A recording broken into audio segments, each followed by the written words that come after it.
Hello.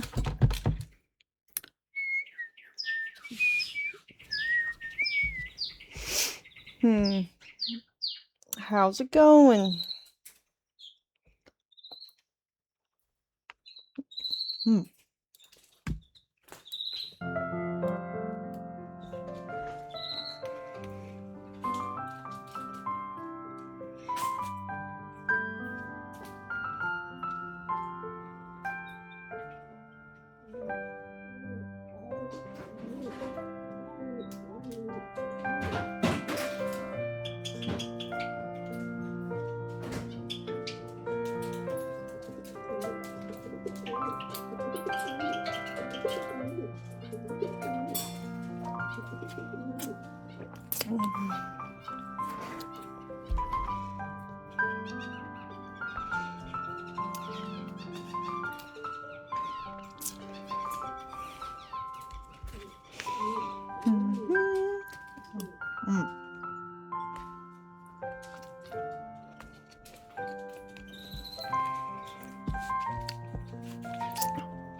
We've done it.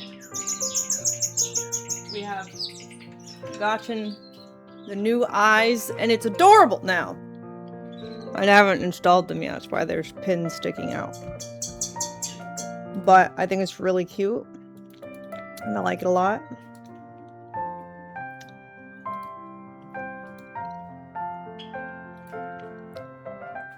It's so cute.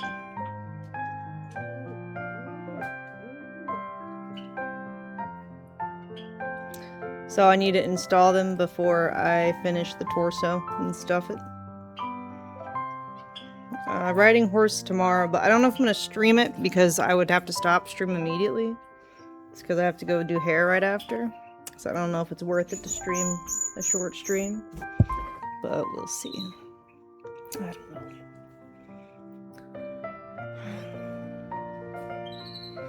But yes, it's so cute. I like these eye shapes much better. So now I have to figure out how to install it. But I think while I eat, I'm going to put another layer of paint on it to make it super vibrant on the eyes before we install them. So it can dry while I eat.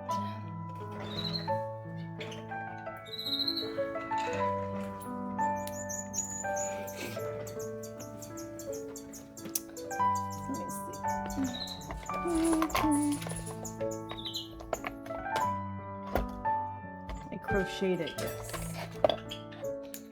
I've been learning.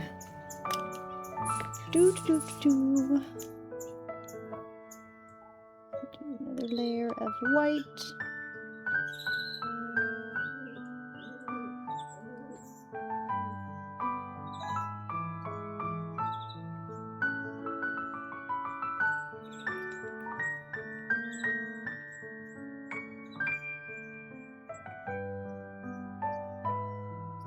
Let that dry.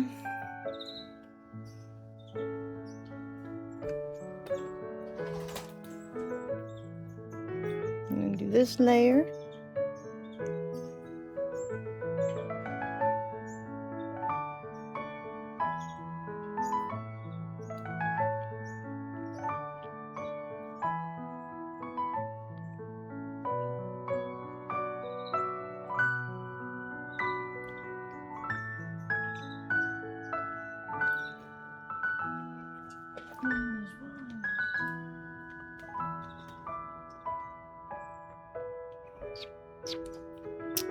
Huzzah!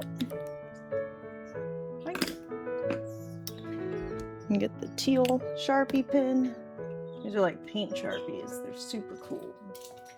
So very good for eye detailing.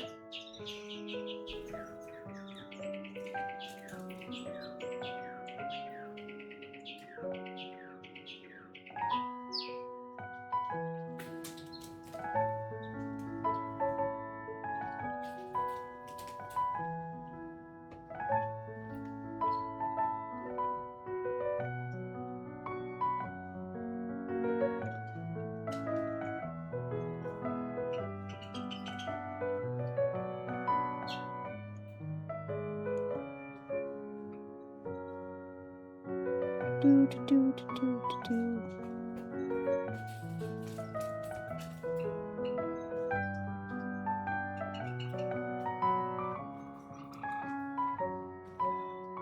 Okay, let that dry.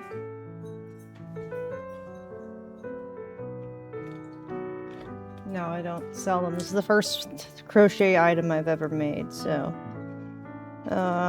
I think they take way too much time for me to want to sell them. Unfortunately.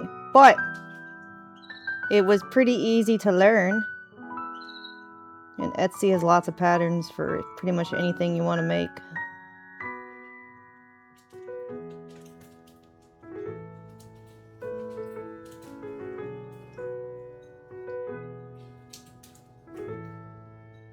It's crazy that people sell like crochet full completed plushies on Etsy for like $50, and I'm like, why do you not value your time? It's crazy.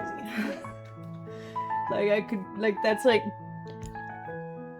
$1 an hour. I don't know, depending what it is. I guess maybe they're really fast at it. I don't know. For me, it would be like way too much. Too much. Is Gladian Steam? No. This is Route 24.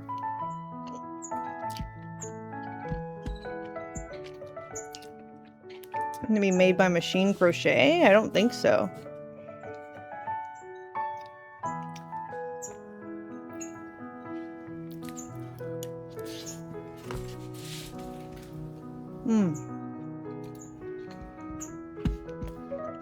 But if you missed our pattern, we are following this pattern. I'll put it on screen.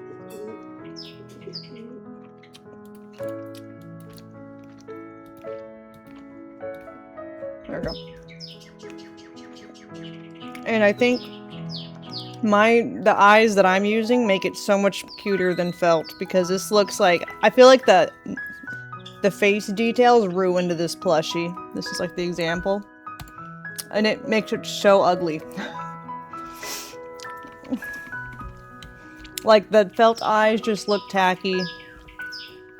And like the mouth just looks scuffed. I feel like it's the details that really make it.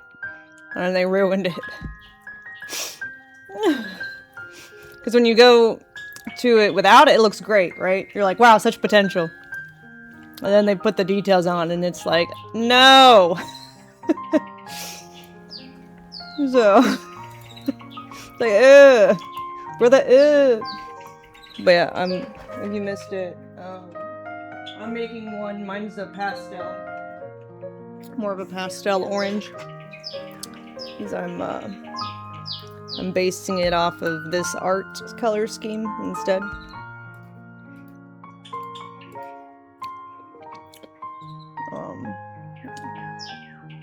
I just chose these eyes today. It's much cuter. I'm gonna install them after I'm done eating. You're so cute. No, I haven't started Bulbasaur Squirtle yet. That'll be after Charmander. And then I'm also gonna add like the white corners of the eye, like with embroidery thread after they're installed, and maybe like a black corner in the middle to kind of give it like that anime shape, like a black inner corner and then a white edge. Oh yeah.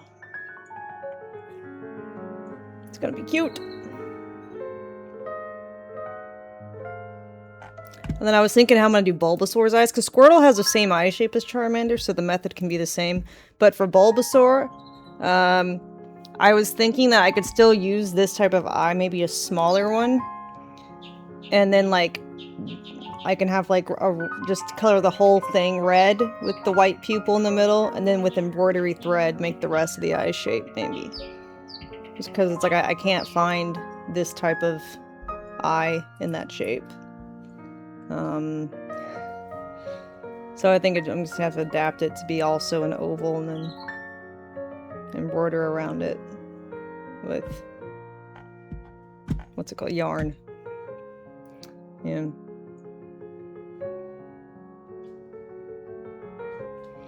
I know he looks like a penis right now, okay? Leave him alone.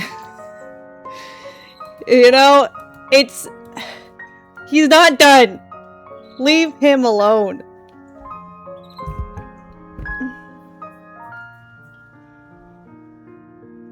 It's my penis puppet. Ugh! Just fucking ram people with it.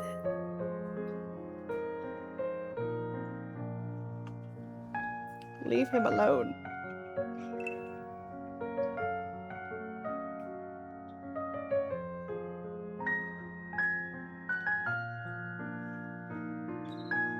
Fist of fire!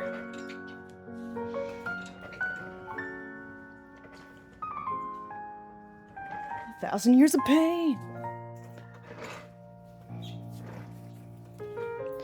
So I haven't decided if I want the flame to be crocheted out of the the plushy yarn, just like the body, like into a fire shape, or if I want to do their method. I bought materials for both, where they take yarn string and they brush it out. So I'm not sure yet. I have two options. I haven't decided.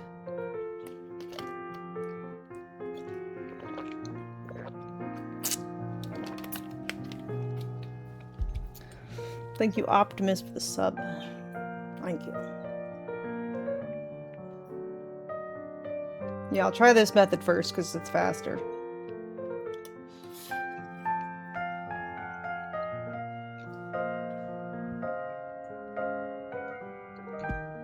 Mm-hmm.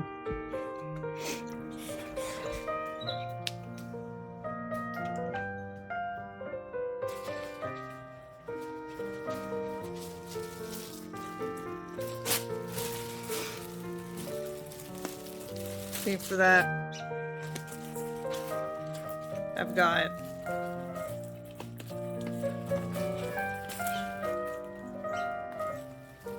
yarn that I can try for that method.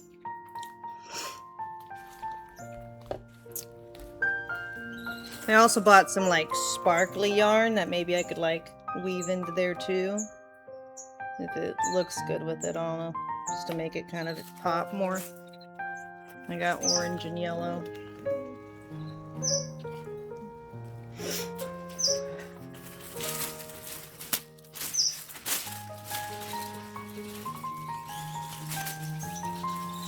So yeah. I think that this is too dark for fire. I think the other one looks better for that.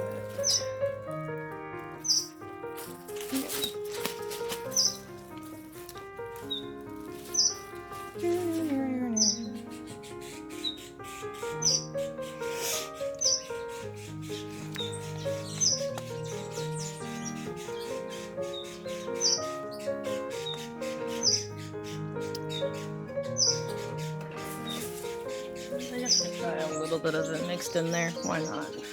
All the oranges.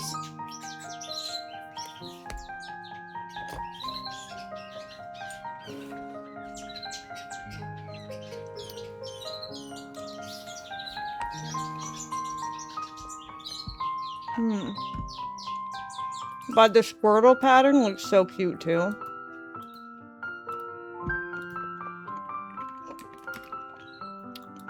Like,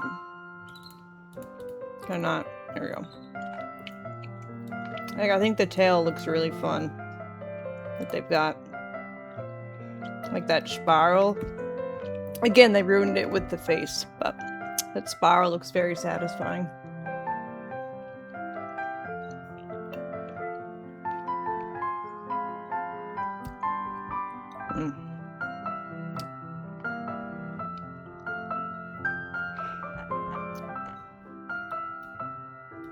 It just looks so cute.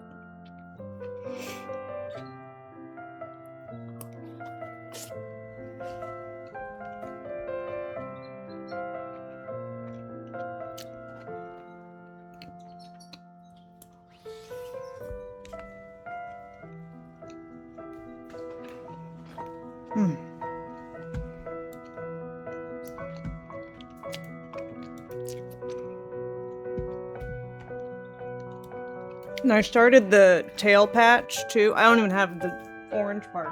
But today while I was waiting for the eyes to come in, I started the yellow part. It's so fuzzy. I really like how this ended up looking. This is a different yarn than the other one. It's more of a fuzzy one. But it looks so soft.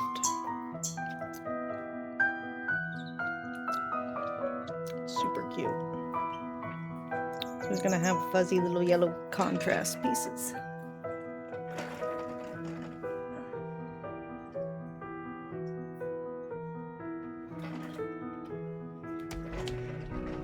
So fluffy.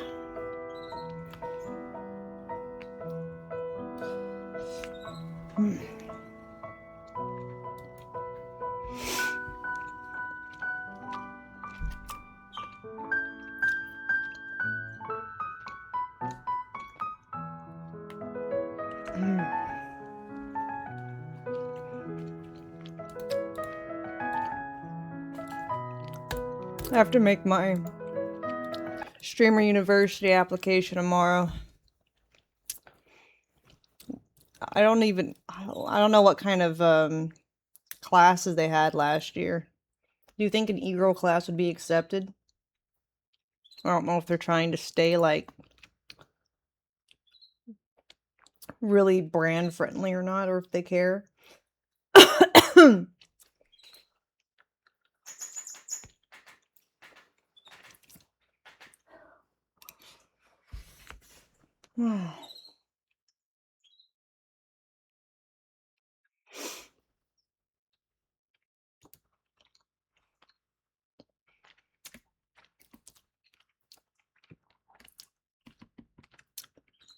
Oh yeah, was there any update with Reckless Bin? I saw CoffeeZilla had a video. I watched that one yesterday.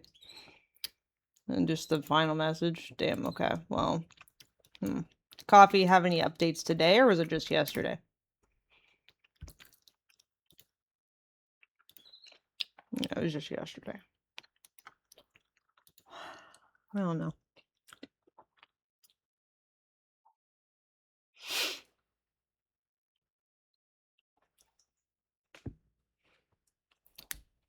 I don't think they have the Legos back yet, unfortunately.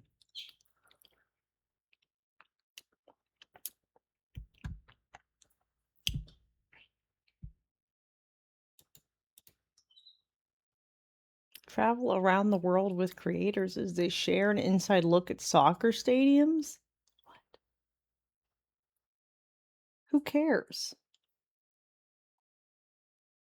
Is there anything happening in these stadiums? They're just an empty stadium.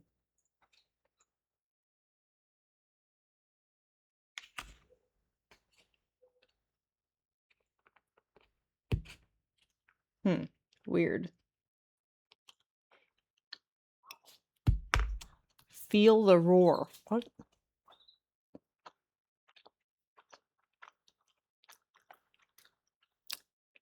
Oh, it's old videos. I guess.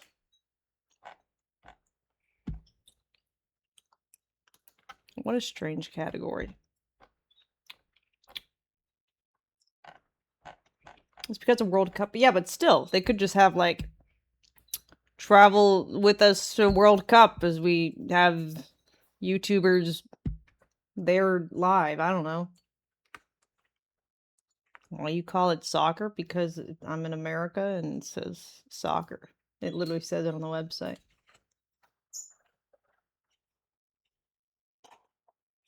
I don't know what you want from me. I'm just reading the website.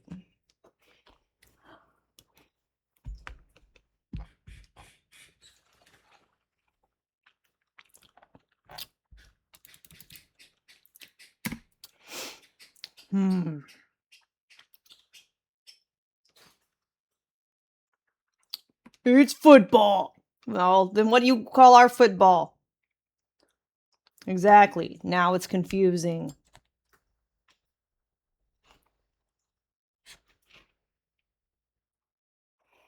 Footy. Footsies.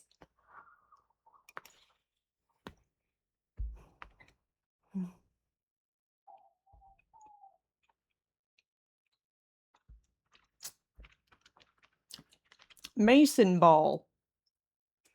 I don't know.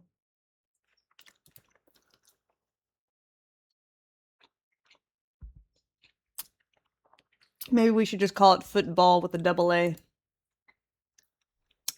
instead of a double L for the NFL.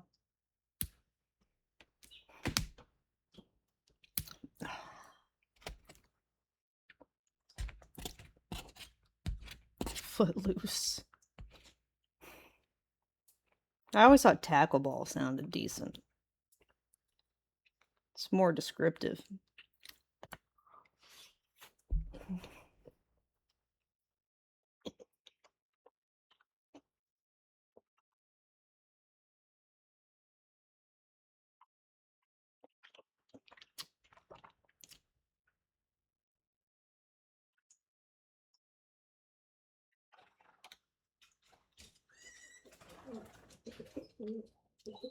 You just learned the N and NBA meant national? What N word did you think it was? You know what? Don't even answer that. I don't even know if you can say it. Racist.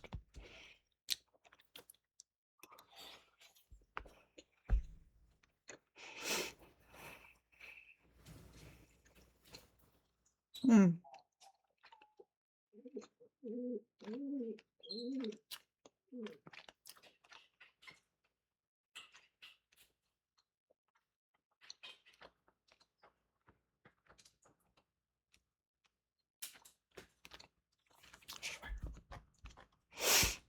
Mm. So good, this rice. Is this supposed to be a fish, a catfish, or a giant asshole? I can't tell. I rank the best crochet works ever. Is that?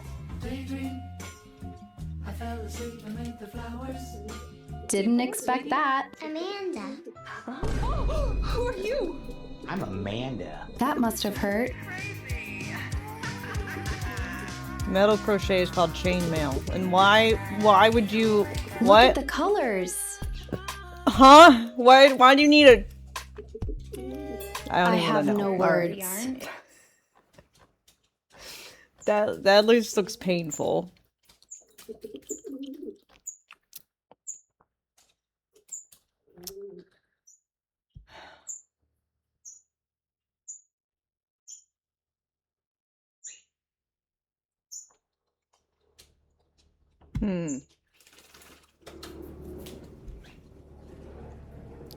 They're lying about Antarctica.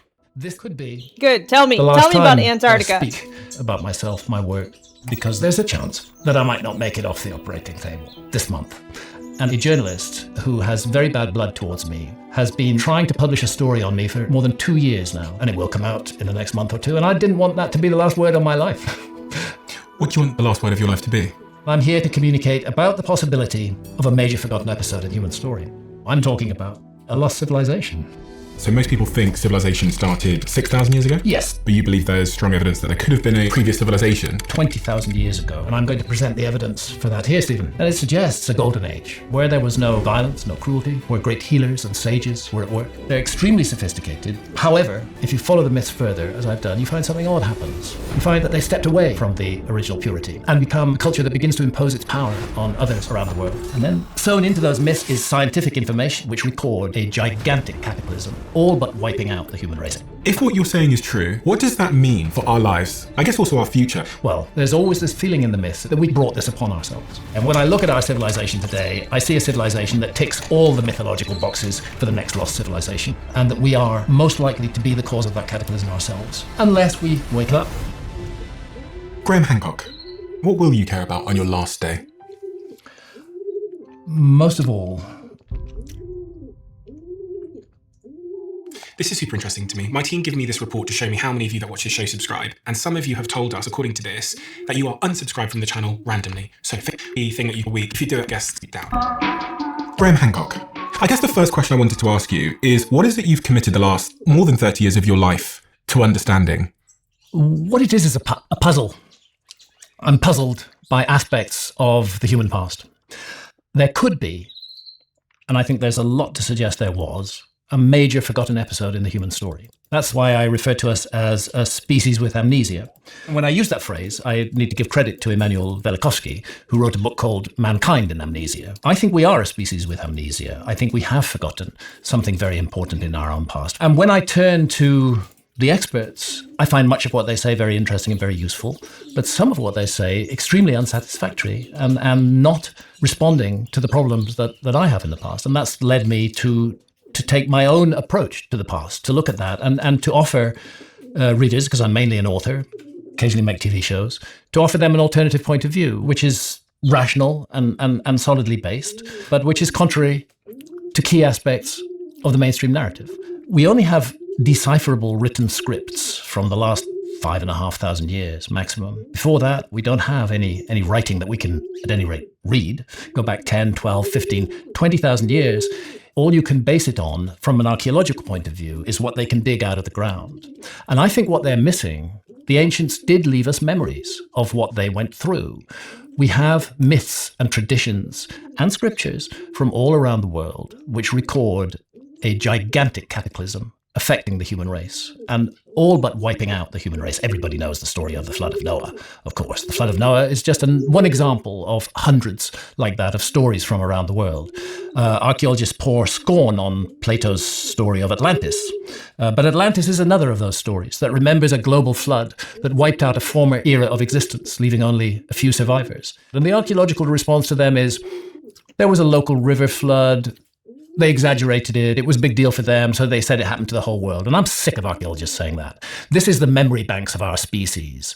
This is the only record we have of a period before 6,000 years ago. And we shouldn't despise it and scorn it as primitive superstition. We should say, what can we find in here that we can coordinate with scientific facts that we're aware of? Let's see if there's something to this, rather than just dismissing it. Many of these myths contain imagery and a series of numbers. A very important academic study published in the 1960s, a book called Hamlet's Mill, by Giorgio de Santillana, professor of the history of science at Massachusetts Institute of Technology, and Hertha von Deschent, professor of history of science. This is not me speaking. This is major historians of science in the 1960s. They found encoded in those myths numbers and imagery that could only relate to one thing. And that's an obscure astronomical phenomenon called the precession of the equinoxes. I'm not going to go into the technical details, but to observe it and to record it and to predict its effects in the future. Samuel seem to be acting like he's saying there's not a flood. No, he says there is a global flood, and he's sick of archaeologists trying to downplay it as if it was just localized flooding for different cultures. Y'all are arguing with nobody. All right, he's in the camp of global flood. Involves very precise astronomical observations maintained over a very long period of time, hundreds and hundreds of years at least. So here we have myths of a global cataclysm. There is just so much else. There are ancient maps that show the world as it looked during the Ice Age, again dismissed as just total coincidence and not significant by archaeology. I feel that archaeology has failed miserably in providing a nurturing, satisfying answer to the questions we all have. So when you say global cataclysm, what does that mean? It means that something hit the planet, we were wiped out? Yeah, there are a number of options. And again, I need to stress this because there's so much propaganda in this business, I'll be immediately accused of lunatic fringe. The solid science that's been done on this is twofold. One aspect of it, the one that I find most persuasive, is called the Younger Dryas impact hypothesis. And this is a mainstream hypothesis, but it is severely criticized within academia. The hypothesis is that about 20,000 years ago, a very large comet came in from deep space and went into orbit around the sun. This would be a comet of a diameter of 100 kilometers, maybe 200. Comes in, gets captured by the sun's gravity, goes into an orbit. That orbit crosses the orbit of the Earth. While you're dealing with one large object, the chances of getting hit are extremely low. It would be very bad if you did, but very low. Trouble is, nobody disputes this. Once comets are caught by the gravitational field of a very large planet or of a sun, they start to break up into multiple parts. And this is what happened to the Younger Dryas comet. Instead of being a single bullet, it became a shotgun blast. It became thousands and thousands of objects, of which we've catalogued quite a lot. Numbers of them. Comet Encke is the best known bit of that former comet. Many of the academics who look at this think that Comet Encke, which is about 6 kilometers in diameter and which does cross the orbit of the Earth, they think that that was the source comet. But whereas the other team are saying, no, that's a bit of the source comet. There were many other bits as well. And 12,800 years ago, 12,860 approximately, the Earth went into a storm of these fragments. None of them big enough to compare with the object that wiped out the dinosaurs 65 million years ago, but all over the world. The Earth is turning. This stuff comes in. They found it in the west coast of North America. They found it in Belgium, and they found it as far east as Syria. So it's like the Earth turns, and this stuff is just coming in. Most of it is blowing up in the air. It isn't even hitting the ground. But an airburst from an object that might be 100 meters in diameter is equivalent to a very substantial nuclear blast. So their argument is the Earth was hit by a comet storm. And this, they then argue, and I think they're right, explains what happened then. Because 12,800 years ago, we were still in the Ice Age, but the Earth was coming out of the Ice Age. In fact, for about 1,000, maybe 2,000 years before that, the Earth had been getting warmer, getting quite nice. And you would normally expect that to continue. But then suddenly, 12,800 years ago, give or take 60 years, there's a huge interruption. There's a radical change. The Earth, instead of warming, it suddenly goes back into a massive deep freeze. And this is the time when all the famous big animals of the Ice Age, the megafauna, are wiped out. The woolly mammoths, the mastodons, the giant sloths, these things like 14 feet tall, they're all wiped out in that window around about 12,800 years ago. And most important of all, there's a very mysterious sea level rise that occurs then. This you would not expect when the Earth is entering a cold phase. Normally, when Earth enters a cold phase, ice accumulates on the existing ice caps. It doesn't melt and go into the sea. So the next thing is, how do we explain this sudden rise in sea levels at the beginning of Younger Dryas? It shouldn't have happened. The comet theory explains it perfectly. The mass, the impact, the heat, the air bursts, that would have been enough to send the ice sheets into meltdown and to cause this pulse of meltwater. Then the freeze sets in. You have about 1,200 years of freezing, desperately cold conditions. And then again, 11,600 years ago, woof, it suddenly warms up. I mean, these are radical climate changes. They're beyond anything that's happening now. And I think explanations are needed for them. And because 12,800 years ago may sound a long time ago, but it's really yesterday in the human story.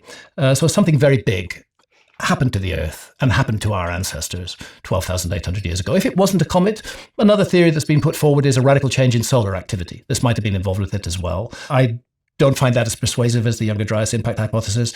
And, maybe some other explanation will come up. But what nobody disputes is that the Younger Dryas was a catastrophe. It was global, and it had huge effects. You chose intentionally to come and have this conversation today. Why today? Well, I've been quite unwell, really noticeably unwell since January, February this year, particularly very, very short of breath. It's because of one of the failed valves in my heart is causing blood to regurgitate inside the heart rather than pumping it through the body. And that means that oxygenated blood is not getting to my lungs. I probably would live another 2 or 3 years without the surgery, maybe even 5. But the quality of life would be very low. I can't even walk up 3 stairs without being exhausted at the moment. So I've definitely decided to have the surgery. Why am I doing this interview now rather than postponing it until after the surgery and I've recovered? Well, there's a tiny chance, absolutely minuscule chance, that I might not make it off the operating table. This month? Yeah, this month. And if that were the case, this would be the last time I've spoken about myself, my work, my life, challenges I've faced in an open forum like this. You can't die on us, Graham. I choose to do that, and I'm going to say specifically why, without mentioning No one names. else talks about Antarctica. I choose to do that because a journalist who has very bad blood towards me has been trying to publish a story on me for more than 2 years now, and it will come out in the next month or two. And I didn't want that to be the last word on my life. That's why I'm here, Stephen. What do you want the last word of your life to be? I would hope that people will come to understand that I'm not the person that a very small minority of archaeologists have mobilized social media to present me as. I'm not a grifter. I'm not a hoaxer. I'm not a con man. I'm deeply committed to this. I've devoted my life to it for more than 30 years. I'm passionate about it. It matters to me. And I think, again, I'll be laughed at for saying this, but I feel called to do this. I feel it's my obligation and my responsibility to do this. How is that disputed? Because I guess I need to understand human history to understand why the fundamental belief that you have that there was a civilization that we aren't talking about. I'd like to be clear. It's not a belief. This is a mistake that my critics often make. They think that I'm dealing with some sort of belief system or some sort of cult here. No, I'm not. I'm just puzzled. I'm just puzzled by the past, and I'm puzzled by the memories that have been passed down to us, and I'm puzzled that those memories concur all around the world on a serious cataclysmic event. What is it that your people that aren't puzzled and are certain belief? Yeah, they think that glacial lakes in North America gradually grew in size and overspilled the ice dams that held them in place, and that the water from those lakes, some of it went into the Atlantic Ocean and cut the Gulf Stream. I don't dispute that. Glacial lakes were involved, but those lakes were filled up at a massive speed. Nobody disputes that the Younger Dryas was a cataclysmic event. It's just the degree of the cataclysm that's disputed and what caused it that's disputed. But everyone agrees that humans are 315,000 years old. At present. When I started on this quest back in the late 80s, early 90s, it was felt that anatomically modern human beings had not existed for more than 50,000 years. Very recent, really. But this turned out to be complete rubbish, because anatomically modern humans are much older than 50,000 years ago. We have 196,000-year-old anatomically modern human remains from Ethiopia. And then, finally, 315,000 years ago, a recent find in Jebel Irhoud in Morocco. Again, anatomically modern humans. So we can say that if we define ourselves by our anatomy, brain size, capacity of the skull, if we define ourselves in those ways, we've been around for at least 315,000 years, and probably much longer. That's just an accident of discovery. And that's one of the things that puzzles me. If we're anatomically modern, if we've got all the modern kit, if we've got the same brains, we've got the same neurology, everything is there, why do we wait more than 300,000 years to establish something recognizable as a human civilization? Why do we wait so long? We got all the kit. There's evidence that our ancestors were aware of agriculture, just chose not to use it much earlier than that. The complex of events that leads to a city-based civilization, which is the kind of civilization we have now all over the world, that you can only really trace that back to 6,000 years ago. Yes, you can say that before 6,000 years ago, there was build-up to what became the high civilizations. But my question is, why not much earlier? Why did we wait until that moment? And I don't find a satisfactory answer to that question, except perhaps we didn't wait. Perhaps we're missing part of our story. And when I say a lost civilization, I do not mean a civilization like ours. I do not mean an industrial civilization. I don't mean they had cell phones or flew to the moon or any of that bullshit. I think they were a very different civilization from ours. But they had conquered a number of peaks. And one of those peaks was navigation and ocean seafaring. Hence the survival of maps, which show the world as it looked during the Ice Age. And another was astronomy. And another really important breakthrough evidenced by the ancient maps, particularly a category of maps called the Portolanos, is accurate relative longitudes. This is the Orontius Phineas map. It shows Antarctica right there. This is interesting because this map was drawn in 1531. The problem is that our civilization didn't discover Antarctica until 1820. So its appearance on a map drawn in 1521, particularly when we know that the map was based on older source maps, and the map maker tells us in his own legend that he has uncovered material previously hidden in darkness, when we find that, we have to begin to wonder what is going on here. Had somebody found Antarctica long before we did. Obviously. And mapped it with extremely accurate relative longitudes. And that's important because our civilization didn't crack the longitude problem until the mid-18th century. What that meant was that if you're on a vessel sailing west or east, you might be 300 miles closer to a coastline than you think you are. And suddenly you're on it in the night and you're dead. Once you've got longitude worked out, you know exactly where you are. We didn't get that until 1750s, 1760s, thereabouts with Harrison's chronometer. So finding good longitudes on very ancient maps is another puzzle that I don't think archaeology solved. So you think there could have been a civilization 20,000 years ago, which was before this young Dryas moment, where, I've got this photo here, which I'll throw up on the screen. Yeah.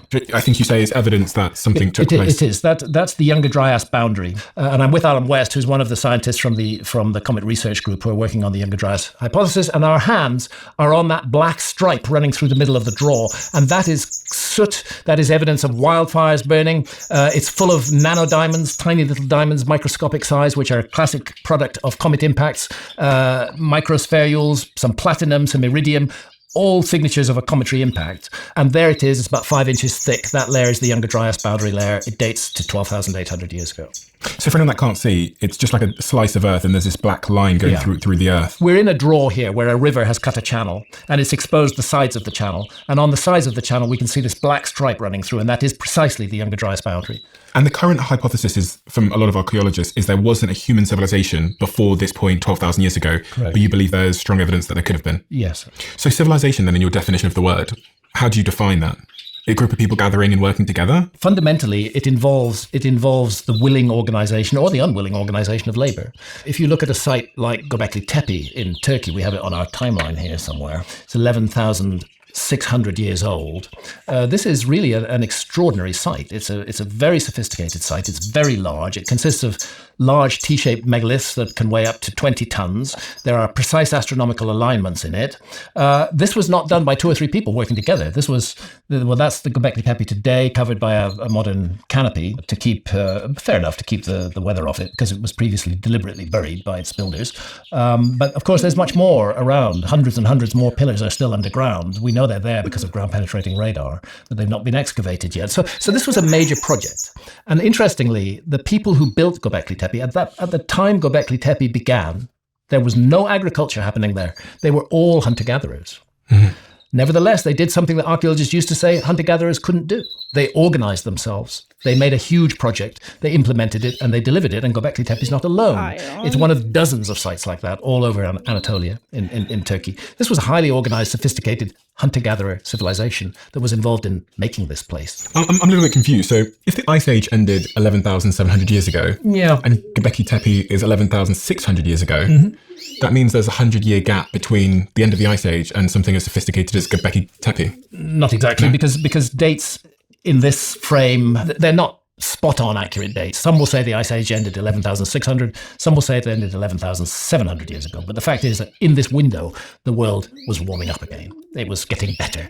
And that's when this project was created. And the mystery for archaeologists anyway, is that it was hunter-gatherers.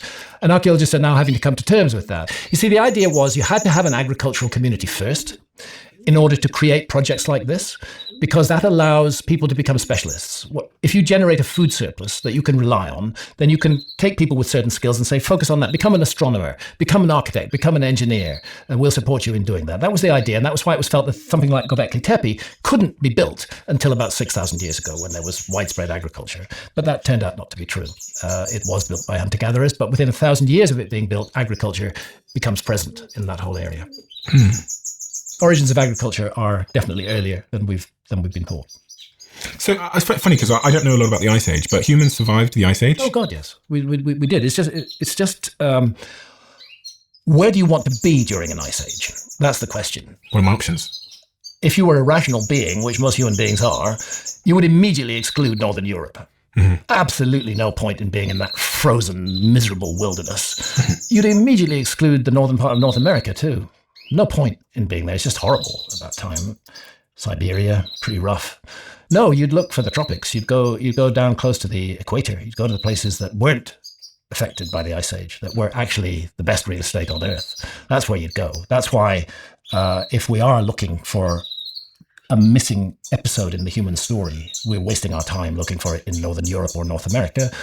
We should be looking for it in Mexico, we should be looking for it in India, we should be looking for it in Indonesia, we should be looking for it around Papua New Guinea, all of these areas that were really great places to live during the Ice Age. That's the kind of place that the sort of civilization I'm talking about could have thrived. What is the difference? Because on here it says the earliest known humans were 300,000 odd years ago. Yeah. What is the difference between these humans 300,000 years ago and the civilization you're describing 20,000 years ago that you believe existed? Apart from what is perhaps wrongly described as a slight refinement in human features, natural selection operating on what humans perceive as beauty, I don't know, but otherwise the same. The same? The same, yeah. And again, that's not disputed. Nobody's saying that Jebel Irhoud human beings were somehow different from us. They're anatomically modern humans. But how did they live versus your definition of a civilization? They lived a simple hunter-gatherer life. Okay, in small groups. Yeah, but somehow, around 11,600 years ago, people started accumulating monuments that can only be made with large groups and organized labor. You have to have a system. You have to have a plan. You can't build something like Göbekli Tepe without planning it out in advance. You've got to draw it out somehow. There has to be a plan. It's not something you just wing. So there's a missing background to all of that, which bothers me. And again, so most people think civilization started, 6,000 years ago? Yes, that would be when civilizations become archaeologically visible.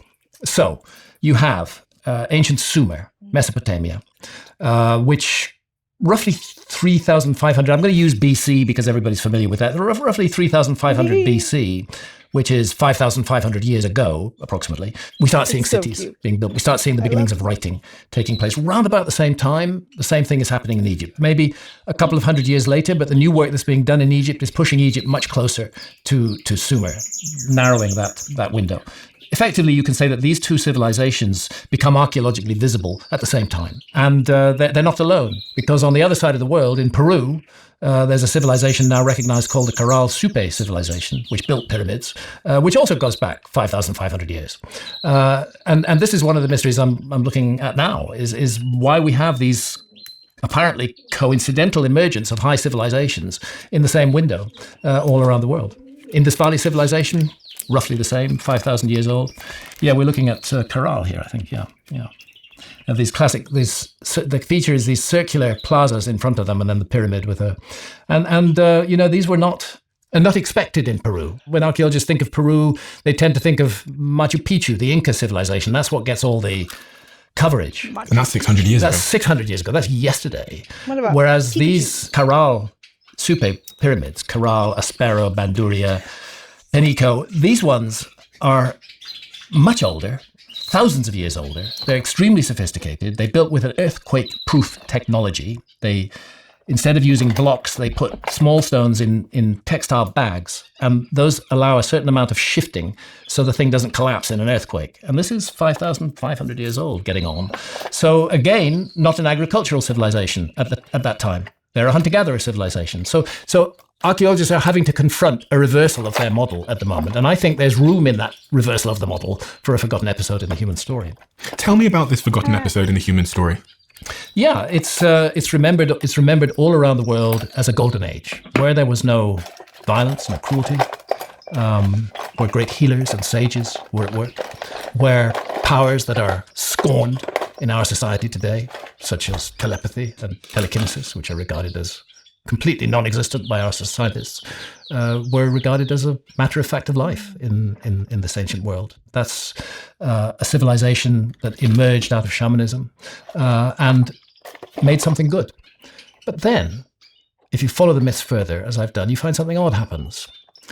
You find that they've stepped away from the original purity, that they've become a culture that begins to impose its power on others around the world. And that's always given as the reason for the cataclysm in the myths, that we angered the gods. It might have been with our noise, it might have been with our irreverence. We angered the gods and they sent a flood. They weren't happy with their creation. They wanted to start again, wipe the slate clean. And so there's always this feeling in the myths, and I can't explain it. I don't know what it comes from, but it's always there, is that in some way we ourselves brought this upon ourselves.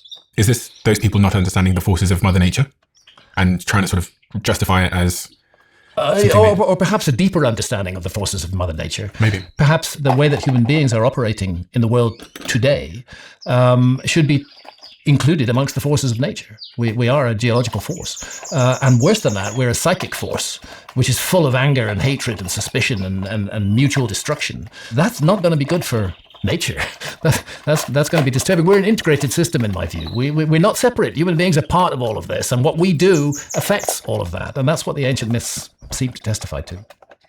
So, if I may finish on that, when I look at our civilization today, I don't want to go off on a rant, but when I look at our civilization today, I see a civilization that ticks all the mythological boxes, every single one, for the next lost civilization. And I envisage a situation 10 or 15,000 years from now when we will be a myth, a fantasy, that our ancestors actually could speak to one another on opposite sides of the planet, that our ancestors, they could fly to the moon, they could go to the depths of the ocean. The archaeologists of that time will say, complete fantasy, just made up, never happened. But it did. We're that lost civilization. And we don't need a comet, and we don't need solar activity, because we're so psychically messed up as a species, we'll probably end up doing it to ourselves. Facts. That's what nuclear weapons are about. Mass species suicide. We're cooked. And the mental processes that drive that. Very dangerous, very effective of the world we live in. Hatred is a psychic force, and the way it's being generated around the world at the moment and mobilized and Crochet focused hook went. is it's got to be bad for all of us. Especially when we have such powers to self-destruct. Oh, it's terrible. This is what drives me nuts, is looking at the low consciousness level of the so-called leaders on this planet. When I look around the whole bunch of them, I just see very low consciousness individuals who define everything in material terms, who are focused on. This also gets me into trouble, but I think nationalism is something that humanity needs to grow out of. We need to grow out of nationalism. It's just an extension of tribalism. We need to grow out of it soon. And let me be clear, I am not talking about world government. I don't want anything I don't want any government. I'm an anarchist, basically. That's what anarchy means. It means without government. I don't want any government at all. But we have to get past this notion that by accident, I was born with this particular skin, you know. The notion is that these accidents of birth define us, that we must somehow massively respect and love people who look like us and kind of hate and fear people who don't look like us. We have to get past that. We have to get past that as a species. It's really important. All human beings everywhere, all the same fundamentally. Of course, we're vastly diverse. We have incredible different gifts. I value and appreciate the differences in different cultures all around the world. This is wonderful, but it doesn't have to come with, and we are better than you, and we're going to kill you because you don't share our ideas. This is insane. It's crazy. We're not a mature species. We're a childish species, and leading our species are leaders who have the mentality of deranged teenagers. We elected them. Yeah, we did, very unfortunately, which shows how easy it is to manipulate the narrative. Honestly, there's in the world never any today. good Today, options who wins with in elections how the isn't the government's best set up. person, isn't the good person, isn't the person who's going to do good. It's the best communicator who wins. So this ancient civilization that we could have theoretically forgotten, you were somewhat implying that maybe they were right, that their own actions caused the Great Flood, as they say. They talk about it in mythology. Well, I floated that notion, yeah. They might have been. But it's enough to say that that's what they believe, because that's what all the myths say. The Noah story is prefigured in ancient Sumer with an almost identical flood myth. The gods are angry. A great flood is going to be sent. The intention is to wipe out humanity, but this god, who's called Enki, says to Atrahasis, I'm going to save you. Build a boat, build it now, a big one. Put into it the seeds of all things that you will need. Bring each animal of every kind into your boat. This is a kind of survival arc, which is exactly the same as Noah. Noah's Ark is just copied on that. It's just borrowed from that. And to people that say, well, these are just stories, these are fictions that someone wrote and then they passed them down and there's no truth in these things at all. They're welcome to say that. I just happen to think they're not, and my job has been to make that case. I do not claim that I have proved there was a lost civilization. Any archaeologist who says Hancock claims he's proved that is lying. I don't claim that. I claim I'm puzzled and mystified, and I'm going to complete that journey as long as I can. I'm going to carry on investigating and looking into all aspects of this, because that's what I'm here to do. And that lost civilization, you said they were seafaring, potentially. Seafaring, yeah. Which means they had boats? Yeah. So we know, for example, that anatomically modern human beings reached Australia 60,000 years ago. That does involve significant sea journeys. They reached Cyprus in the Mediterranean 14,000 years ago. Again, they involved sea journeys. Charmander's not done yet, but I found the eye solution, and I love it. It's very cute. Will make them look even more anime. And I add the white around it on the side in the inner eye corner. But that'll be one of the later things we do with him. So for now, I'm just going to leave the eyes the way they are and continue his tummy and stuff it. That way I'll know while it's unstuffed if I did the eyes correctly, if they pop off or not, because this is my first try with the safety eyes.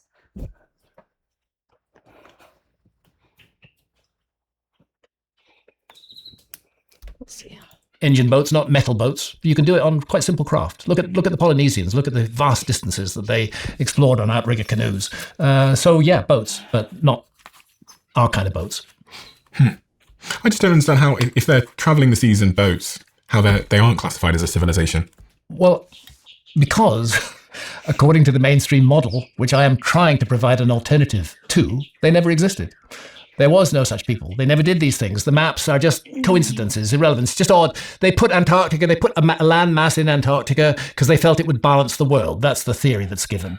And it's just, to me, it's not satisfactory. It just doesn't add up. These things need to be explained. And it's why in every society which wishes to make progress, mavericks, people who go against the grain, no matter how much shit they have to take, are needed. They're needed in our society to provide a balance to this overwhelming mass that science now occupies. Science has now come to occupy the space that religion occupied in many people's minds. And again, I need to emphasize, I'm not against science. Science is about to save my life. I have major heart surgery coming up in 2 weeks' time. I'm not against it at all, but I think it should be one weapon in our armory, not the only weapon. There should be a button just down below here. And if it says subscribed, you're already subscribed. If it says subscriber, that means you're not yet. Okay. And if you're not subscribed, please could you do us a favor and hit that button. Of the Fidit. Giza. Pyramids of Giza. The Great Pyramid of Giza. But you haven't yet hit that button. Thank you so much. One of the things I was super curious about, because I was actually there last week, is this place. Giza. Pyramids of Giza. The Great Pyramid of Giza. Here we look at it.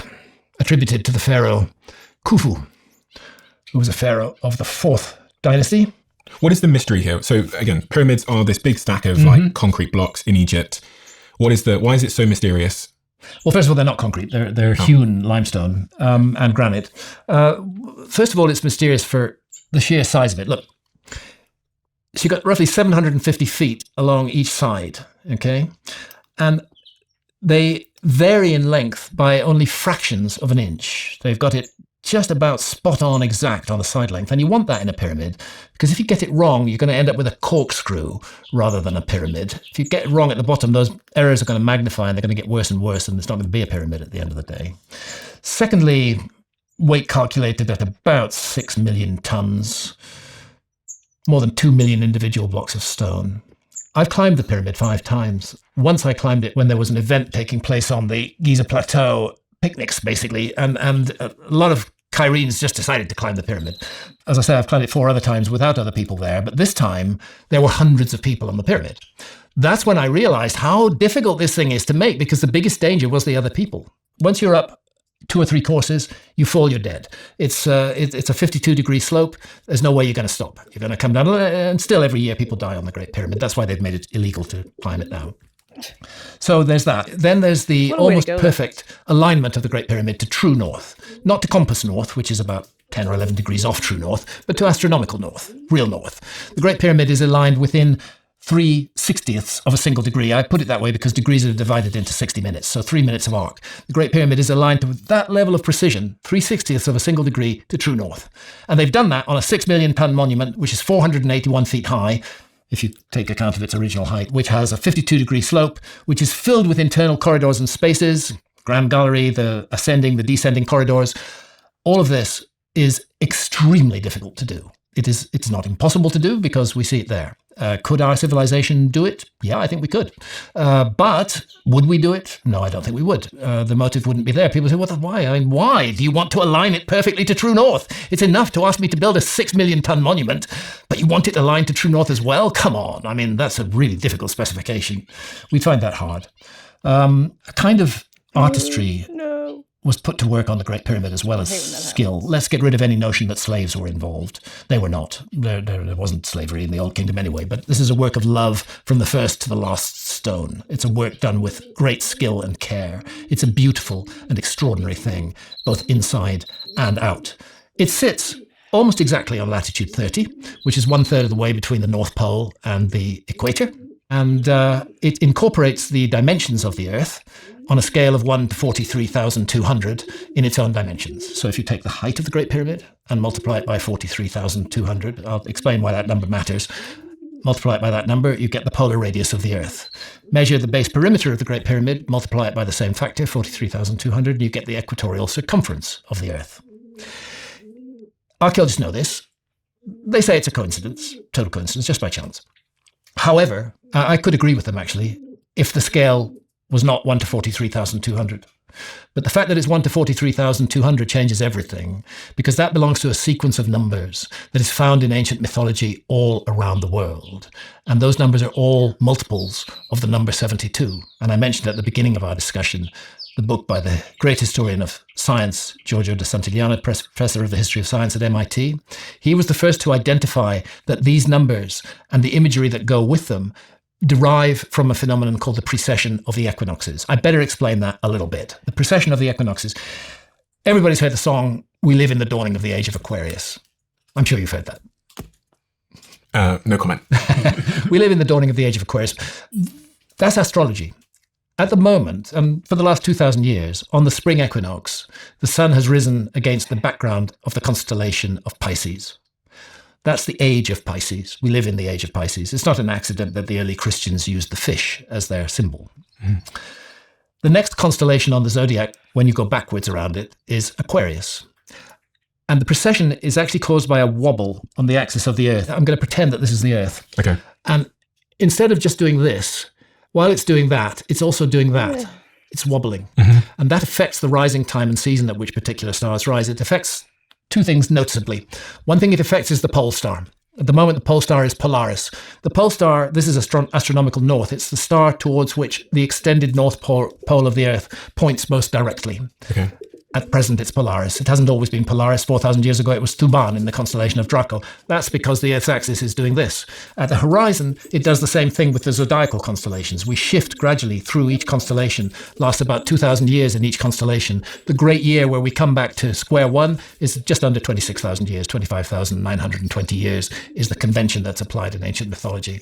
So the fact that one of those numbers is the scale used to encode the dimensions of the Earth in the Great Pyramid cannot be accidental, in my view. It's a deliberate choice. If it was 1 to 57,000, I wouldn't pay attention to it. If it was 1 to 21,000, I wouldn't pay attention to it. But 1 to 43,200, that's the number of syllables in the Rig Veda, for example. You find this all over the world, everywhere. So what does that imply or suggest? What it suggests is that incorporated into the building of the Great Pyramid was knowledge that was not supposed to have existed 4,500 years ago. In fact, knowledge that was not supposed to have existed until 2,000 years ago. Hipparchus of Alexandria is the Greek who was supposed to have discovered precession, but the incorporation of precession in the structure of the Great Pyramid says to me that that knowledge is much older. It was already old then. I really want to make sure I'm clear on this precession thing because I'm not super clear. Yeah. What does it mean, precession? It means that there's a certain star pattern that we see once every 20,000 years? It precesses, it goes backwards. Okay. The direction through the zodiac is forwards in the normal year, but in the long-term year, because of the wobble, the sunrise against the background of the spring equinox. The sun rises perfectly due east. It always does.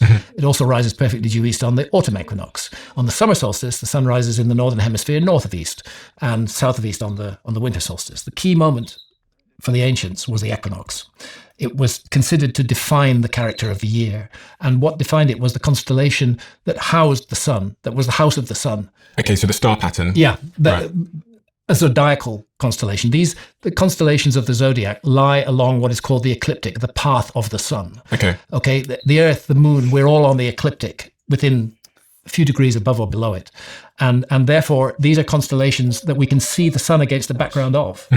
Constellation like Orion, you'll never see the sun against the background of it. You're only going to see it against the background of the zodiacal constellations that lie on the so-called path of the sun.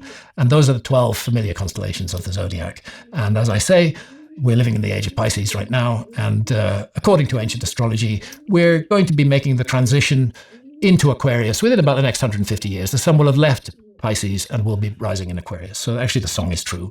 We do live in the dawning of the age of Aquarius. The only question is whether that means anything or not. The ancients thought it did. We think it doesn't. I'm not sure who's right. So I'm going to repeat this back to you to check if I've got it correctly, but I suspect I might not have. Within the design of the pyramids, there was a number, which you said was 43,200. It's a scale. It's a scale. It's a scale that's used for the height and the base perimeter of the Great Pyramid. Base perimeter, measure 4 sides, add it together, height, the actual height of the Great Pyramid. Its true original height, it lost about 30 feet in an earthquake in 1301, but you can calculate the true original height from the angle of the sides. Yeah, right. And when you take that height and multiply it by 43,200, you get the polar radius of the Earth. You get the radius of the Earth. That's from the center of the Earth to the edge of the Earth. It's not the diameter of the Earth. The diameter is twice the radius. It's the polar radius. Okay. A key dimension of the Earth. measure the sides, and you get, on the same scale, 1 to 43,200, you get the equatorial circumference of the Earth, what the Earth measures at its equator, its largest measure. And that is either a coincidence or it's deliberate. And because of the number chosen, and because that number is all over ancient mythology, I think it's deliberate. That means that they must have known the circumference of the Earth. Yeah, it means that they knew the circumference of the Earth, and it means they chose a place to put the Great Pyramid, which also was relevant. This isn't latitude 23 or latitude 37. This is just a fraction off latitude 30 degrees north, so therefore 1/3 of the way between the equator and the North Pole. It's a significant relevance. What it's telling us is this monument speaks to the Earth. This monument is locked into the true north of this planet.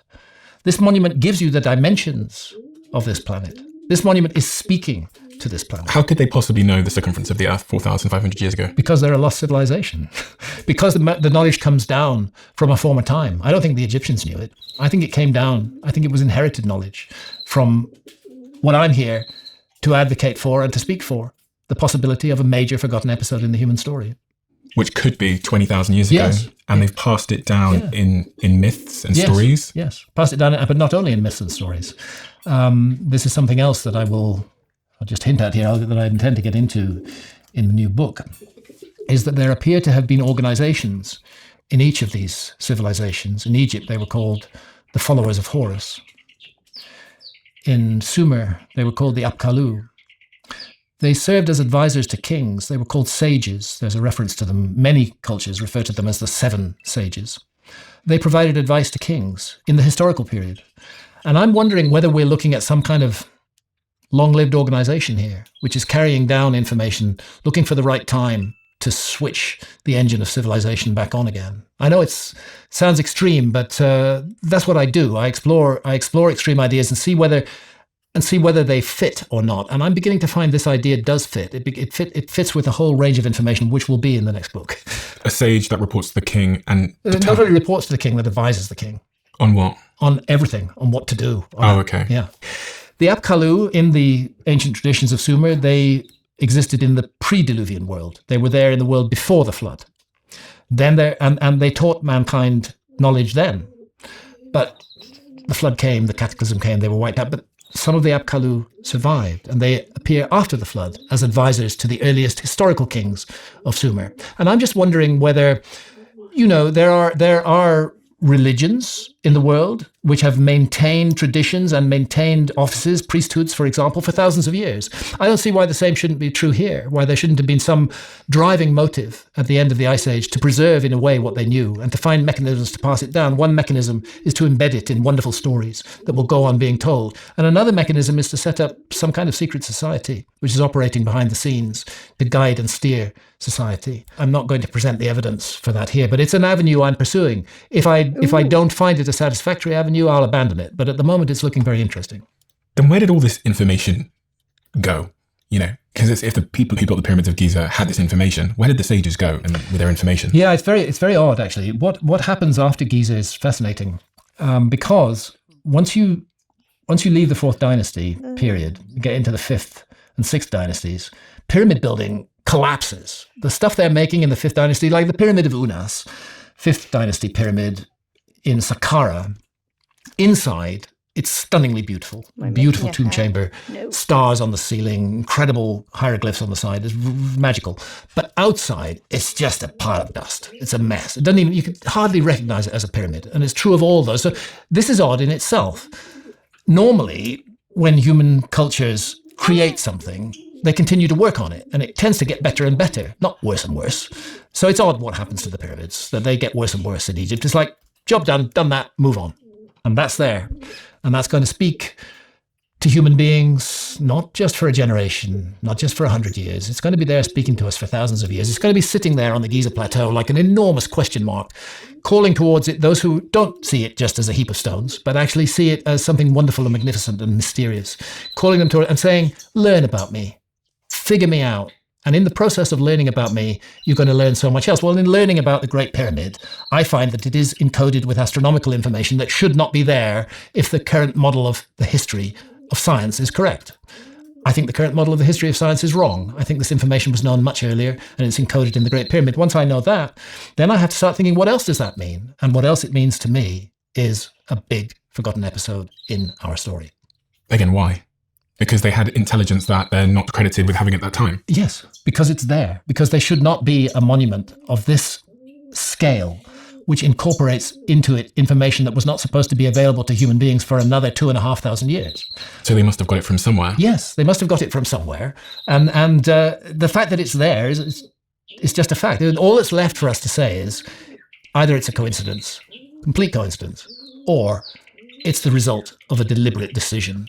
And if it's the result of a deliberate decision, that weighs much more towards a deliberate decision because of the scale chosen, because the scale is part of a system that is found all over the ancient world. It's not a random number. It's a very specific number. And it's a number that is derived from a motion of the Earth itself, from the precession of the Earth's axis. It is derived from that. So I'm situated at a significant latitude, I'm oriented to true north, and I incorporate the measurements of your planet on a scale derived from your planet itself. That's what the Great Pyramid is saying to us. And it's saying, figure that out. Do you think there's something underneath it? Oh, there's definitely something underneath it. Because we think of it as a sort of like building with tunnels inside it. But yeah, when you go into the Great Pyramid now, you go in through what is called the Robber's Tunnel, or Mamun's Hole. The Caliph al-Mamun had a notion that there would be an entrance to the Great Pyramid in its northern face. Other pyramids had been found with entrances in their northern face. But at that time, the Great Pyramid was completely covered with perfectly smooth limestone facing stones, and nobody could see the entrance. They came off later in that earthquake in 1301. But when he broke in the 9th century, they didn't know where the door was.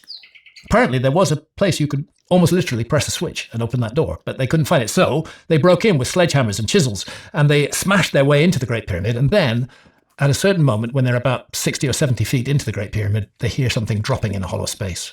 A big something has fallen in a hollow space. They head towards that sound. And then they enter the original corridor system of the Great Pyramid. And that's the way we all go in now. We go in through that Robber's Tunnel, and then we go up the Grand Gallery, but we can also go down. We can go down to the subterranean chamber, which is 100 feet vertically beneath the base of the Great Pyramid, deep in the bedrock. I actually think that was the original sacred site on that monument, is that subterranean chamber. I don't advise anybody with claustrophobia to go down there. You're very conscious that you've got a 6 million ton monument sitting right above you in a place that has earthquakes.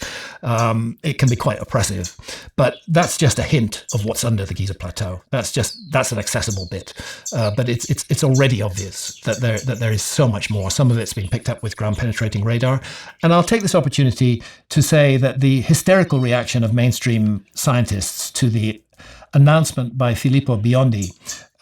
What is he saying? He's saying that there are enormous structures under the second pyramid, not the Great Pyramid, under the pyramid attributed to Khafre, Khufu's successor. The structures that go hundreds of feet deep under there, structures that involve spiral kind of stairways.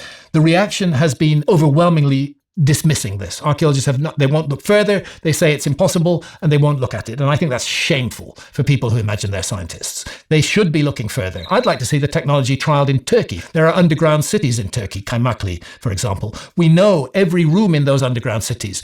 Run this technology on them. If they accurately reproduce what we already know is there, then we can be pretty sure they're accurately reproducing what's under the Giza pyramids. We need to do a lot more work before dismissing this. So I remain open to the notion that a huge underworld awaits discovery under Giza, and the ancient Egyptians themselves felt that way. They felt that Giza, the ancient name for it was Rostau, it was an entrance to the underworld. They saw it as an entrance to the afterlife realm. It makes sense that there would be much underground structures there. And you've been alone in the pyramids? Being with large groups in the pyramid is difficult, in the sense that the pyramid to me feels like a personality. When I'm in there with a large group, I feel the pyramid withdrawing. It's like it doesn't want to speak to you anymore. The place becomes a dead space. But if you can be in there with a very small group, or be there alone and just be still, let the silence descend, sit in that silence, in the very low lighting that's in there, just pause and remind yourself that you're in the last surviving wonder of the ancient world, and it's an incredible privilege to be there. And just let it speak to you. And it does. This is, of course, my critics will say another proof that Hancock's a lunatic, but I'm just telling you what happens to me. I think it's a monument that communicates. What did it say to you? It said to me, go further. Very much so. I feel, in a weird way, validated by the Great Pyramid. I think it's not only me, others as well, who've devoted big chunks of their lives to the Great Pyramid, like Robert Bauval, who is a great man, by the way. The Orion correlation, the recognition that the 3 pyramids on the ground are laid out in the pattern of the belt stars of the constellation of Orion, makes radical and important changes to our understanding of ancient Egypt. Again, that's another thing that's been leapt upon by the archaeological mafia because they want to destroy every new idea rather than spend a bit of time thinking about it. You guys know that I only drink one type of coffee these days, and it's called Cometia. If you don't know the brand, they flash freeze coffee at the perfect moment to lock in all of the amazing flavour. They've done something, and they've from Hondura Coffee invested in these red oils, which aren't and you can get inside of our phones. They haven't changed at all since networks. And today, in opening a conference, if you want to give it off your phone, DOA is true around the end of. Keep that to yourself. If what you're saying is true around the first civilizations being 20,000+ years ago, what does that mean for us, for our lives? Oh, it's really important meaning for us because it will finally remind us and tell us once and for all that we're not what it's all about. It's not all about us. The whole human story is not about us. It's not inevitable that it comes to this, and that we are temporary, like every other civilization. We're so filled with arrogance and pride right now with our technological achievements, our great abilities, our great powers. And the arrogance that comes with that, the Greeks used to call that hubris. It's ultimately ends in nemesis, ultimately brings you down. Arrogance is not a good thing. It's not a good thing in an individual, and it's a terrible thing in a civilization. It also means that a lot of the things that we've dismissed as, conspiracy or, hocus pocus, whatever, might not be. I mean, you talk a lot about like astrology and stuff like that. And yeah, I think we should keep open to systems that the ancients used, which we've dismissed, which might be astrology is one of them. What does astrology ultimately say? It ultimately says that we, these beings, these humans, aren't isolated, but are connected to the universe and are affected by everything that happens in the universe. And it's recognizing that there may be patterns in that. And instead of just rubbishing that or doing a few investigations, I think it may be worth looking further into that. Worth looking further into telepathy too. My friend Rupert Sheldrake, a serious scientist, one of the very few who's doing serious scientific work on issues like telepathy and like telekinesis, being able to move things with your mind. Mainstream scientists, most of them will just laugh at that. Absolute rubbish. Yeah, go away, you're a lunatic. But why are we lunatics to look into those things? It's really interesting and it's really worth investigating. We should realize that we have a heritage of hundreds of thousands of years, and I believe it's even older than 315,000 years. We do not have a heritage of 100 years, which is the heritage of modern science. Well, let's be generous. Let's put modern science even back to the Greeks in a way, but it doesn't become what we would recognize as science until the 19th century, really. So it's a very young thing. If you take the human being as the heart of this, and you were to find a little pimple on the nose of that human being, that would be science. Mm-hmm. It's a pimple on the nose of hundreds of thousands of years of human experience. Why should we be so arrogant to dismiss those hundreds of thousands of years of human experience in the favor of 150 years maximum of so-called science? I mean, one of the interesting things is I actually did go to the Amazon rainforest in Peru. And they've discovered these like big square things underground. I've been involved in that. What is that? Well, the name that's being given to them is geoglyphs. Geoglyphs. I think I know this one. Nobody knew they existed at all until about 40 years ago. Really? And because the Amazon rainforest is a rainforest and densely covered with canopy. However, it's constantly being settled. This is a problem in itself. It's constantly being settled. The Amazon is being cleared and it's being turned into farms. It's the clearance of bits of the Amazon initially that exposed these huge geometric structures under the rainforest. No longer under because they cleared the rainforest. Now with LiDAR, I've been involved with Martti Parsanen. In fact, he was on my Netflix show. He's an archaeologist from Finland and with Alteo Ranzi, a Brazilian geographer. What they're doing is a dense LiDAR survey of the whole of Acre province in Brazil. This is in Acre province as well. The areas that are still under canopy rainforest. And LiDAR can see through the canopy and it can see raised objects underneath and it can actually give you the shape of that object. Then they can go in, low impact, just a few of them, go in, check it out, see what's there, and then begin the archaeology on the site. I mean, this is a prime example. I've got a list here of things that we used to believe and things that, how those beliefs have changed. And one of them was that we used to believe that the Amazon was an untouched wilderness. That's right. But in the 1970s, we discovered, 1,000 of these structures? At least. They're confident now from the LiDAR work that they're talking of thousands. 3, 5, 6,000. There are also roadways that run for 100 kilometers plus. There's absolutely no doubt that the Amazon once supported a population of millions with extraordinary clever management of rainforest soils by creating a man-made soil that they call terra preta. It's still used in Brazil today. We are having to completely reconceive the Amazon. It was thought of as a pristine rainforest, which a few human beings wandered around aimlessly in, hunting, whatever. Now we know that it was the homeland of a very large population who lived in city-sized communities, who joined those communities with long, straight roadways.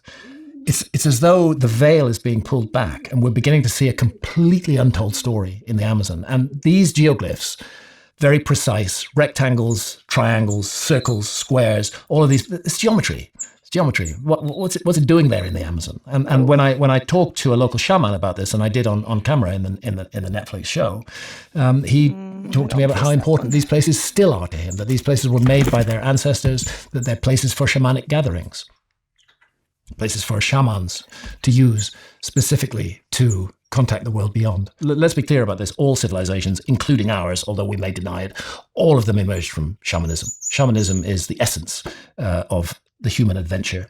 And all civilizations emerged from shamanism. And this one was not shamanism, yes. Shamanism being the system of using altered states of consciousness to gain direct access to other levels of reality. Like psychedelics. Yeah, psychedelics, or you can fast for a month. That will give you some visions too. There are other ways, but psychedelics are the most efficient way to enter the altered state of consciousness. And shamans are masters of the use of plant medicines everywhere in the world, but particularly in the Amazon rainforest. This is where you see it most strongly. And DMT, the active ingredient of ayahuasca, is very fast acting in the way that it's normally consumed. Okay, it's normally vaped or smoked. It produces a 10-minute journey literally to the other side of reality. And there's not much you can do about it once you're in there. But then you're out again. Ayahuasca is a very clever technology. The ayahuasca brew contains DMT. DMT is not orally active. So you can drink a tea made with loads of DMT in it, and it's not going to do anything to you because there's an enzyme in the gut that destroys it. The ayahuasca vine contains a chemical that shuts that enzyme down and allows the DMT to be absorbed orally, producing an experience that can last for hours, that can be physically very uncomfortable. What they're doing at Imperial College is they're giving them DMT by intravenous infusion, using basically anesthesia technology to constantly top up the dose to keep the individual in the peak state. And unlike other psychedelics, there's no tolerance with DMT, so you can keep on dosing people. When you've taken ayahuasca 80 times? Something like that. It's not just, it's important to be clear about a number of things. First of all psychedelics are extremely serious matters. They are not to be taken trivially. They are extremely serious. With experienced use of ayahuasca, one of the very common reports is this moral dimension, that you are presented with your own life, with what you've done with your own life, with the pain that you may have caused to others. And suddenly, that pain that you caused to another person, which you dismissed as they just deserve that, they just deserve those words, you suddenly get it from their point of view. You feel the agony that your words caused that person. And you find yourself, did I do that? Did I say that? You suddenly see what you are. You can't go back into your own past and change negative and useless and pointless things that you did. You can't do that. But you can avoid repeating them in the future. And it's that teaching of a moral lesson that I find most valuable in ayahuasca. It's helped me to come to terms with my tendency to swift anger. I'm very aware that that's a problem I have, and it's something I need to do something about. And ayahuasca has helped me with that. I've become gentler and softer. Not gentle enough, maybe. It's a journey. It's not an overnight transformation, not a magic pill. The main work with ayahuasca comes after the medicine. The main work comes with what you do with the experience, how you integrate it into your life. That's where the work begins. People say it's so easy to take a brew. Well, it's actually not that easy because you're going to vomit and have diarrhea, but easy. But that's where the work begins, not where it ends. And that emotion, does that stem back to your relationship with your parents? Because I was reading about your early yeah. years. Look, we're all frail human beings. We're all messed about in lots of ways. We all have issues in our lives. You said regret. Regret. Yes, I do regret saying hurtful and unkind things to a number of people over the years. I do regret that very much. I do regret very much that I wasn't mature enough to realize why my parents were so difficult. that I never really forgave them for that. I never really forgave them for the strangeness of my childhood and the various things that happened. I never really saw it from their point of view. My mother lost 3 children aside from me. I'm an only child, but her first child was carried to term before me and born dead. Then I was born, I lived, and then the next 2 both died at the age of a year. Well, I know now, as a father, I know what a catastrophe that is for a person, for a mother to lose 3 children like that. You said weird childhood. Yeah. So this is me. This is little Graham here with my mother and my father. It was 1954 that we landed in India. My father was a consultant surgeon, and so he went as a missionary surgeon to India, to a place called the Christian Medical College in Vellore in South India. And we lived in a tin hut. But he was following his faith. He was doing what was right for him. He was giving his skills to help people. I realize that now, and a lot of resentment I have towards him, I probably, shouldn't have. He was an odd guy. He was very eccentric. He used to take me in to watch dissections. There were still hangings in India at that time, and he would dissect the prisoners after the hangings. He had me in there watching it. He took me later on. What age? 5. You were watching bodies being cut at 5? I was, yeah. Absolutely. Very strange. See, it was presented to me as completely normal, but it was strange. Fundamentally, he was a good man, I believe. But I think allowing a 4 to 5-year-old child to see those things is deeply traumatic in a way that you probably don't recognize until later. I agree. It's come home to me more and more as the years have gone by that what happened to me in those years in India scarred me deeply. It wasn't just the operating theatres and the dissections. It was the gloom and the misery and the despair that settled over my family at that time. And I don't think I ever really recovered from that. Did you have nightmares? Yeah. And what were those nightmares? Usually nightmares of loss. Usually nightmares of suddenly I'm alone. I'm completely isolated, lost, alone. The reason I ask these questions is there's only ever been one other guest who I sat here with a couple of years ago, who I believe's dad was a surgeon, and his dad brought him in to watch operations and dissections when he was young. Yeah. And it scarred him in a way that he didn't realize until later. Yeah. And he told me about the nightmares of waking up in the night and seeing those bodies of those people around his bed on a predictable basis, and told me he's actually the guy that coached Michael Jordan and then Kobe before Kobe Bryant passed away. And he told me still as an adult, those bodies join him at nighttime. So he'll wake up at nighttime and he'll see them around his bed. So, well, thank you, universe. That didn't happen to me. I don't remember having gruesome nightmares. I remember a feeling of loneliness and abandonment. That's what I remember. Loneliness and abandonment. I've always felt that way. I was always an outsider at school, everywhere I've been, all my life. That's what I'm for. I'm here to be an outsider. I've come to that conclusion. And I need to do that well. I need to provide an alternative point of view on the past. There's a real cost of being an outsider. Oh, yeah, but there are also some benefits. We are what we are. And for me, I was always strange. I had this childhood in India. I didn't fit into the British school system. I was a total failure at school. I could not connect. With any of it. It seemed I just didn't get it. What was this about? And the cruelty, the viciousness. My dad went to a boarding school and I had a good experience. So he sent me to a boarding school in Durham in the north of England. It was the cruelest place. Beatings going on. I was repeatedly beaten about the bare buttocks by a sadistic headmaster with a cane. I couldn't fit in with the other kids at school. And I don't feel victimized from being an outsider. I feel it's a privilege. I feel I've been given an opportunity to take a different view of things as a result of being an outsider. Are there words unsaid here with these two people in your life? Yes, there are so many words unsaid. I'd like to go back to my mum and say, I understand why you were so obsessed with keeping me alive and making sure that I did something with my life. And I'd like to say to my dad, look, you were pretty crazy, but you did at least inspire me to be eccentric. It's a funny thing getting older. I'm 75, 76 in August. One of the things it does is you realize how collapsed life actually is. I remember being a teenager, and I remember being a young man, and I remember being middle-aged. And the feeling is you're immortal. It's going to go on forever. Everything's going to go on forever. And it's long. It's long, lots of time to do the things you want to do. I have a message. No, it's not long. There is not lots of time. If there's things you want to do with your life, start now. Start right away. Don't wait. Otherwise, you'll not have the opportunity. Life is very short. It's a beautiful, beautiful gift that the universe has given to us. We are responsible for returning that gift. by as far as possible within the circumstances that the universe has given us, living a full life and contributing something worthwhile to that life. Not being a robot, not being commanded what to do. We need to learn to think for ourselves. This is something that is so easily forgotten. Just make sure he's It's a miracle shaped. that you and I are sitting here at all, that I'm here, that you're here, that we're here together. It's an absolute miracle. It's a result of billions and billions of years of processes in the universe, which had nothing to do with us, randomly bring us together at this point. It's really quite a miraculous situation. To be alive, to be born at all, is a miracle. I think it was Voltaire who, talking about reincarnation, who said it's no more extraordinary to be born twice than to be born once. And I think there's a point in that.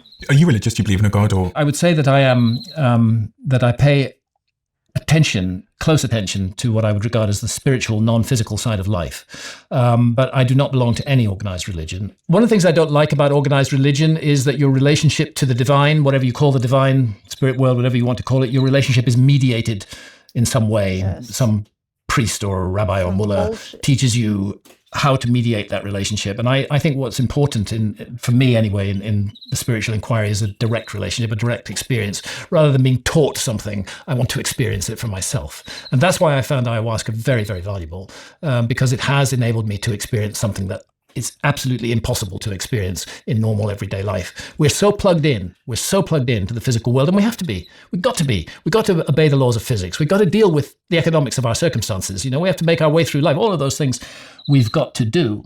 But if they become our total focus, we become shut off from everything and anything else that may exist. And what the big psychedelics can do, if they're taken in the right circumstances with the right advice, with sincere intention, what they can do is get you out of your own way and allow you to connect to that wider realm that normally you cannot connect to. And yes, I do believe that a wider realm exists. Just in the same way that, before the invention of the microscope, we had no idea that there were bacteria. I think I'm right about that. We started seeing these tiny little things swimming around. Gosh, major discovery. Well, they were always there. We just didn't have the kit to see them. And I'm suggesting that what psychedelics can be, and certainly what they use as shamans for, is technology, a device for getting you out of your own way and allowing you to connect with other levels of reality that in daily life it doesn't serve you to be connected with. the interesting thing about DMT in particular is when you speak to people who have done DMT. You know, I spent about a year working in a quite big psychedelics company I got really fascinated. I'd left my company. I didn't have anything to do with my time. So I started this podcast, and I also, on YouTube, and I also started working in a psychedelics business because I found the studies. Hold on. I need to reference the face shape. Yeah, the cheeks.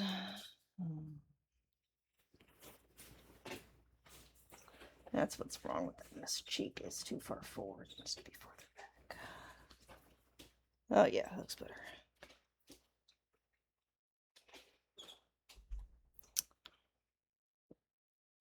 Then we got the nose and the cheeks. Make sure it looks mostly the same on each side. I feel like this needs to be more full at the bottom. And I might have to really stretch out the crochet. I think it was a tighter weave on that side. Ugh. Yeah, maybe push it this way. Stuffing. That looks a little better, I think. Do do do do do do do do.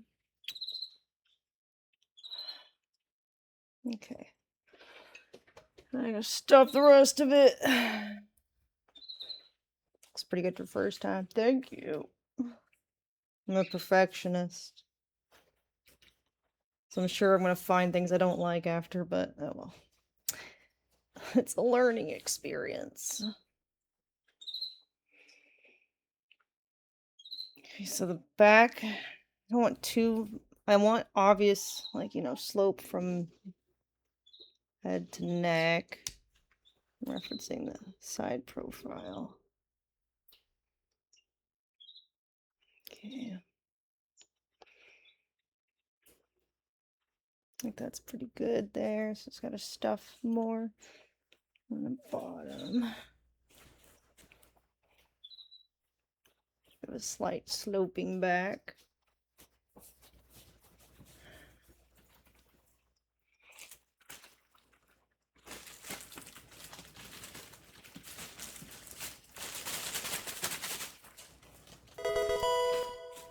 I do have too many hobbies. There's not enough hours in the day.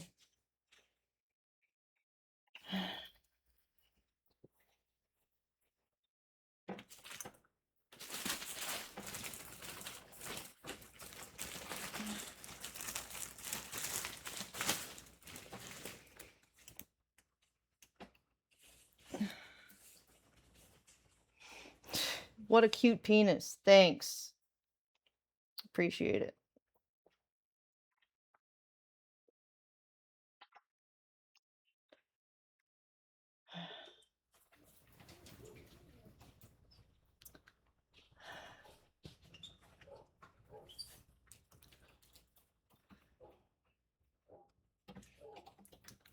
I'll have to make the neck more fluffed up here.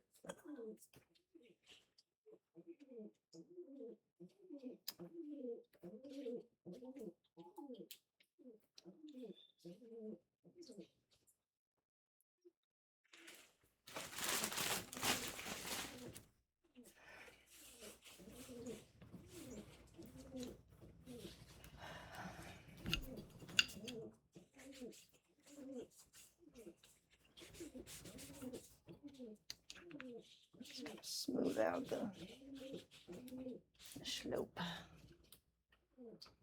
I want his belly. Those belly's gonna have like a patch on top, so that'll add more fluffiness looking to it. But I do want to stretch it out a little bit here.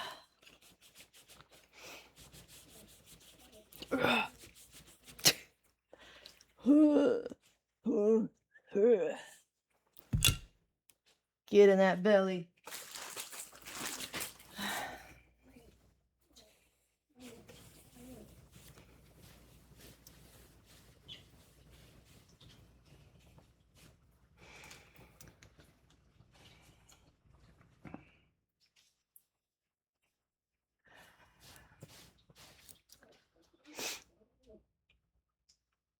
Is there a sitting profile?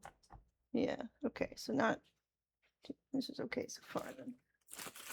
A little bit here.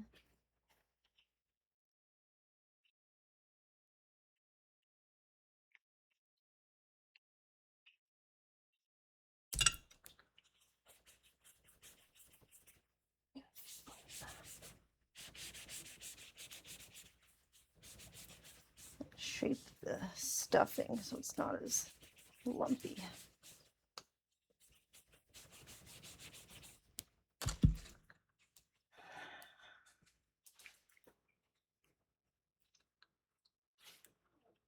Yeah. It's not bad. Make the back more smooth.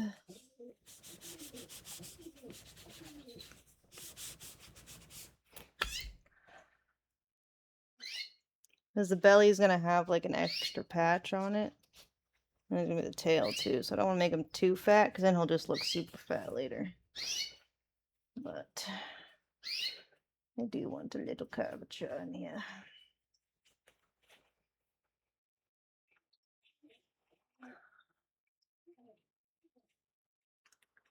I think he's going to be like sitting. That looks a little better.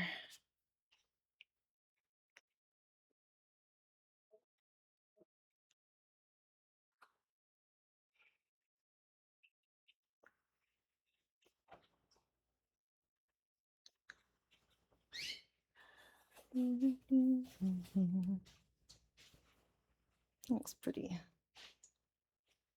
good. Not bad, not bad.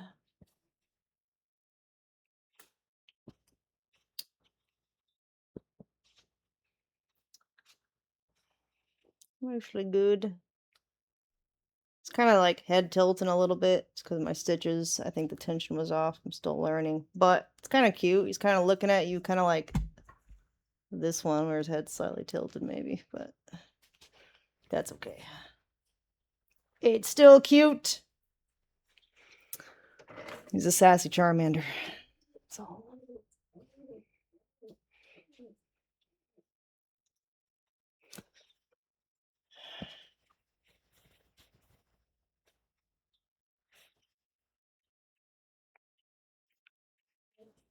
Stuff a little more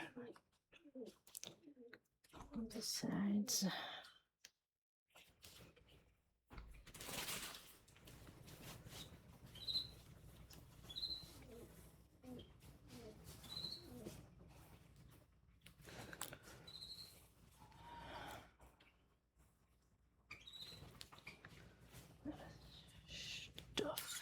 Stuff it. Don't want to get caught in the stitches up here, so pretty good. Smoother now. I think that's a good proportion with the sitting profile here on the end. Okay. Leave him alone. Stop calling him phallic. You're hurting his feelings. On mental health and psychedelics really interesting. So I have quite a deep understanding, I guess higher than average, of ibogaine and ayahuasca and DMT. And my partner is very, very spiritual and has done all these things as well. So one of the fascinating things is how similar people's experiences are on something like DMT. Funnily enough, your description of these creatures saying you belong to us now is almost verbatim what one of my friends described 2 weeks ago. Yeah. That they were teleported into this like 4K realm where these creatures that are like slightly animal in their anatomical structure, maybe slightly a little bit human as well, basically was like had taken hold of him, and they were very curious and inspecting him, very colorful realm, and then they kind of sent him back, or at least, you know, after that. And it does make one wonder. I think one of my conclusions was if inhaling a small chemical can completely take me to another place, then, and if you, from a reasoning perspective, it's just it was one inhale of a chemical, then it goes to say that my current perception of reality is as fragile as an inhale of a chemical. Like me thinking that I'm here with you now is as fragile as inhaling one chemical. So to think that this is base reality, when the difference between this and being with some grasshopper people in 4K exactly is literally an inhale. It just, that for me, I was like, oh wow, okay. It's an extraordinary realization when that comes, and it causes us to question the nature of reality itself. And this is what's really important about these medicines. First and foremost, you're right. These psychedelic medicines are proving incredibly effective as therapeutic tools. And that's great. I really think that's incredibly valuable. But there's another level to go, which is the inquiry into the nature of reality and the inquiry into what consciousness is. These medicines are very effective means to conduct that inquiry, and that's why I applaud what they're doing at Imperial College in London. They're also going to be doing trials at the University of California, San Diego. They're going to be doing trials in Costa Rica. A whole range of places now are looking into this because it's really interesting. People coming back and reporting the same experience when they haven't compared notes yet. How do we explain that? Because it's in a vision, and people say that at the moment, the default mode is to dismiss it and say that's just rubbish, don't waste time on it. Our preconceptions about the nature of reality should not limit our inquiry into the nature of reality. And at the moment, still, unfortunately, there are preconceptions about the nature of reality, which is that it's material-based, that there's nothing else to it, really. Everything is reduced to matter. Even consciousness is reduced to matter. It's reduced to the physical matter of the brain. We don't know that for sure. We don't know what's going on. Consciousness is absolutely not understood. And so when we have mysteries, like people who are injected a small dose of a chemical like DMT and go off into a completely other reality, that's really interesting. And it's at least as interesting, if not more interesting, than exploring other planets right now. I think we need to explore ourselves first. We're not in shape as a species to start exploring the universe. We don't want to export our toxicity to other parts of the universe until we've overcome it, until we've grown up as a species, which we haven't done yet. We need to know ourselves. Psychedelics are one way to do that. Not used irresponsibly, but used responsibly in a structured, careful, thoughtful way. They can be very helpful in knowing ourselves. That's the journey we need to do first. Go to Mars by all means, go to the moon, go even further. But do this first. Know who you are first before you start doing those bigger and wider investigations. Get all that sorted out, because we hardly sorted out anything on this planet, and we're talking about exploring other planets. Well, I'm all in favor of exploring other planets, but I'd like to sort out things on this planet first. That's where the resources should be going, and we should stop kidding ourselves that we can just escape this planet and make a complete shithole of it, leave it and go and live somewhere else. No, we can fix this. We are capable of fixing this. We're capable of fixing everything. Human beings have enormous potential. We're just using a fraction of 1% of it at the moment. The question the obvious question that comes to mind is how. Maybe I don't know, maybe some kind of leader comes along. Could be. I think we need to move past leaders. I just don't know how else humans would change without some kind of leadership. It's very difficult to see. I agree with you. It's very difficult to see how it happens, one person at a time, slowly through word of mouth, through experience. But look, everything in the ayahuasca garden is not all flowers either. There's a lot of very wrong behavior going on there. People are exploiting that medicine. Basically, drug dealers are exploiting that medicine and offering it irresponsibly to people in groups of 100 or even more. That's actually really, really stupid to do that. Ayahuasca is an intimate experience, and it needs to be done in a very small group, not a very large group. So it's not all roses. I'm not trying to paint these medicines in a false light. They have their downsides. They have their problems. They are extremely serious. We should always research and investigate before any experience with psychedelics, but they have a part to play. And it's an important part. And thank God we're seeing its effects, psilocybin effect on long-term depression, very important. Post-traumatic stress disorder, very important. These therapeutic breakthroughs hopefully will open the door to further inquiries into the kind of work that's being done at Imperial College. What does this really tell us about the mystery of consciousness? What does this really tell us about what we think is real? If you're thinking about starting a business, one of the first decisions you'll have to make is actually one of the most important, which is where do you build that business? Our product team, who manages everything we do from our conversation cards to our diaries, has always used our sponsor, Shopify.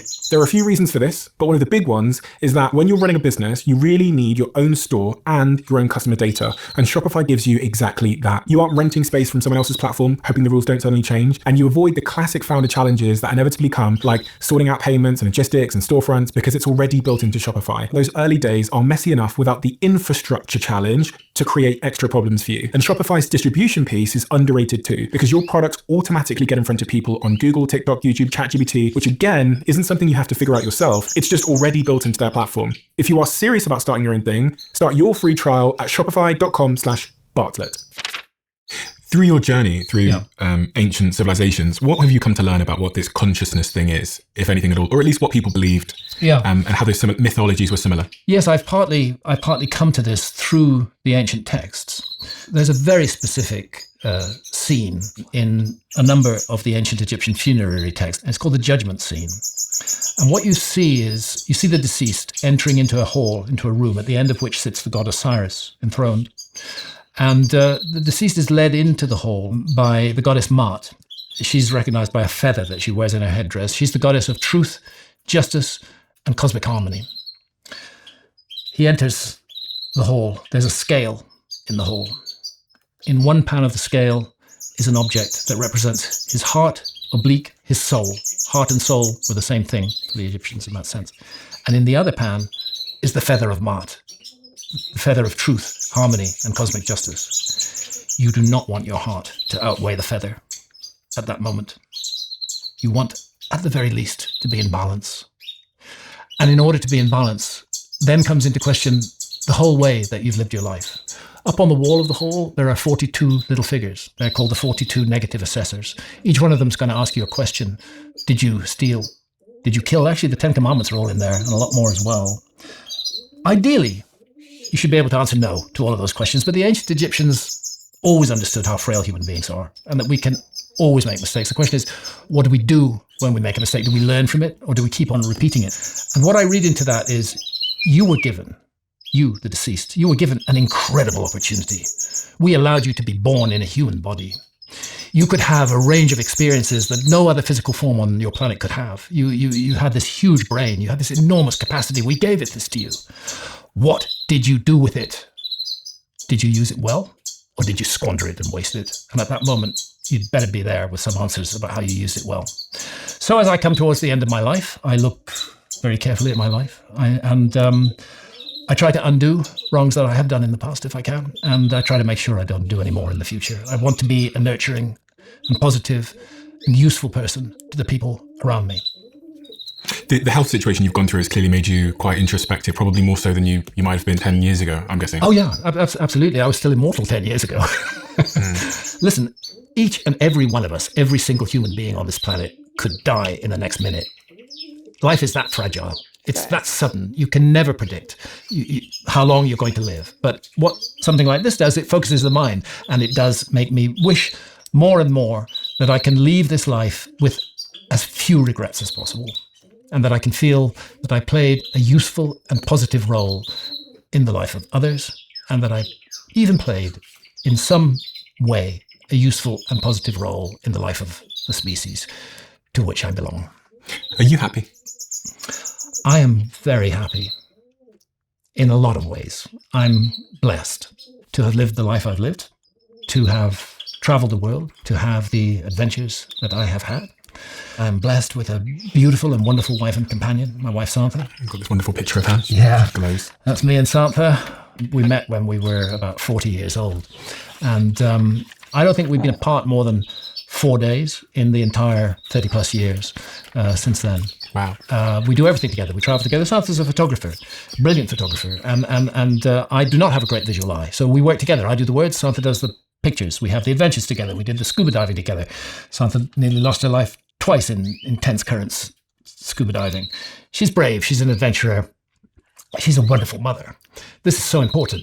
Santha and I have 6 children between us. Santha brought 2 from her previous marriage. I brought 2 from my first marriage and 2 from my second marriage. So 6 children from 3 broken marriages is a potential disaster. Santha brought them all together into a group of loving, deeply committed siblings who care for one another, who are constantly in each other's lives, who are there to support one another. Santha did that by just being a brilliant, loving person.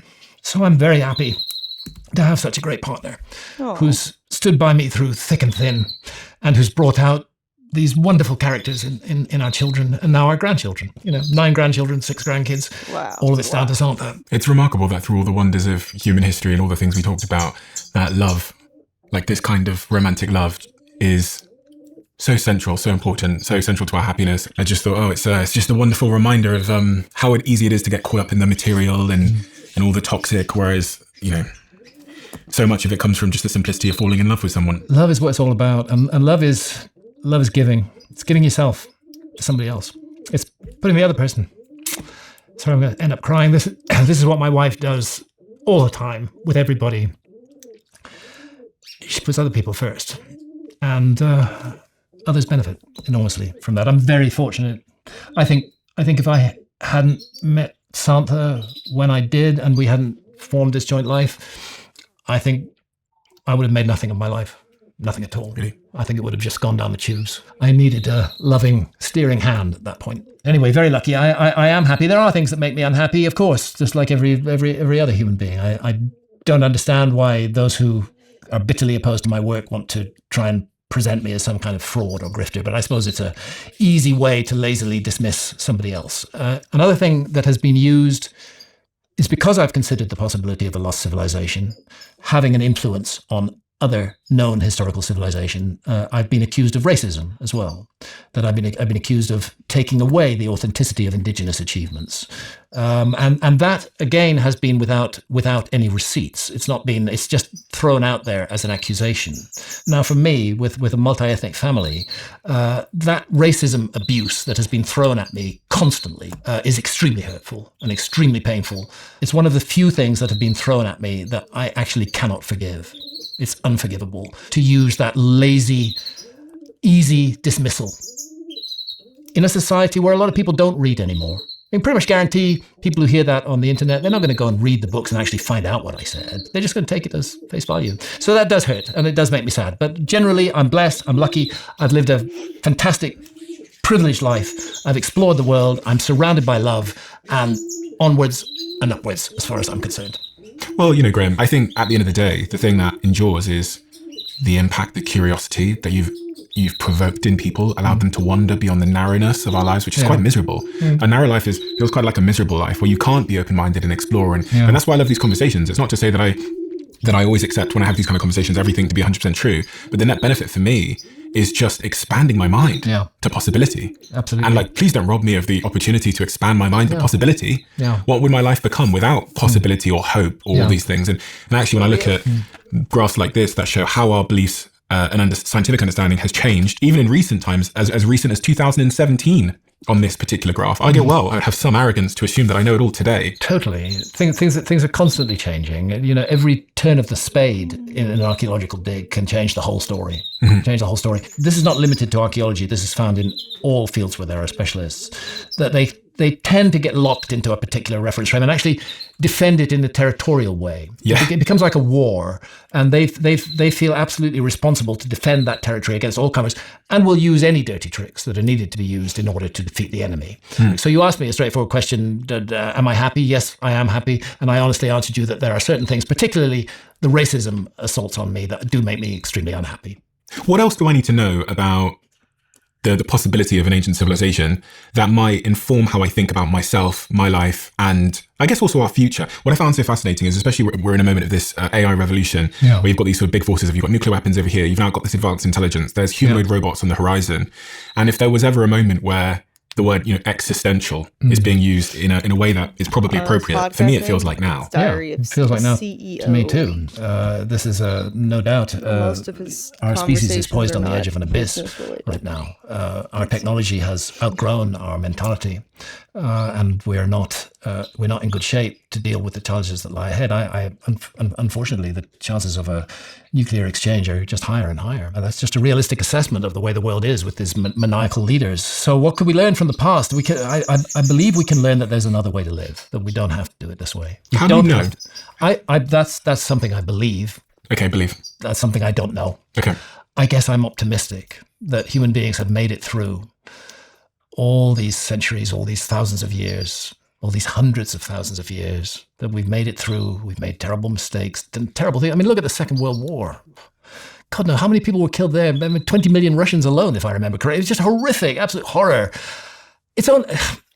When I was born in 1950, the Second World War was only 5 years away, and at the end of it, and it hung over us. Our generation were aware of that, but it seems to me people today aren't aware of the horror of global war in the way that they were, and that adds to the danger that we will immolate ourselves. I think a new approach to the nature of reality is really vital. I think we need to begin to understand consciousness better. And what I would wish for the human species is that we understand we are actually all one, incredibly diverse, full of creativity and differences, but all one. And a mother in the middle of sub-Saharan Africa and a mother in New York City, they love their kids in exactly the same way. They hope for their kids in exactly the same way. There's no difference between them at all. As long as we're indoctrinated into this notion of divisive differences, I'm all in favor of differences between human beings. That's part of our creativity as our species, but divisive differences, that's what's going to kill us off. And that's, I think, the message that comes down from the past. Whether it's a correct message or not, the message is we, a former civilization, made a terrible mistake, and it resulted in a cataclysm that brought us down. I think we need to realize that can happen again, and that we are most likely to be the cause of that cataclysm ourselves. There may be a danger of further comet impacts. The Younger Dryas comet fragments, it's called the Taurid meteor stream. The Earth passes through it twice a year, in June and in October, November.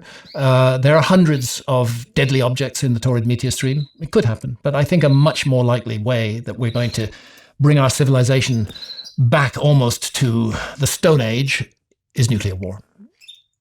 We're going to do it to ourselves.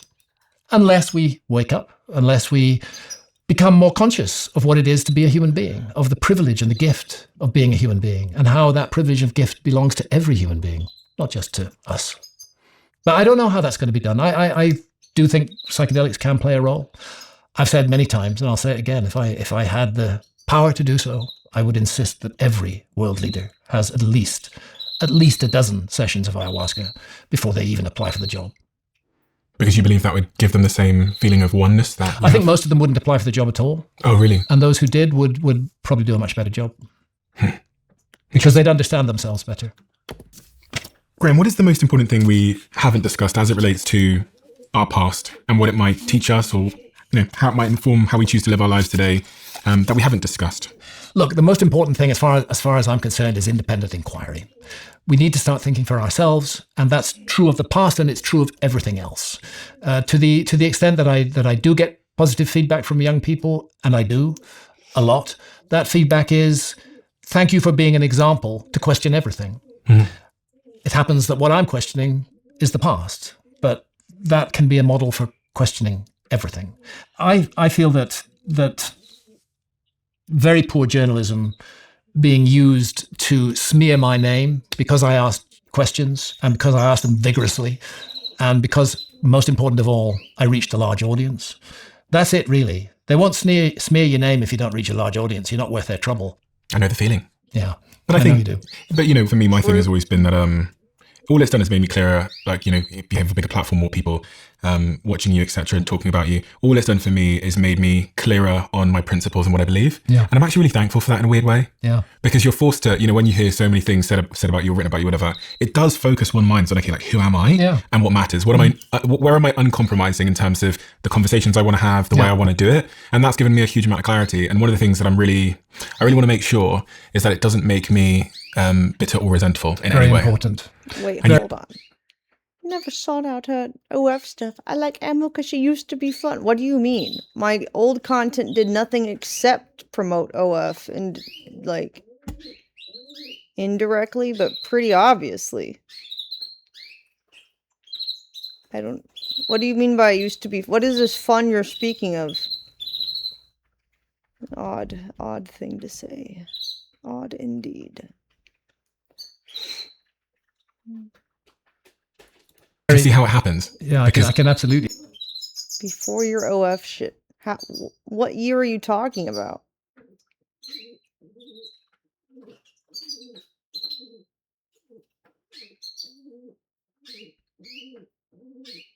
See how it happens. because you have to live with this sort of injustice potentially, or being mischaracterized or whatever. So it's easy to see how one can slip off into I this. wasn't even streaming in 2015, so I mean, I don't know. Okay.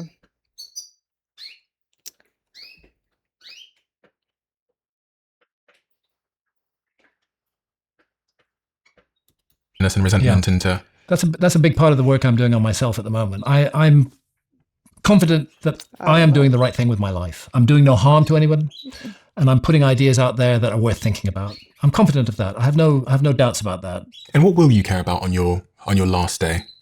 Most of all, the love of my family. I don't know. That's the most important thing to me.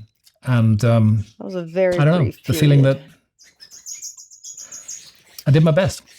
I did the best I could to carry out the task that fell upon me, quite by accident. I was a current affairs journalist in the 1980s. I had no idea I was going to go down this rabbit hole into the ancient world. It was a series of accidents that led to it. But having gone down it, I feel very, very, very committed to it. It's interesting because one of the ways that I've always chosen to conduct my interviews is just to judge people as I find them. I remember once upon a time I had Brian Johnson coming on my podcast, and you know he has some radical beliefs about living forever, etc. He's the longevity guy. And I remember one of my team members walking up to me beforehand and saying, before he had arrived, and saying, "What do you think of him?" And I remember saying, "I have no idea. I've not met him yet." Yeah. And then I sat down with him, had this interview, and he said this thing to me at the end of the interview where he goes, "Thank you." And I go, "What do you mean?" He goes, "Thank you. This is the first time I've done an interview in my life where the interviewer had like no preconceptions of me." And he goes, "It meant that I was relaxed and able to be myself and blah, blah, blah." And I say that because my opinion of you is someone who is really curious about humanity and has this interesting idea that is really expansive for one's mind about what could have happened.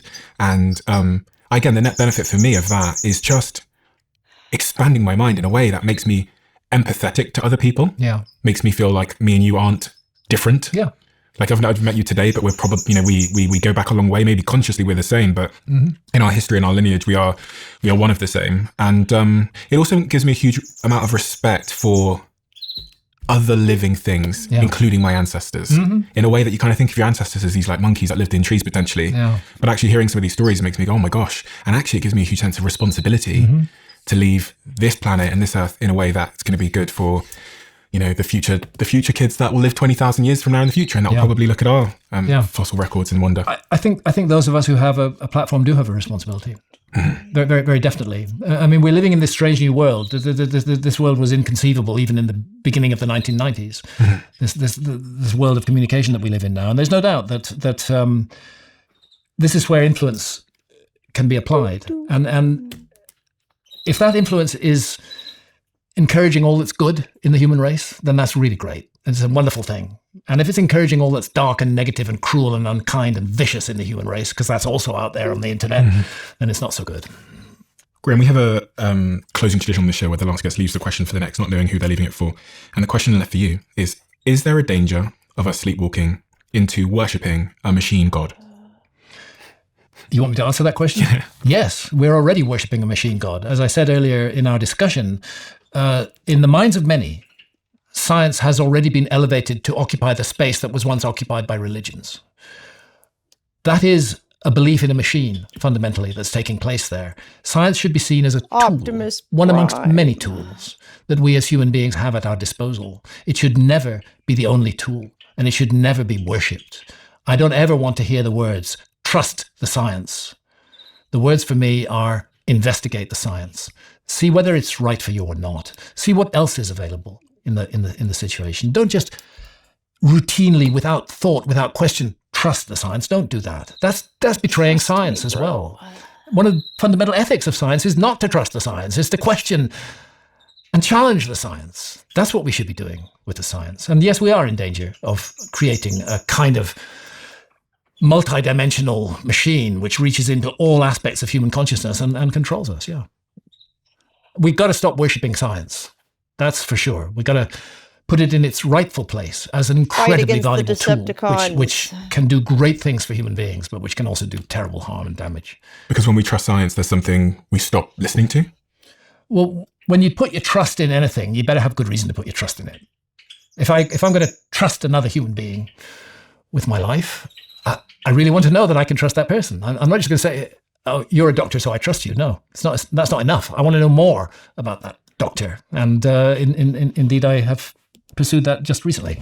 Science is great. Science is really useful, but we're not being what we should be. We're not living up to the potential that the universe gave us if we just go around trusting everything all the time. We're here to ask questions. That's what we got these enormous brains for, and this incredible connectivity is to ask questions. Anybody who says don't ask questions is doing a great deal of harm.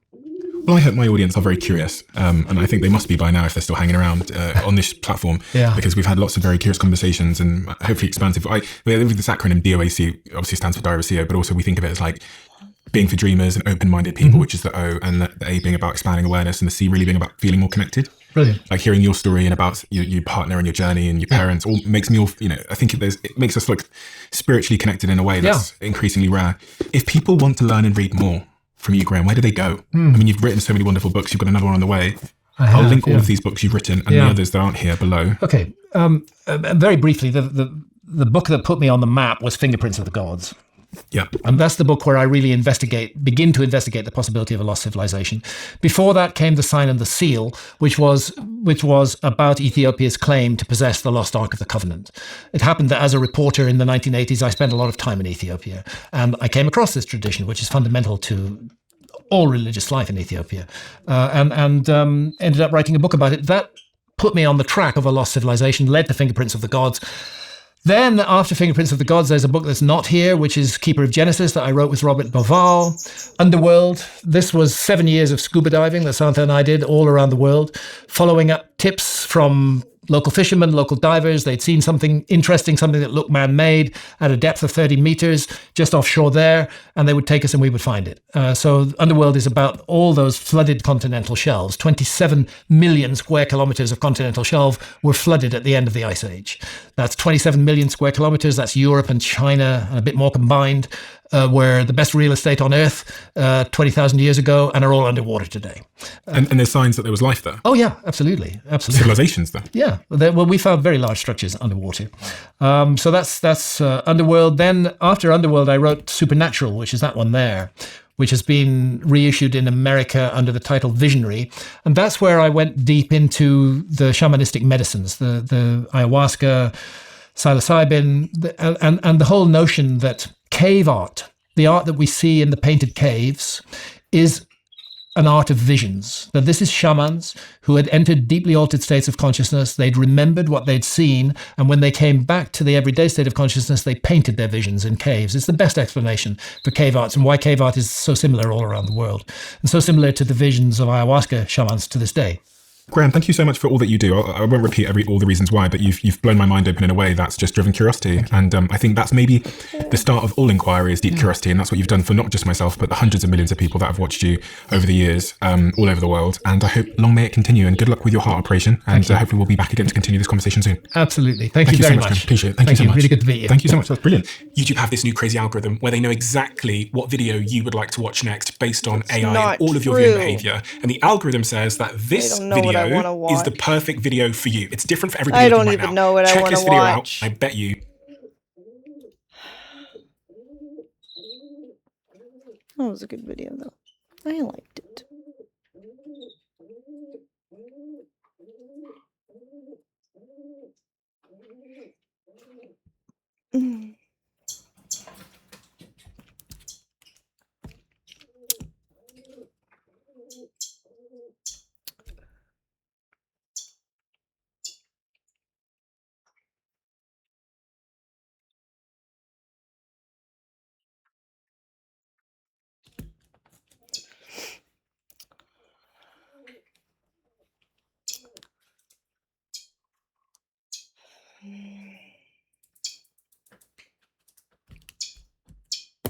Almost done with this part, so I have to look up how to do something. Okay.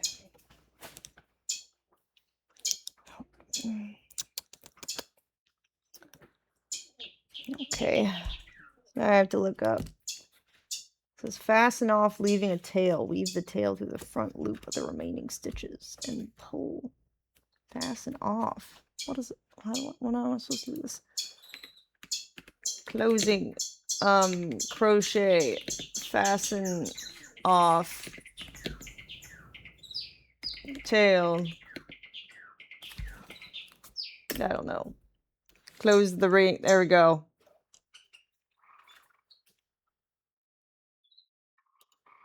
When you've reached the end of your piece, cut the yarn and leave about 5 to 6 inches of a tail. Pull this tail all the way through and give it a little tug to secure that fasten off. Take your yarn needle and thread your yarn onto it. Then, coming from the inside of the hole to the outside, you're going to go under the front loop only and pull your needle through. Continue doing this all the way around until you've done it to every stitch. Then, when you've reached the end, you're going to place your thumb right below it and take your other hand and pull your yarn, and it'll close up that hole. Insert your needle into the center of that hole and come out one of the stitch holes on the side, pull through and give it another little tug, and you can see that the hole is closed. I feel like just secure this with a knot. Should be smaller, but it doesn't give me a picture. It just says that I've reached the end of the steps, but I don't know. Maybe I should keep going. I don't know. I guess I don't want it to be too round because then it won't be balanced.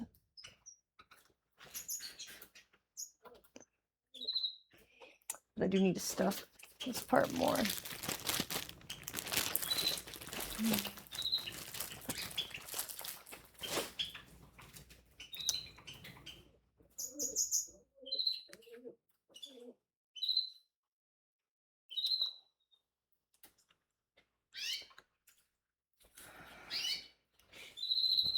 Yes, we advanced.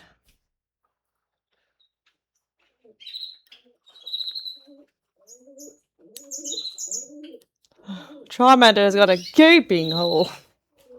Gape. It's gaping. It's so cute, though. Alright.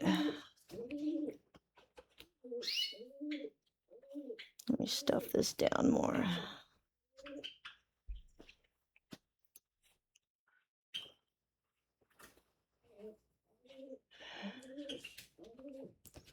It's a bowling pin or a penis, whatever you want it to be. Bowling for cock.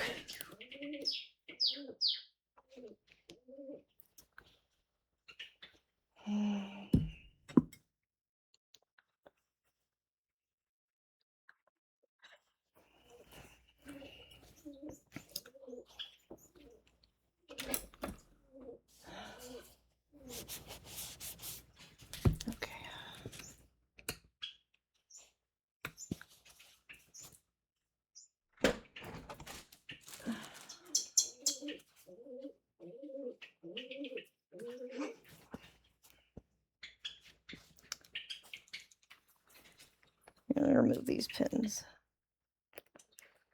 I do have some gaps, but I'll probably just use my needle just because I wanted it like a really specific shape, so I probably overstuffed it beyond what the pattern was supposed to be, but he looks better than the pattern's example, so I would just use my needle and thread later and kind of close the gaps a little.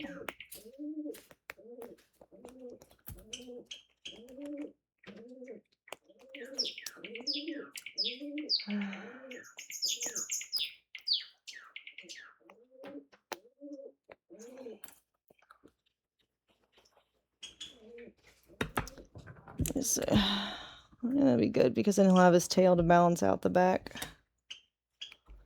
Any references again? Yes, I want a little curve here on the back.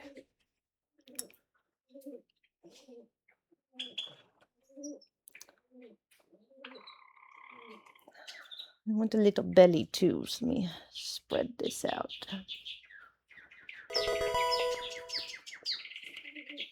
Little belly boy. There we go.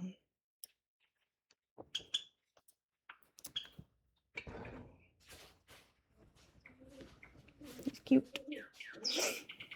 Okay, let's see how to close this shit. When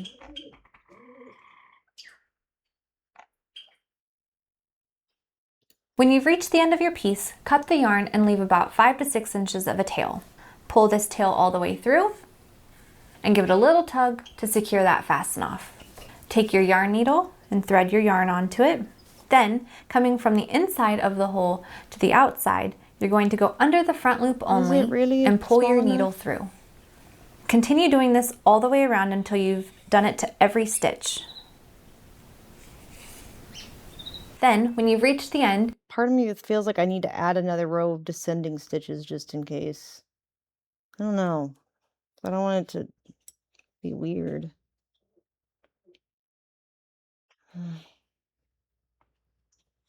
Okay, let me put a marker in. That way we'll know where we were if it doesn't work out. I can always unweave it back. Okay. Let's see.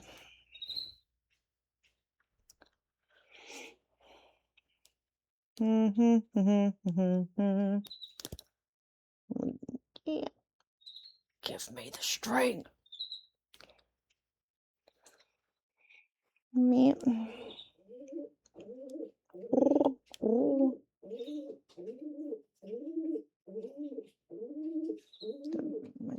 Leverage. I don't want to smush the shape though. Ugh.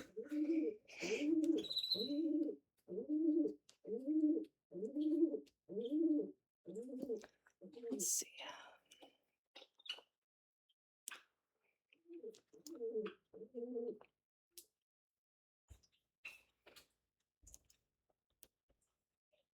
Do do do do. Do do do do do.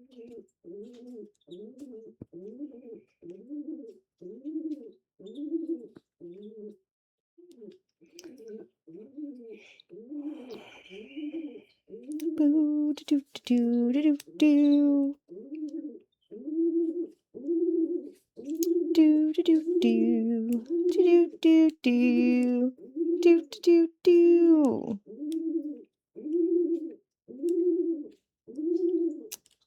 No, that hole was too big. Let's see. There we go.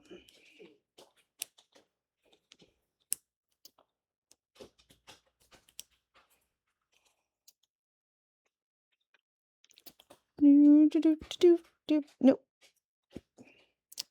This one. There we go. Do do do do do do do do do do. Me. Do do do do do do do do do do. Do do do do do do do do. Ba-ding, ba-ding, ding.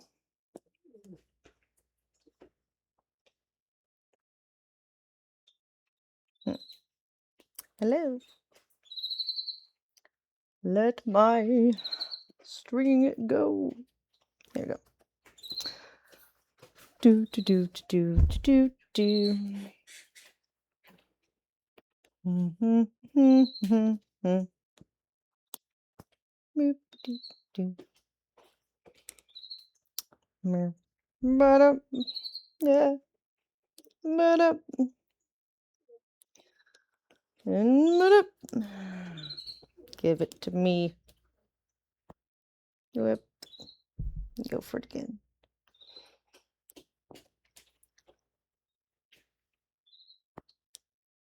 Mer.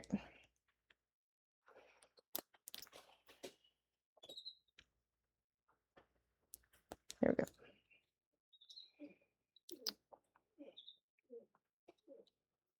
Okay. It looks small enough now, maybe. Put some more stuffing in there.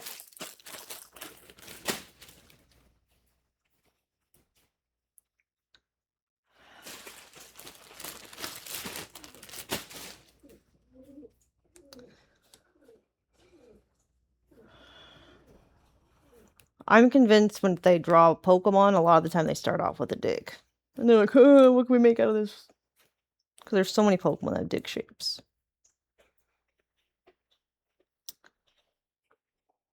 Okay. That looks pretty good. So now, go back. When you've reached the end of your piece, cut the yarn and leave about 5 to 6 inches of a tail. I'm gonna leave a Pull lot this more tail than all the way through that. Just in case. and give it a little tug to secure that fasten off. Take your yarn needle and thread your yarn onto it. Then, coming from the inside So I of can the always hole to bond the more. outside, you're going to go under the front loop only and pull your needle through. Okay, hold on, back up. Continue doing that fasten off. Take your yarn, the tail. Pull this tail all the way through and give it a little tug to secure that fasten off. Take your yarn needle. I'm gonna do a regular. Oh, I need to take the tag out. I'm gonna do a regular stitch, I think, to fasten off. Do do do do.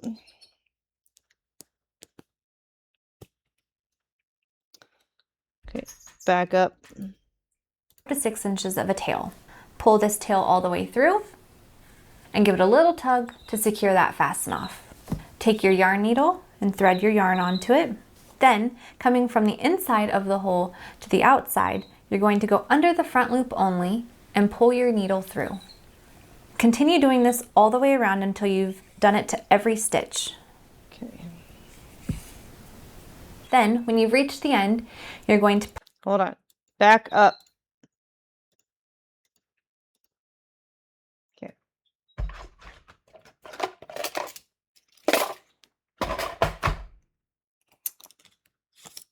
Hopefully this is big enough.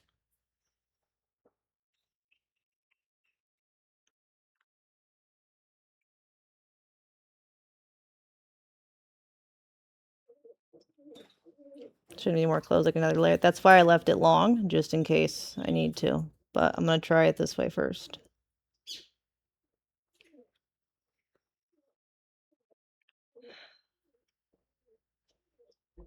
and thread your yarn onto it. Then, coming from the inside of the hole to the outside, you're going to go under the front loop only and pull your needle through. Continue doing this all the way around until you've done it to every stitch. Then, when you've reached the end, you're going to place your thumb right below it and take Do, do, do, do. Well, I already did one Homer hole beyond what the pattern told me to do, so that's why I'm just gonna try this and see what happens. If it doesn't work, I'll add another row.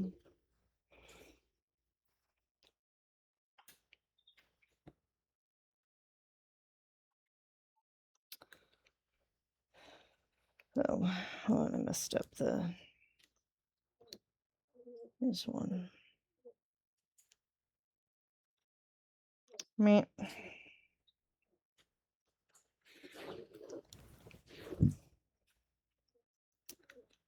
think I did.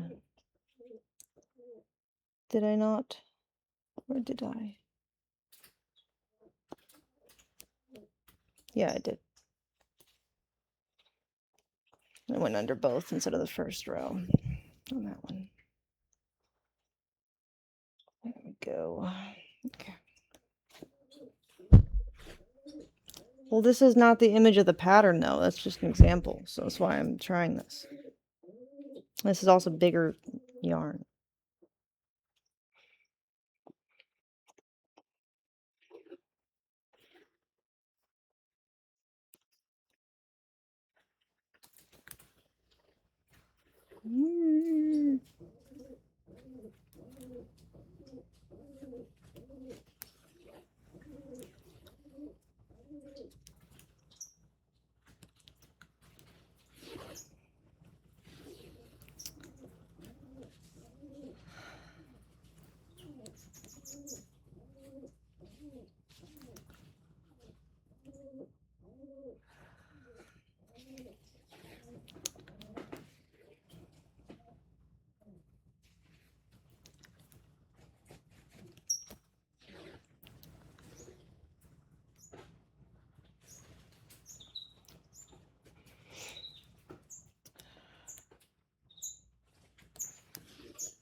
Does she do it in the last one too? Then, when you've reached the end, you're going to place your thumb right below it and take your other hand and pull your yarn, and it'll close up that hole. Insert your needle into the center of that hole and come out one of the stitch holes on the side, pull through and give it another little tug, and you can see that the hole is closed. Just secure this with a knot and then use your hook to slide the knot back into the piece. Just secure this with a close up the thumb right below it and take your other hand and pull your yarn, and it'll close up that hole. Insert your needle into the center of that hole and come out one of the stitch holes on the side, pull through and give it another little tug, and you can see that the hole is closed. Just secure this with a knot and then use your hook to slide the knot back into the piece.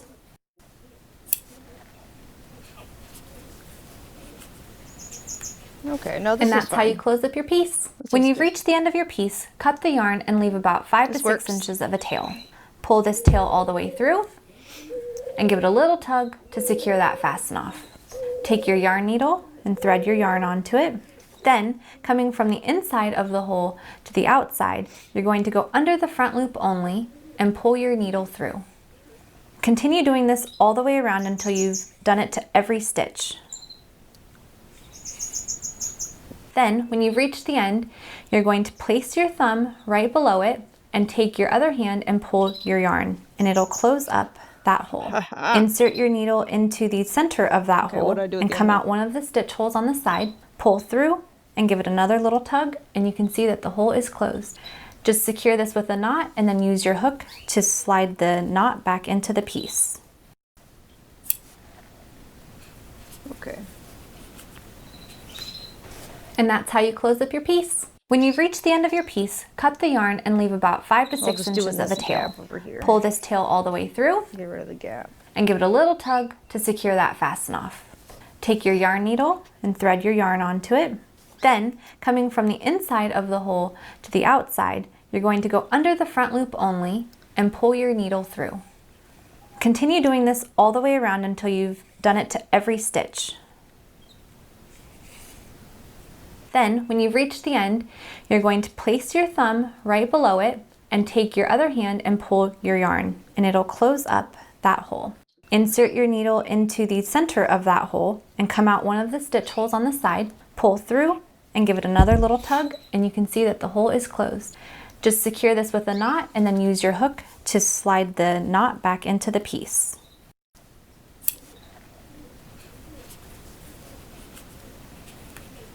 And that's how you close up your piece. When you've reached the end of your piece, cut the yarn and leave about 5 to 6 inches of a tail. Pull this tail all the way through and give it a little tug to secure that fasten off. Take your yarn needle and thread your yarn onto it. Then, coming from the inside of the hole to the outside, you're going to go under the front loop only and pull your needle through. Do I tie the knot with my hand? Continue doing this all the be way easier. around until you've done it to every stitch.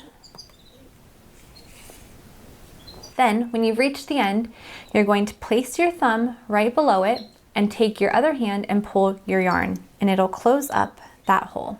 Insert your needle into the center of that hole and come out one of the stitch holes on the side, pull through and give it another little tug, and you can see that the hole is closed. Just secure this with a knot and then use your hook to slide the knot back into the piece. I'm gonna double knot it just in case.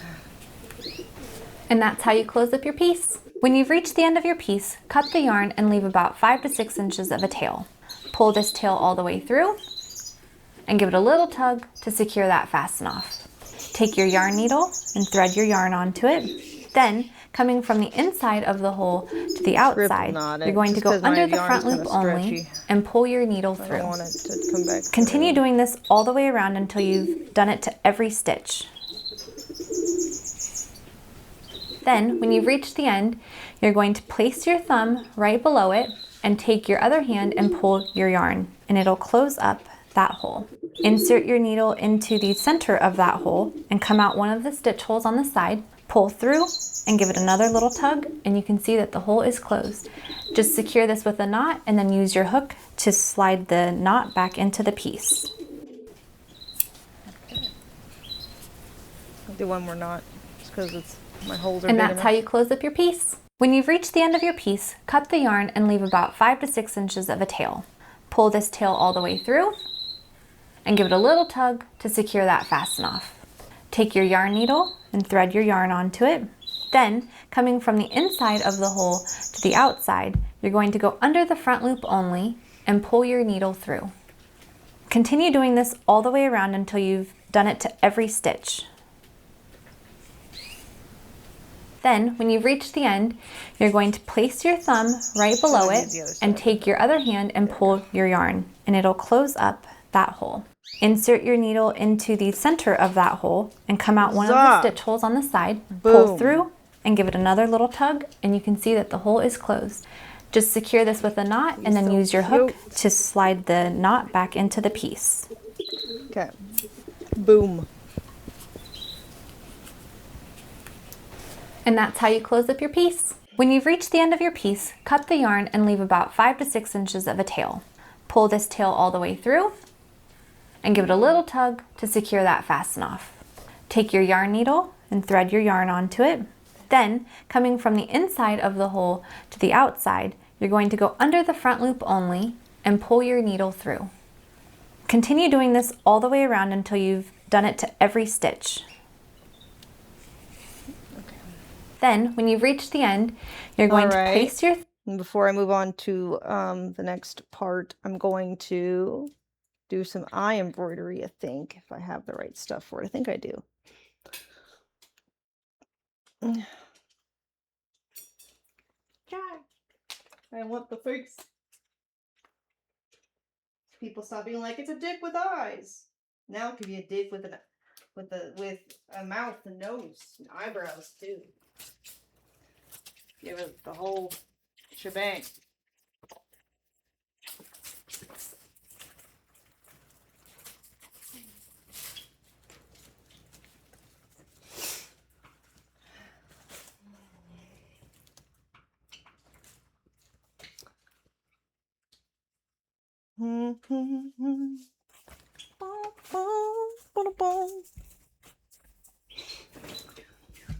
Back to my music.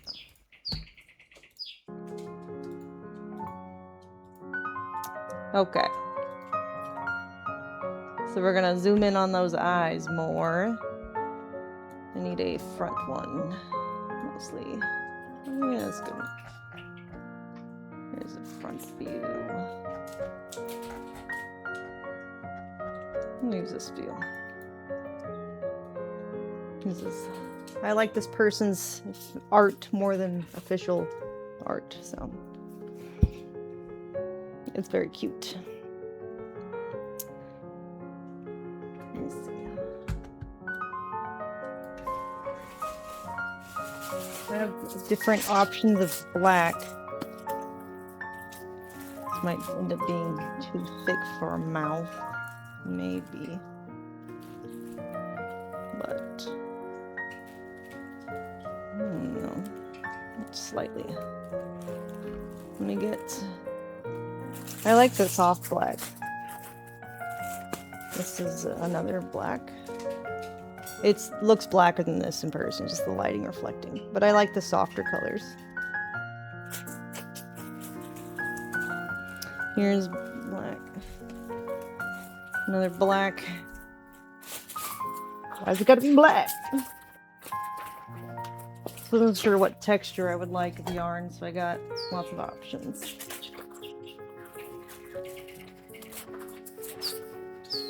Alright. Kind of like this maybe for the mouth. Nice. A nice width. Not that shape necessarily, but like the width for the mouth. I think that's a good width for the mouth line. So I don't want it too thin because that's how it looks shitty like everyone else's in the example. See, this was too thin and he looks retarded.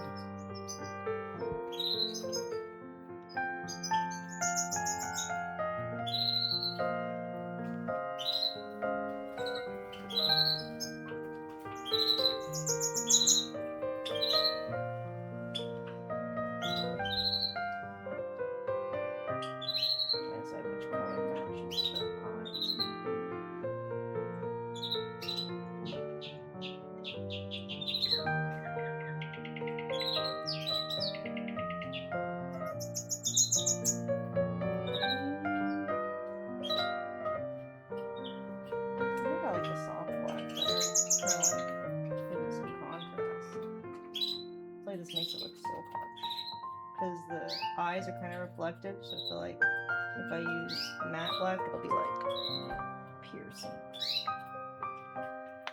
About this one.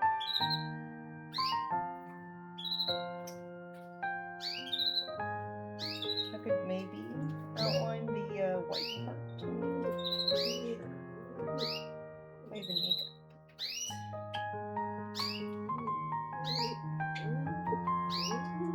I'll add the white first and decide if I want an outline or not.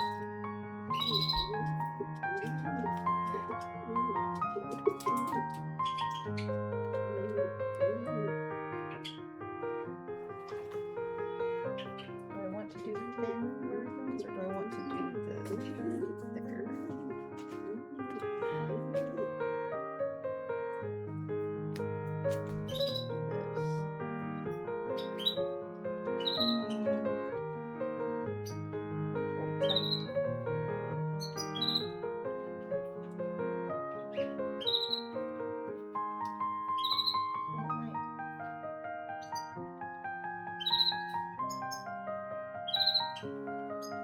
If I like that more, or if I want to go over it and make it thicker gradually.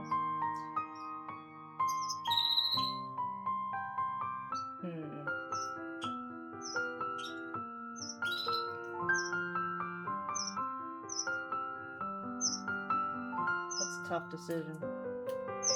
I kind of like how smooth this is, but I don't know if it being like more raised than the black part of the eye looks weird or not. Is my issue.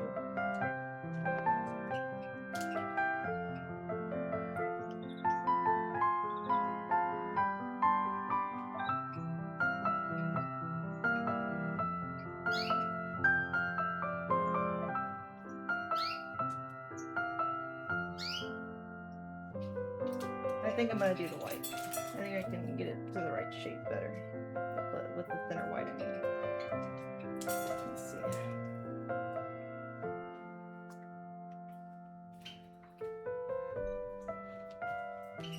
And it's kind of like a soft yarn too, so then I think it might actually look really good with a border because he has white on the outside of his eye. That's why white.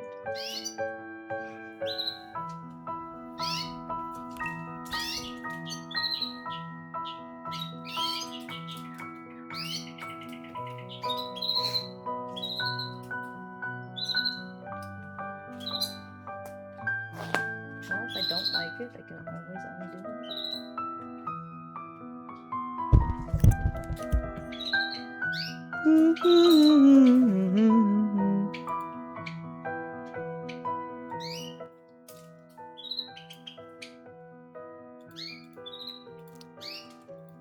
Do, do, do, do, do.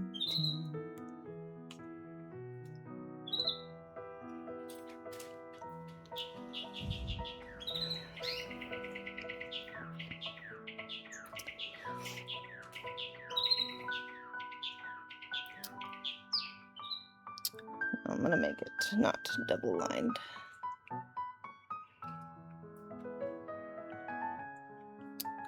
Do a single thread so I can control the shape better.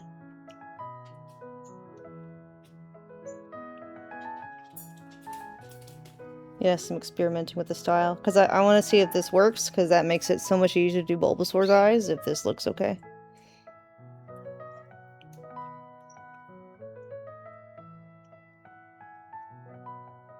These are like triangle pieces, so if hybrid yarn, hybrid black part works well, then that makes my Pokemon eye shapes not as annoying.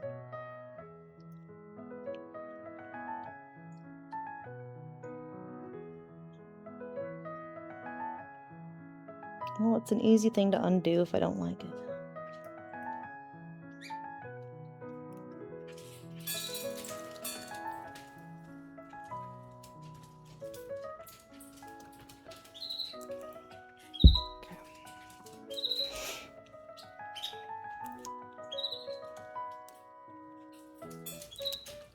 Let's see how I'm gonna...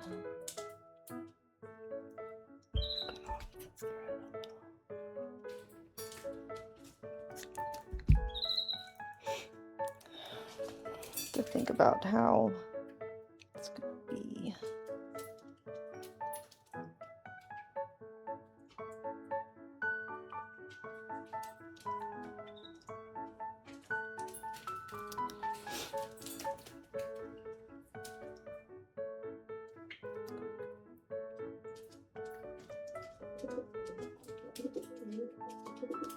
Actually, I'm gonna go under, start from under the eye. That'll be easier. Let me also cut this. Just leave a long extra piece.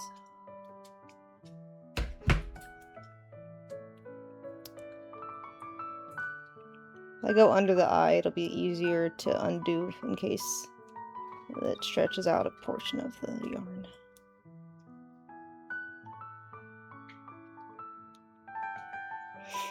I can lift up slightly and go under this way. I think. Did I grab it? Yeah.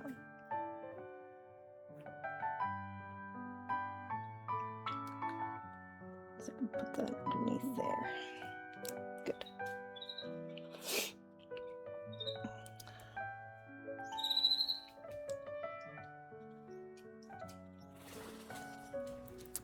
Mm-hmm.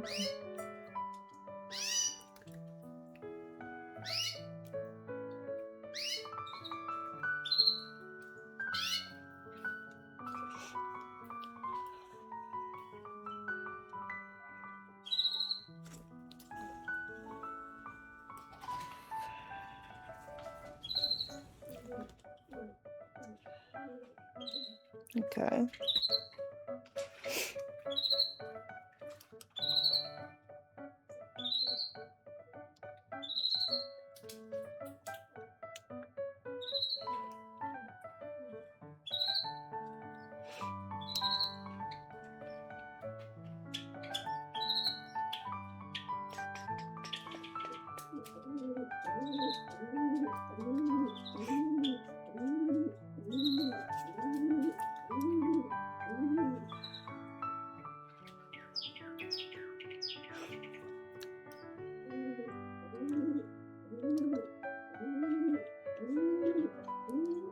So far, I don't mind it.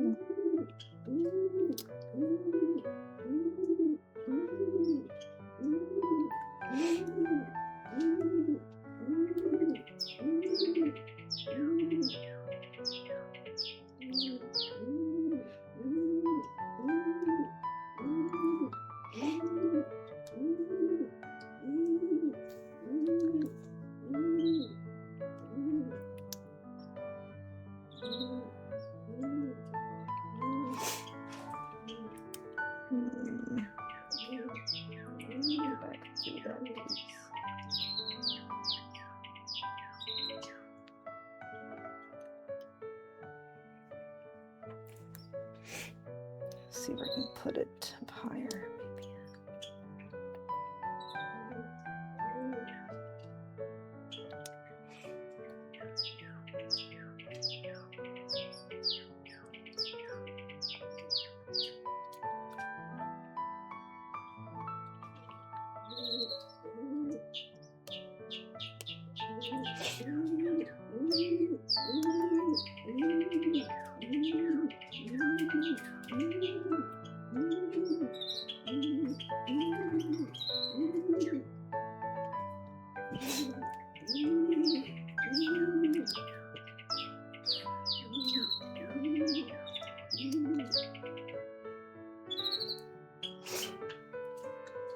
There we go.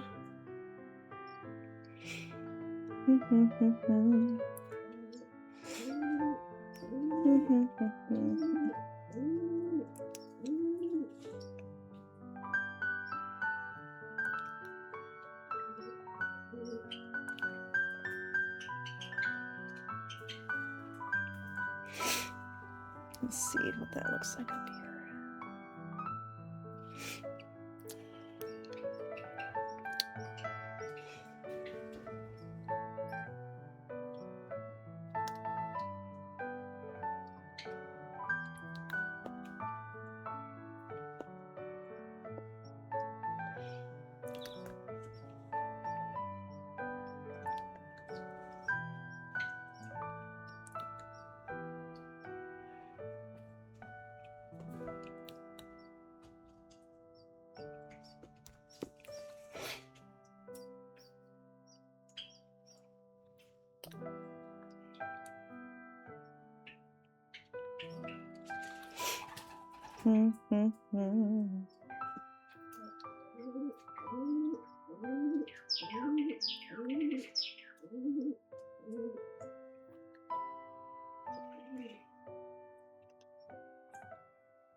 This takes some experimenting.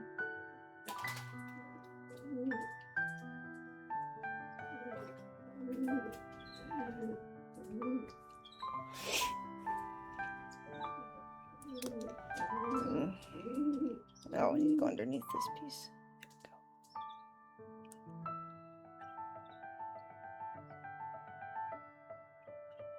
There. Nope. Makes it kind of tight. There we go. Looks better.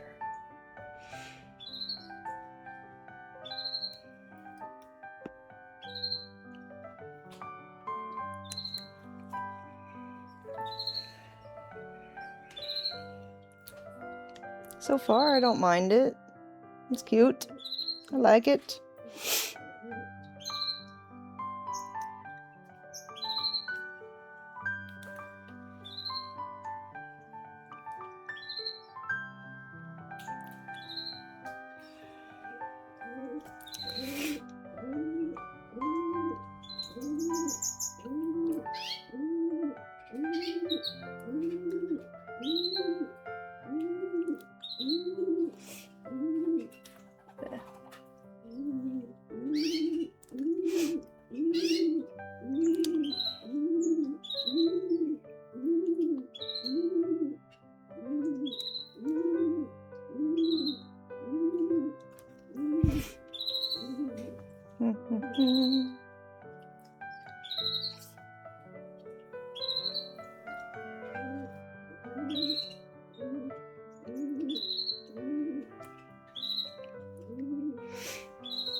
Hey, it's looking better.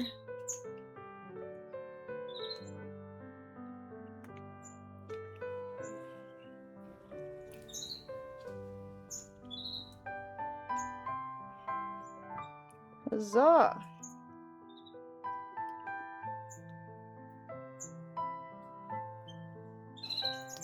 Ooh.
I like it.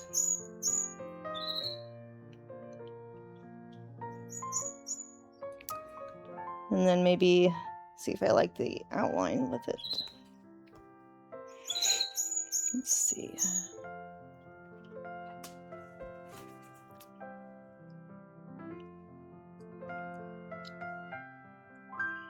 The thinner string. Do I want the... No, too thick.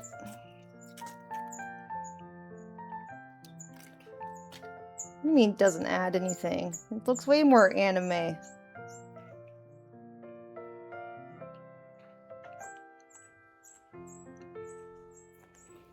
I'm gonna leave this one on here.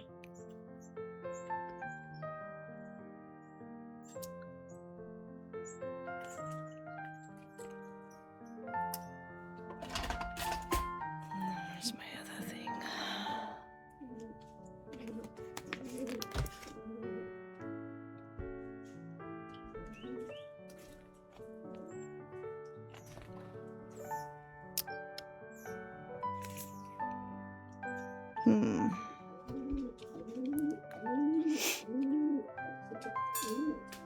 I had 2 yarn needles. Where did the other one go?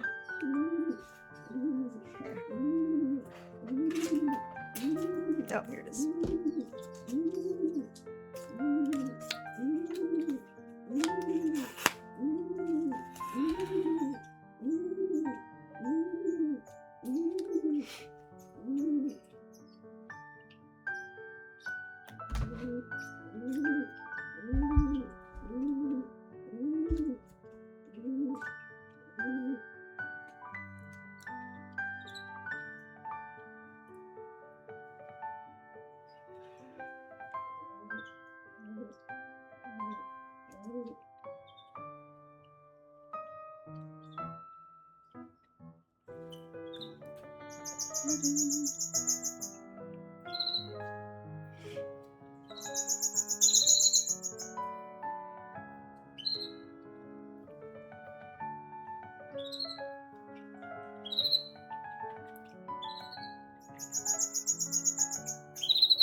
All right, let's try outlining it now to see how I like it.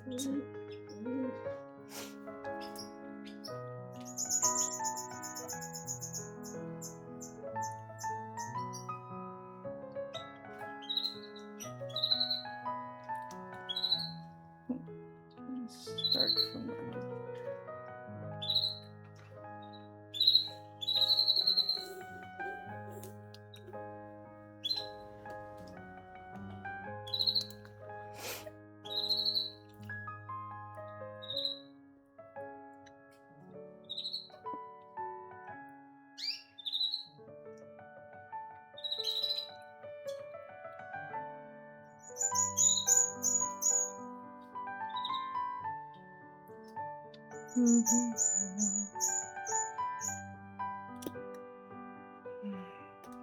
pieces.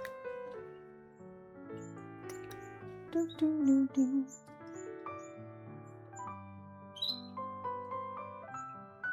There we go.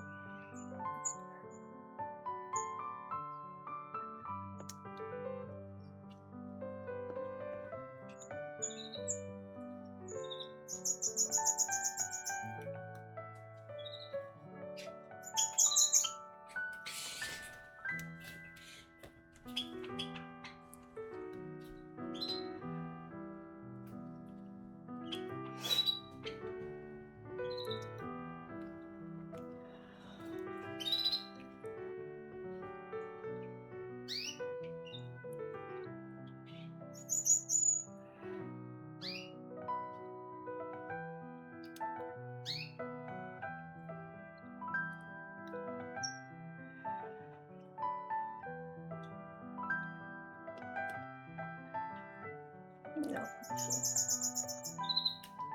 Go back.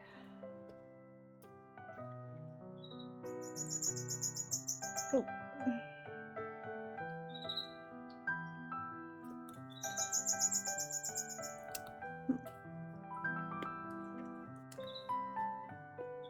Oh, what did I catch on?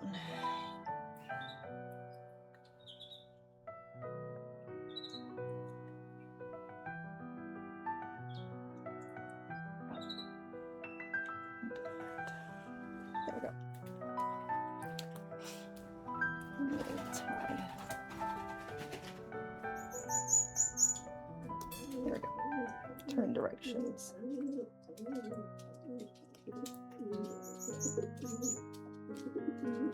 Oh, but you can see that. Figure out where to put it so that. Oh, wrong way. It doesn't do that.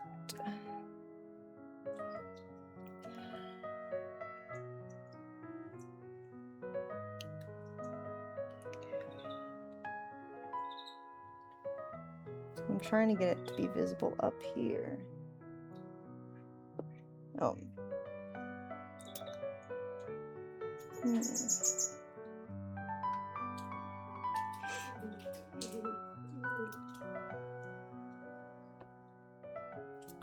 So I like the placement of it. Here, let me see. Just go back. Maybe. Oop. Tangled.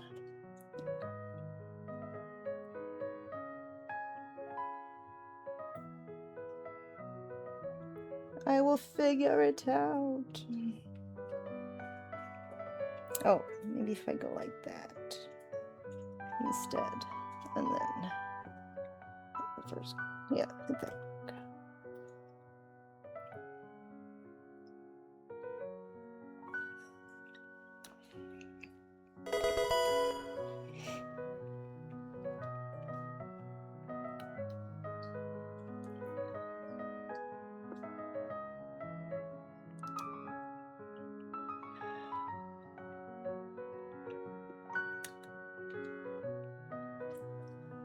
Try.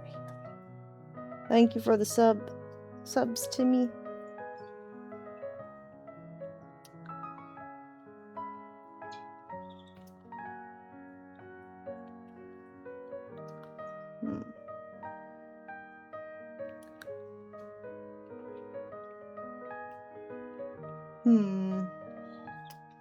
It's not sitting in the right spot.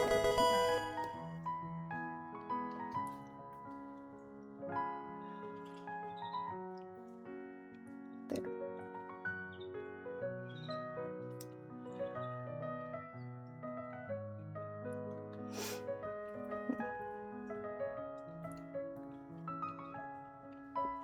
Thanks, boss, for the sub for 5 months.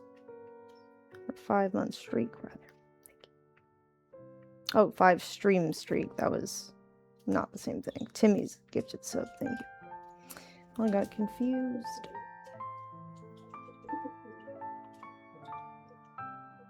Okay. So I'm trying to like.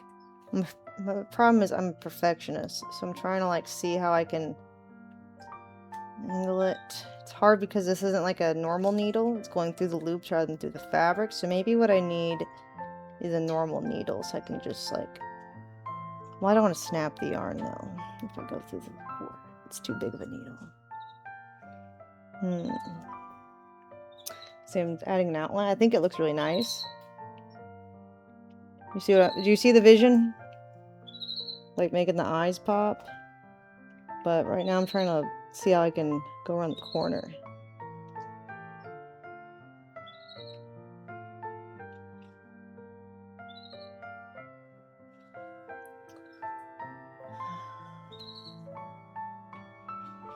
So,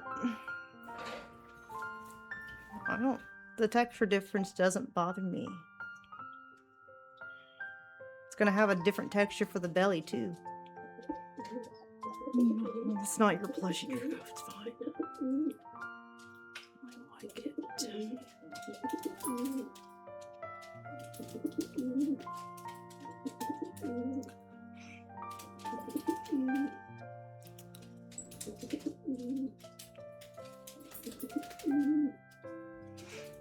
If I cross over this way. Oop.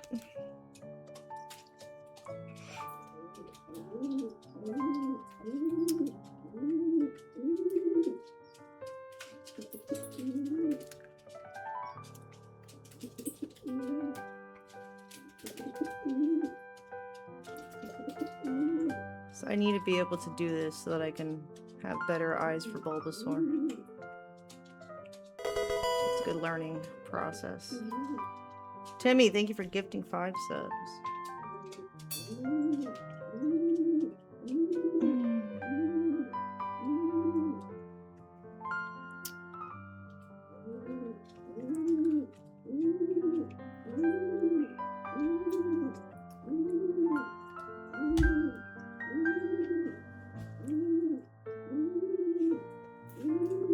It this way.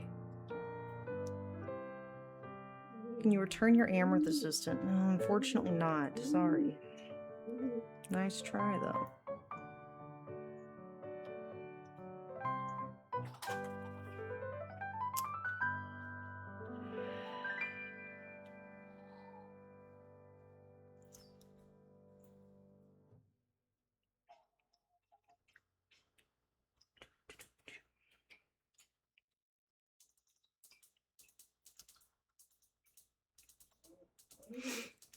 I wonder.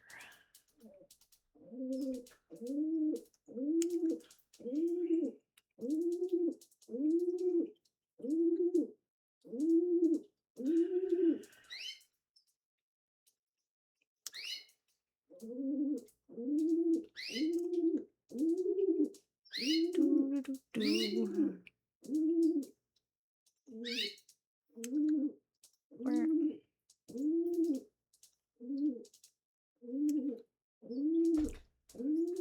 I'm trying out an idea that I had. Keep rounding this until I get there.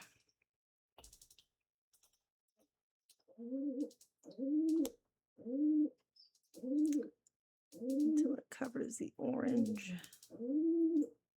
And then I'll go up.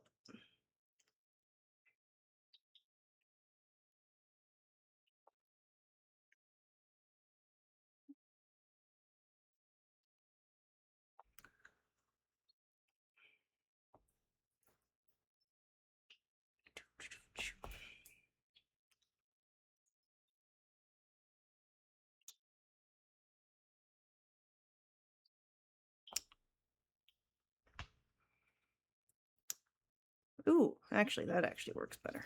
Go back the other way again. That actually looks good.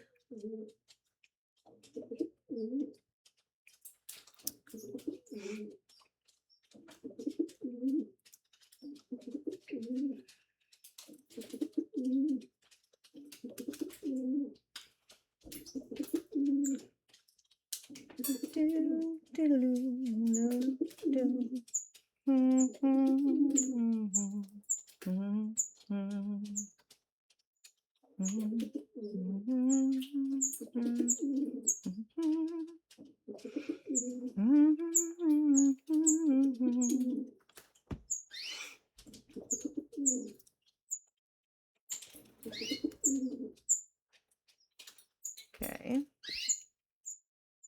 Okay. I'm gonna go the other way. I like it.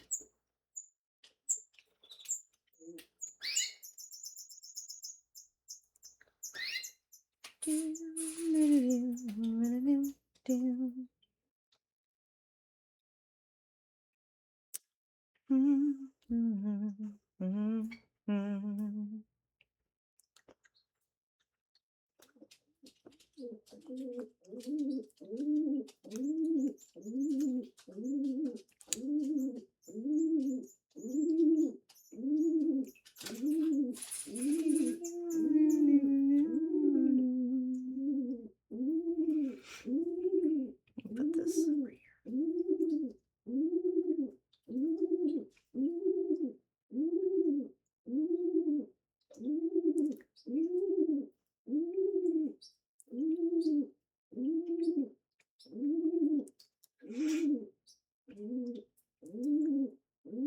Go. Find a hole. There we go.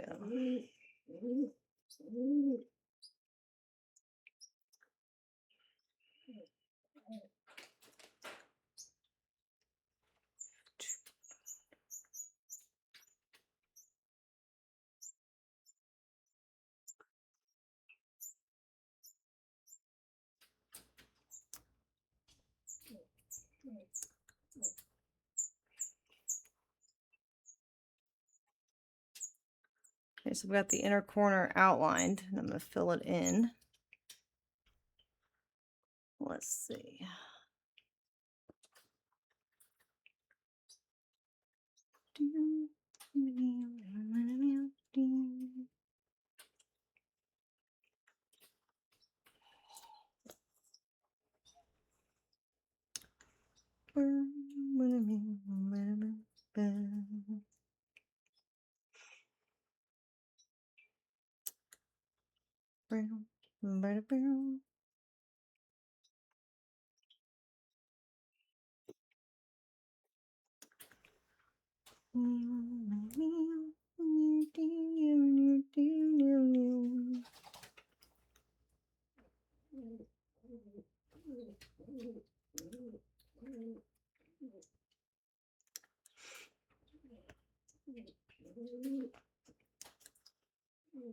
It's a process.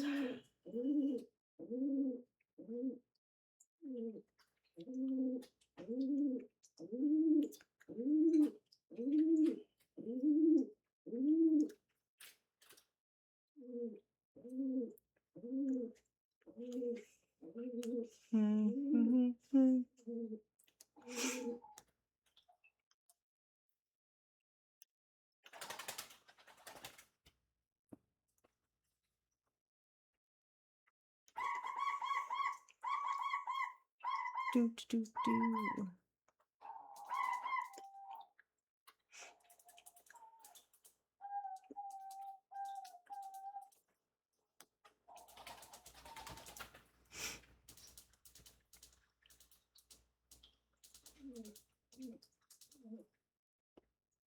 Do, do, do.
Boom, boom, boom, boom, boom, boom, boom,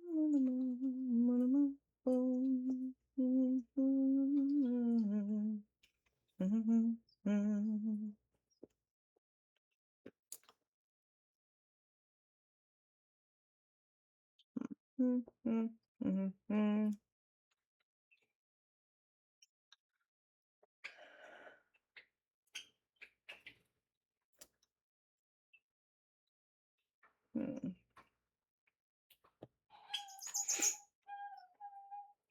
Oh no, come back.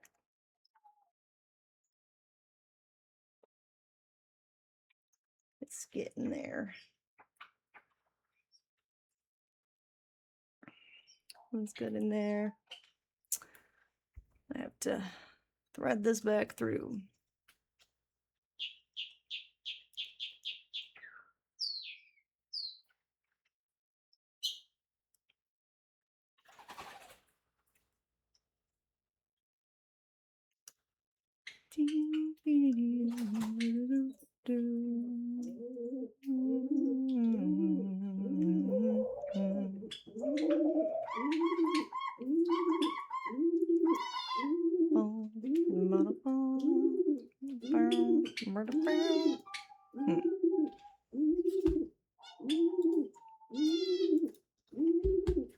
My music back.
Okay, the inner corner is filled in. It looks so anime.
Okay, it's coming.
Ba-dum, ba-dum, bum, bum.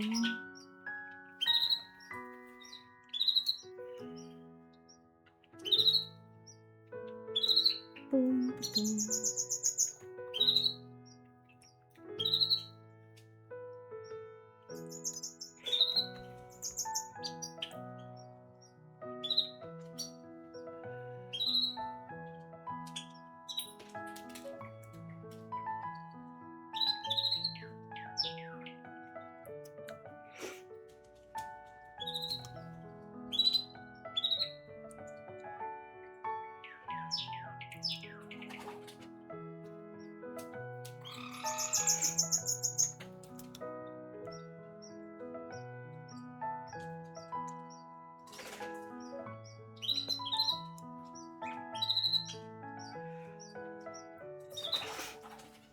Do do ba do.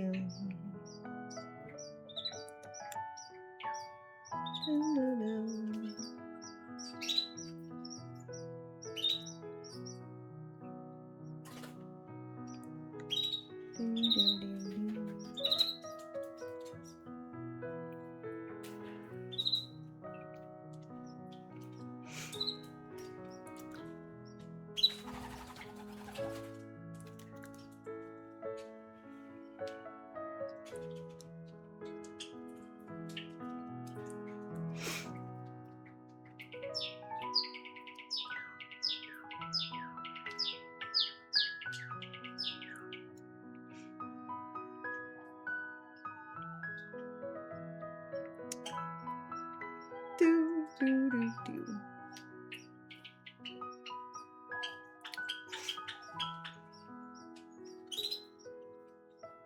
Do do do do.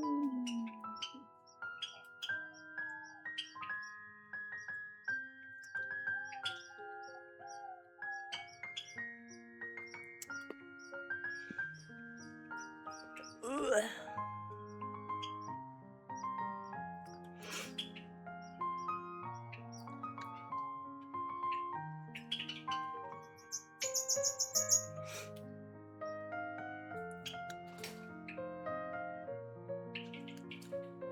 Do do do.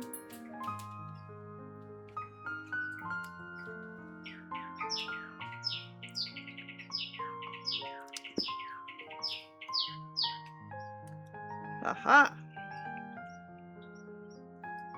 Okay, I got the outline. It's cute.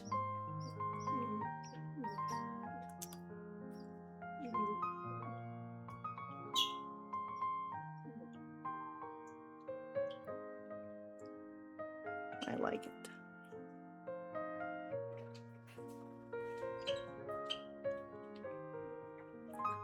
I'm gonna try to fill in that white on the corner. And then close it off.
Yes, it's popping. Okay.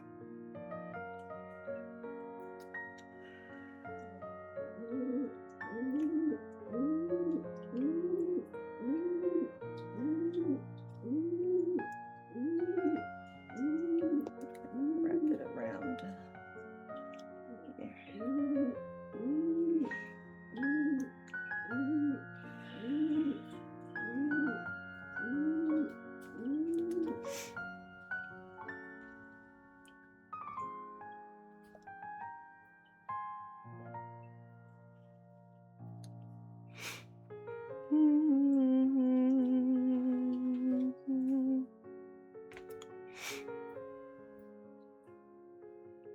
It's not too much black. The fuck? It's hardly any black. It's mostly white.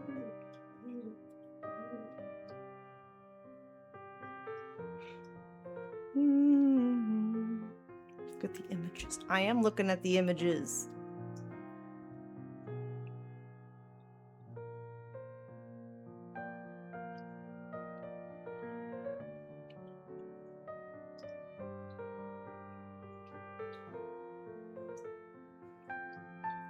Are you looking at the images?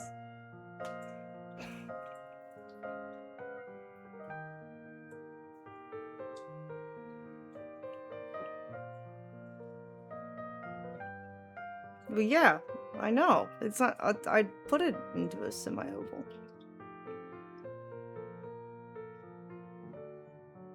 No, it's a semi-oval. They're not oval. Charmander has fucking. That's how Charmander is. What do you mean?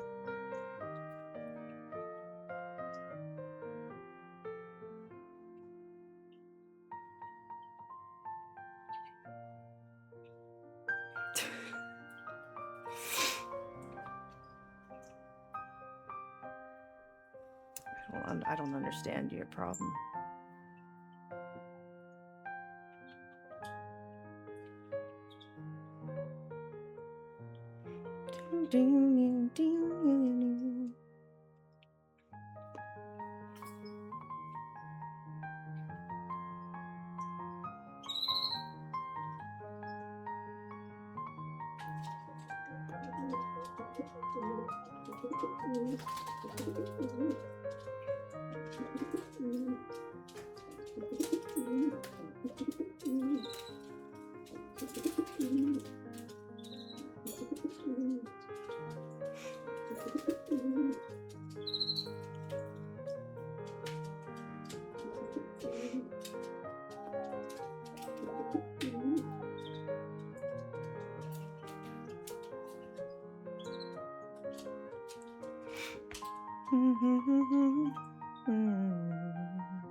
into one knot.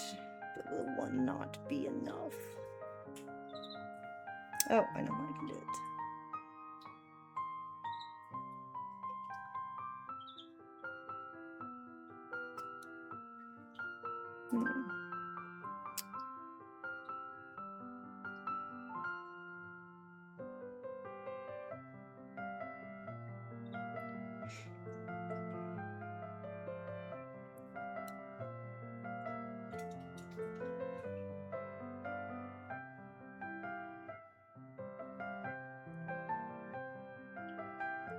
I think it's tight. I think that'll be fine.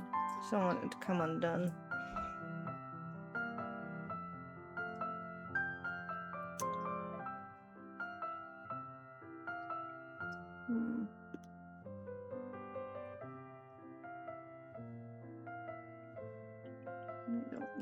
Go like this and do one more knot.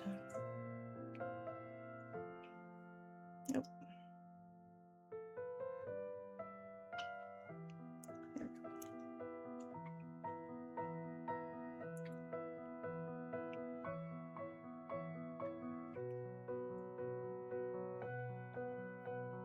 Step out of there.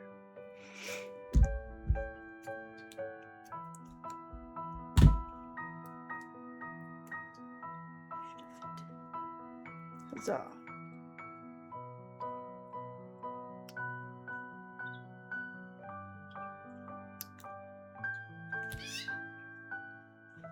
Okay.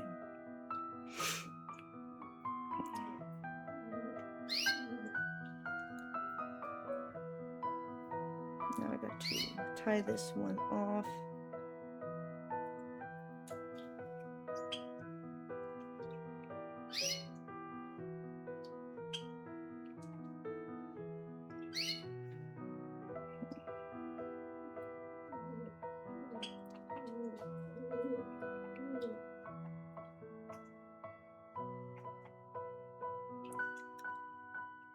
Corner.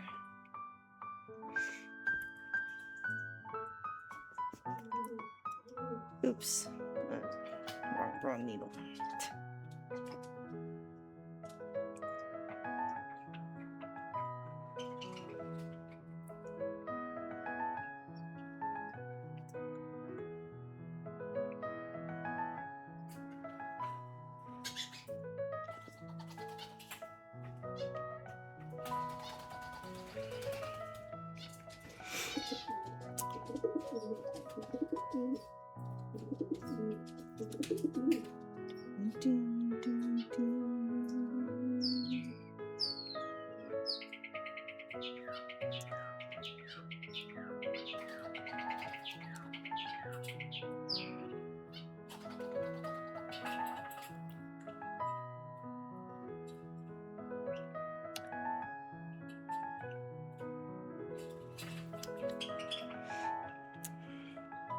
Oh, I can do the eyebrow from here. I have to go underneath here. Okay, which eyebrow pose do I want? Do the happy one. Just a happy little mander.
Yeah.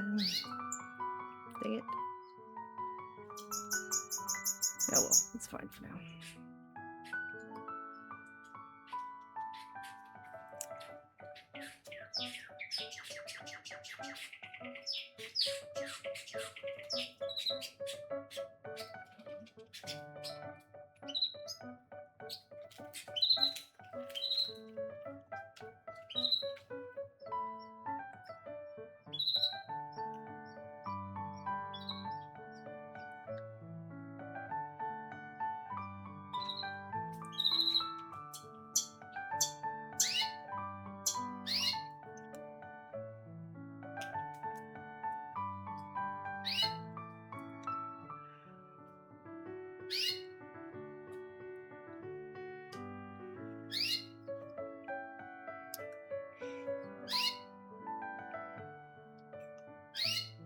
Hmm.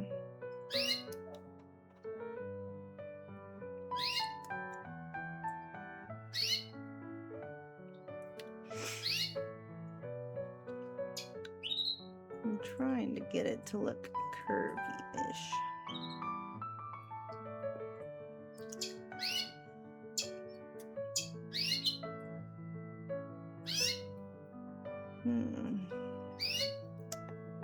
Maybe.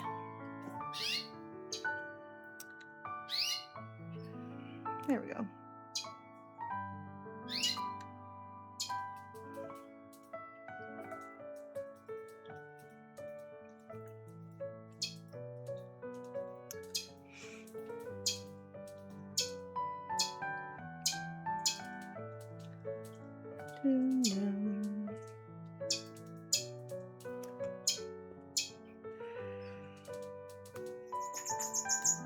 There.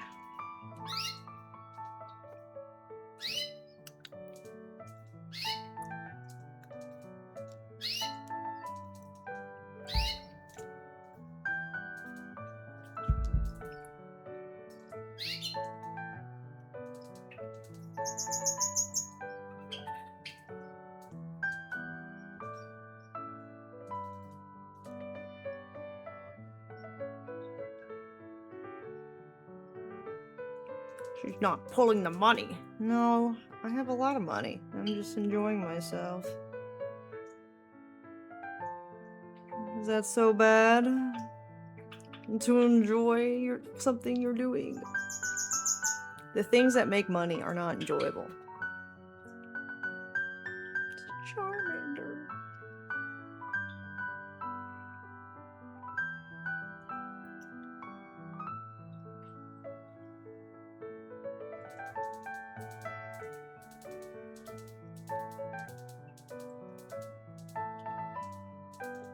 Little eyebrow.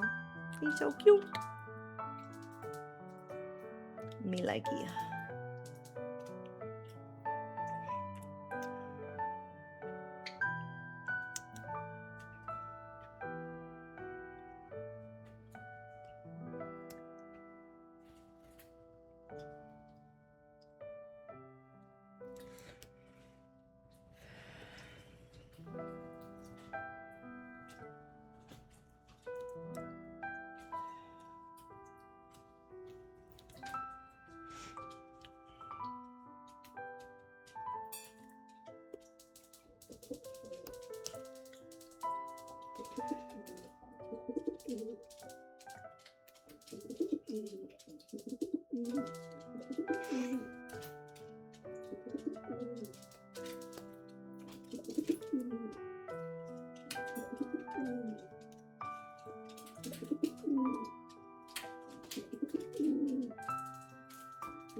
That's true.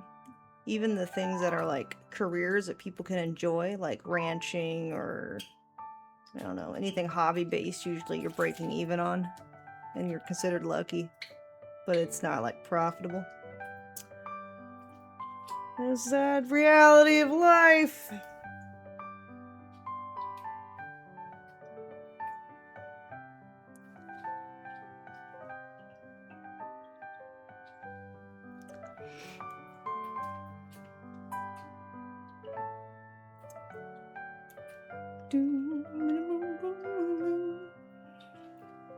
It's so cute.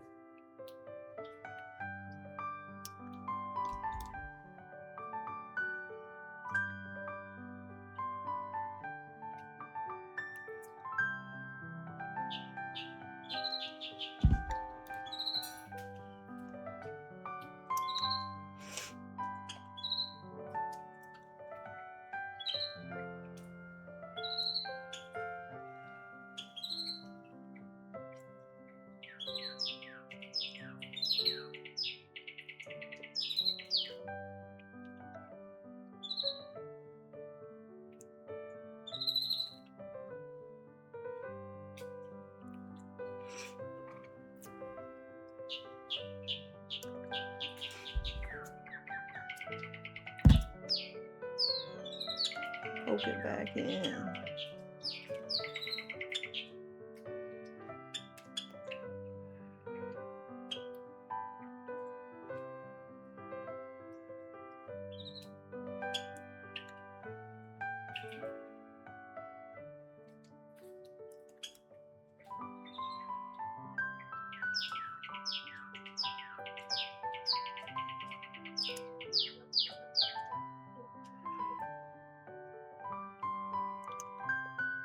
Get in there.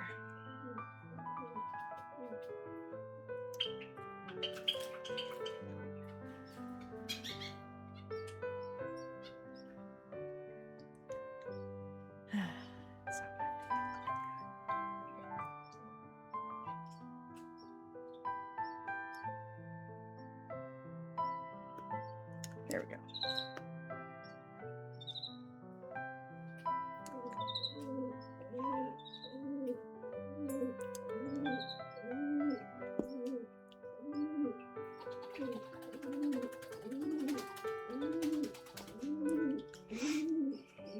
Huzzah! Oh yeah.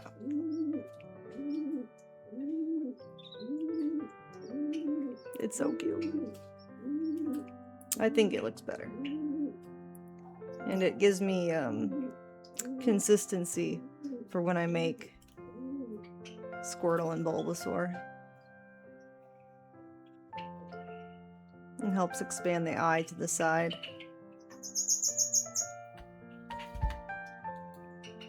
Because he's got a big ass eye.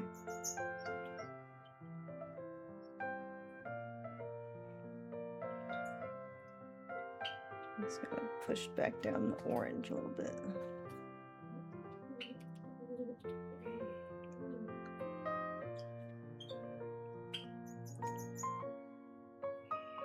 There we go. Orange. Get. There. That's better.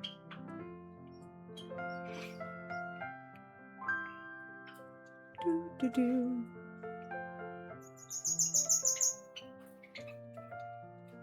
Cute. Okay.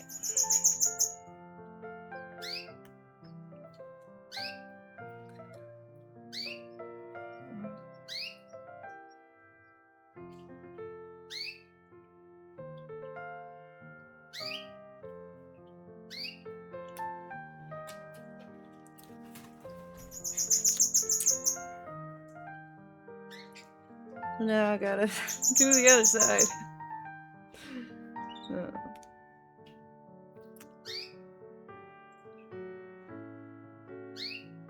Thank you.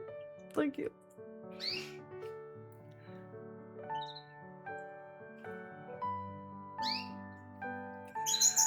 The other side's gonna suck. I'll be like, no, it's not even. Ah! Now it's a dick with eyebrows. Thanks. Thanks, guys. I'm glad you like it.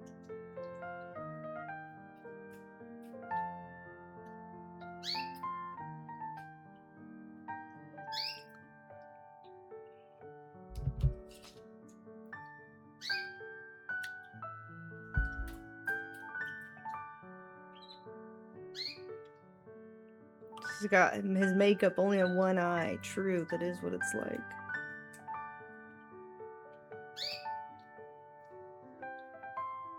True.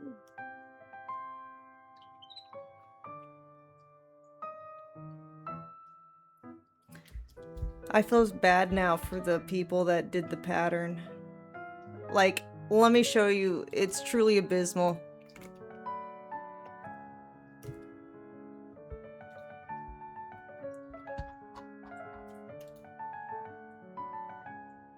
Is using the same pattern. I'm like, y'all should have got some safety eyes. The felt is not the way to go. It's not the, it's not, it, that's,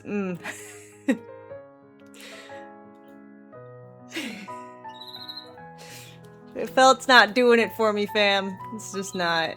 Yeah, it's just it's a far superior method.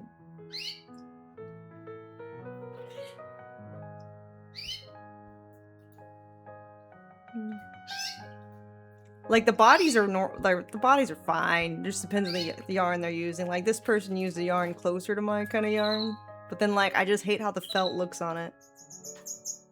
Ugh. See, this person did little round eyes, and it's still cute. It just looks so much better than the felt.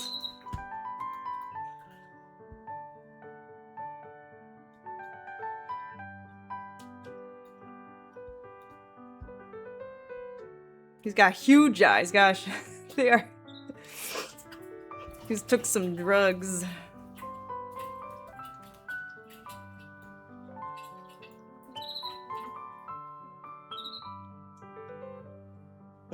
Yeah, yeah. These Charmanders have seen some things.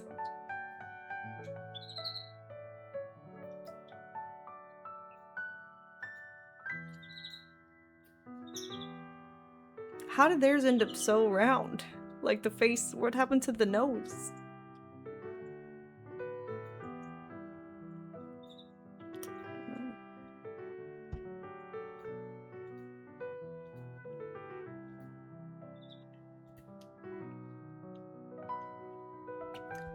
He's crying.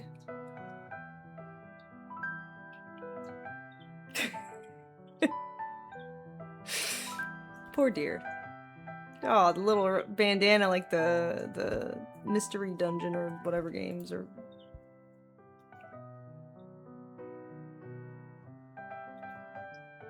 Oh, they did a mouth open on him. It's funny.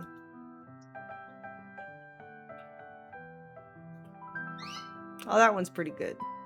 That's much better. Whatever they did, not felt, but that's the best one we've seen so far in these. He also looks like he's crying.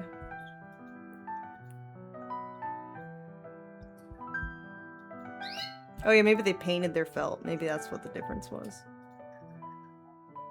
I don't like the layered felt look. It bothers me. But it's a good pattern.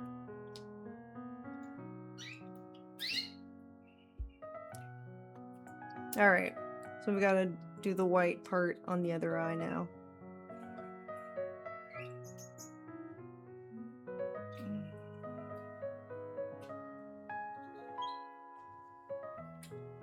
Gotta tie my knot. Do do do do do do do do do.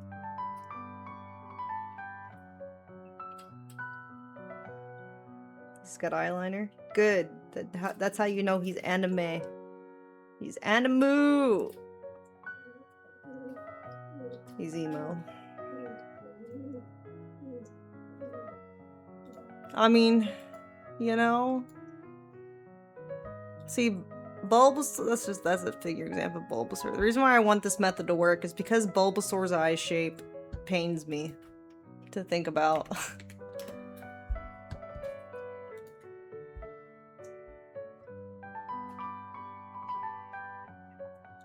Like, there's no way I'm gonna, like, find the right type of eye for that. So I think I'm just gonna use the oval again, and then embroider like I am now the rest of it.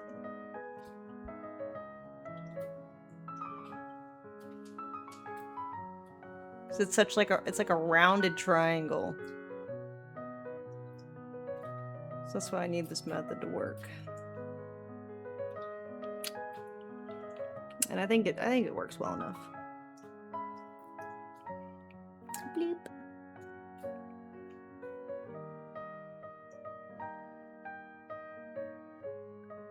Do do do do do do do.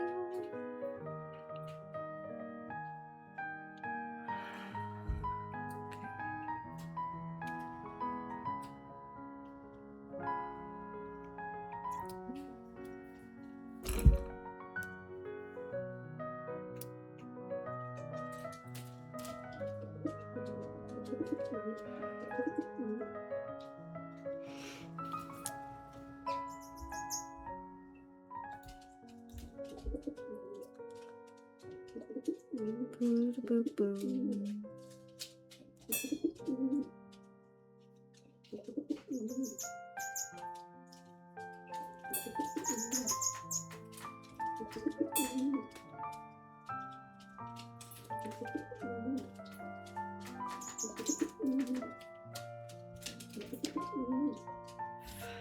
Okay.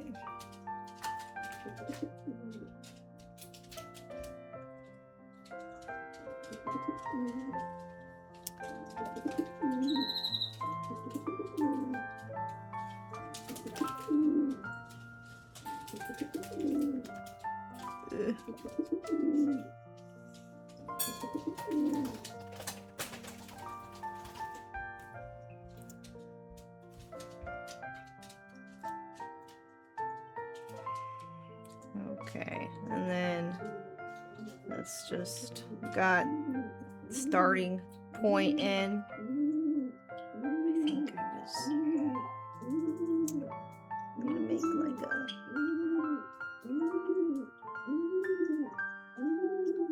a knot.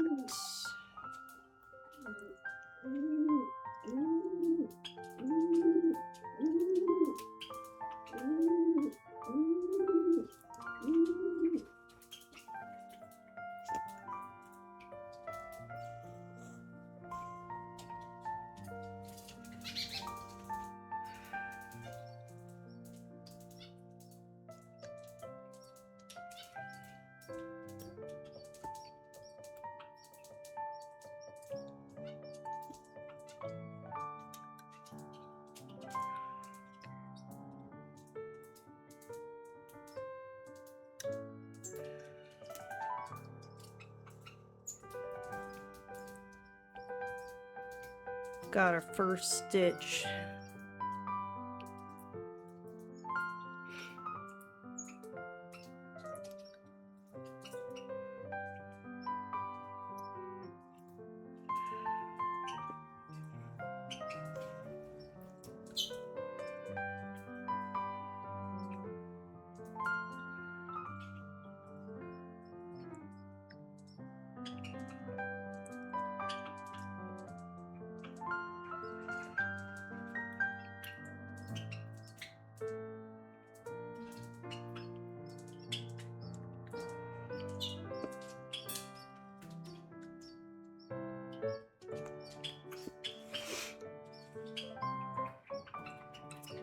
How far out do I want this to be? Not that far out. Scoot it over more.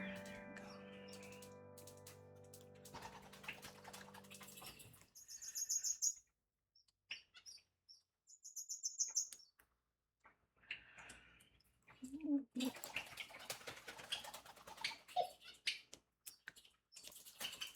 Do, do, do, do, do, do, do.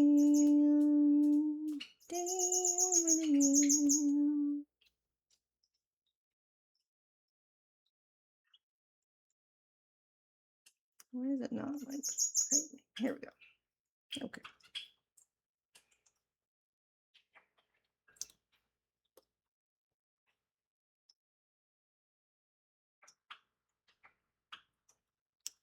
Do do do do. Yep.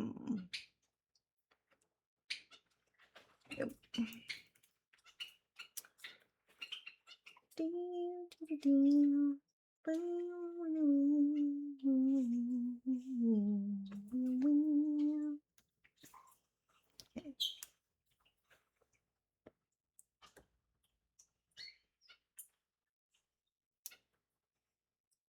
All right. So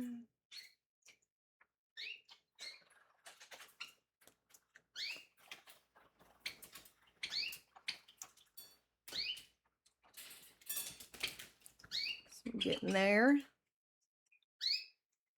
My music.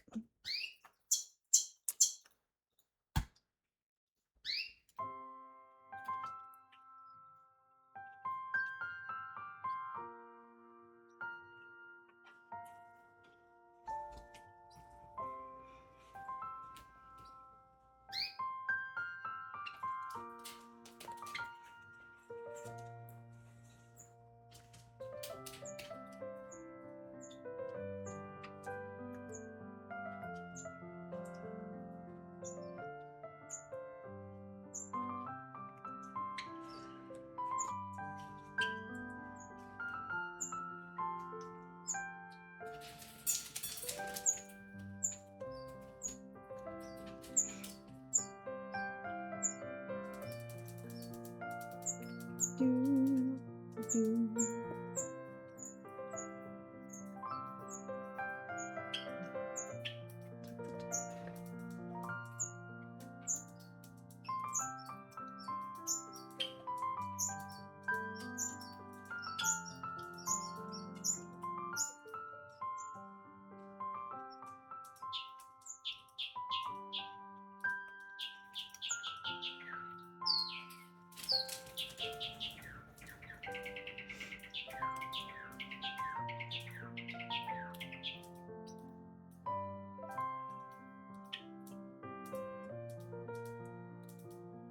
Do, boo, doo, boo, ba, doo.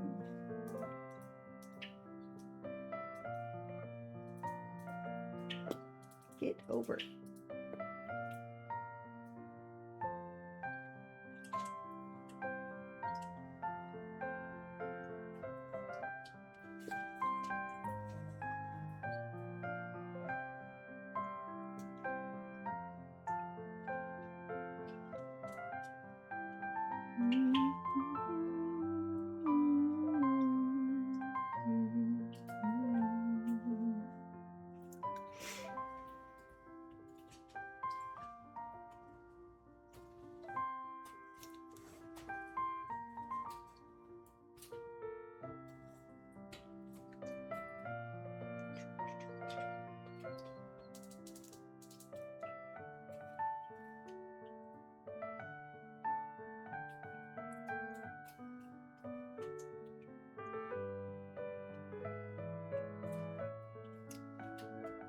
Bloop,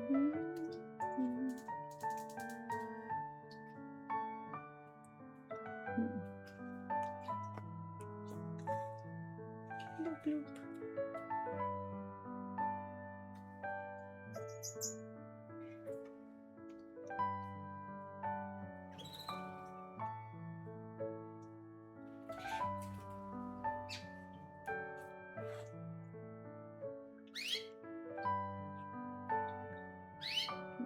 Put black over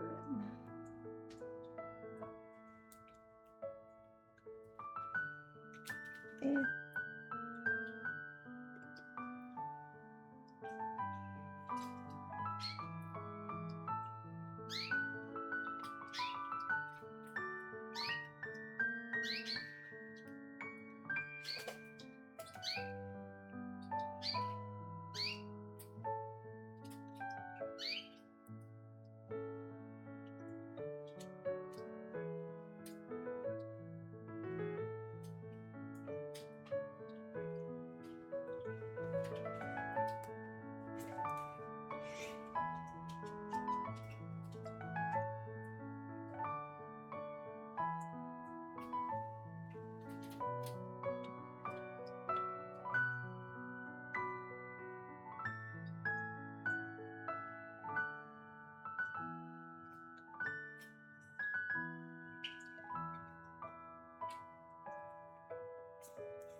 Okay, so I'm gonna leave that here and then start the black thread to outline him.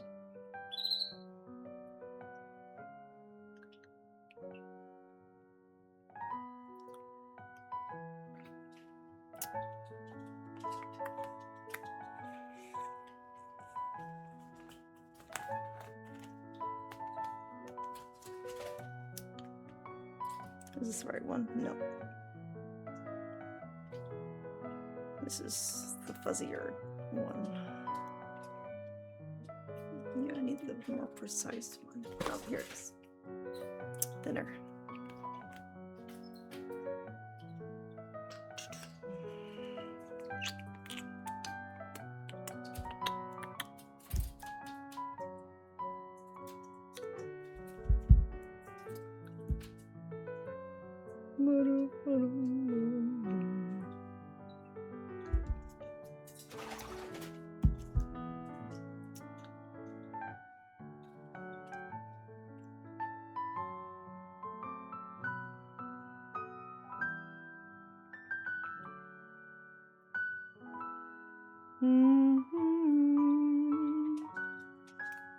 So the head doesn't deform. Oh, I stuffed it a lot, so it's also crocheted into the shape.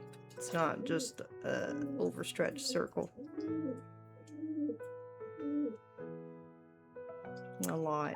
I really crammed it in there.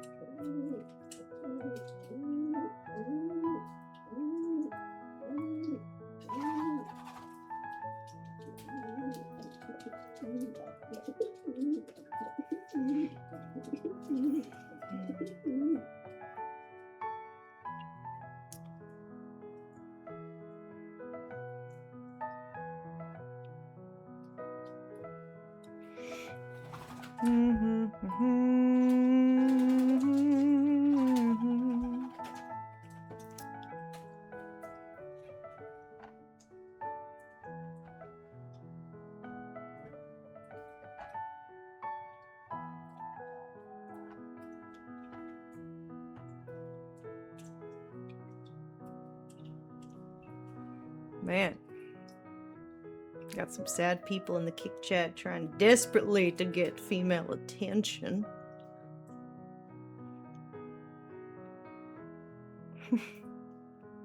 Too desperately.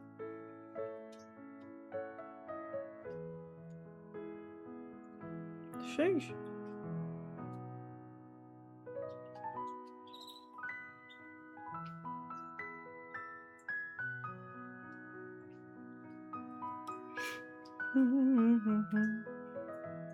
All right. Let's move this to the back for now. What side did I start on again?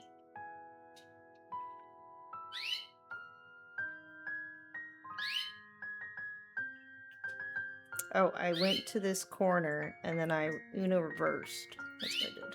So.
Maybe I'll go this way for now, and then I'll go back around.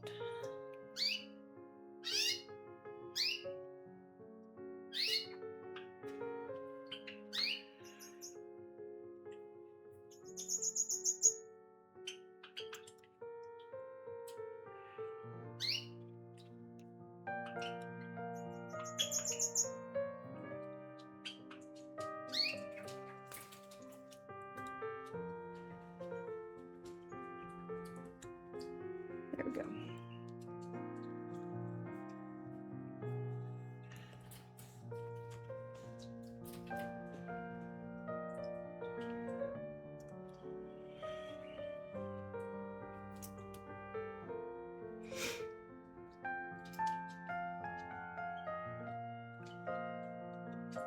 Dance around this thing in case I need to fill in more. I don't want to get rid of it yet.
Oh, no. I hate when this happens.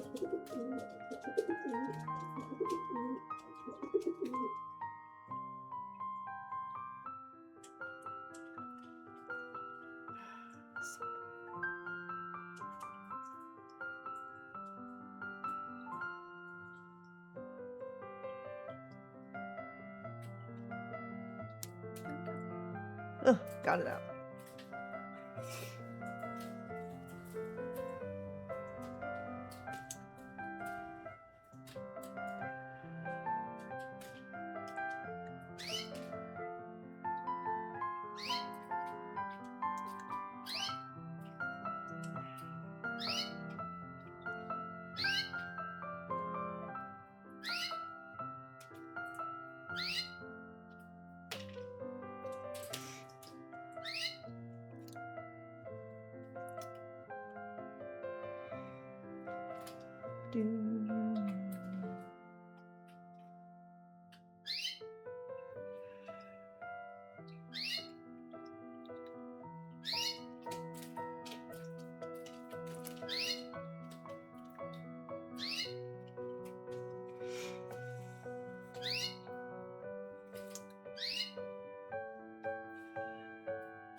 getting there. Just trying to make it as even as I can.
Okay, looking good on the inside line.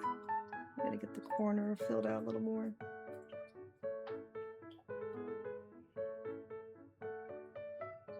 Yeah.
That looks pretty good, nice and even.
Go up here.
Come back. To tie this off more.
Okay.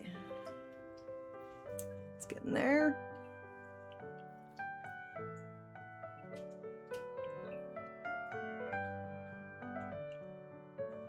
Just gonna do this part.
I hope this doesn't look retarded.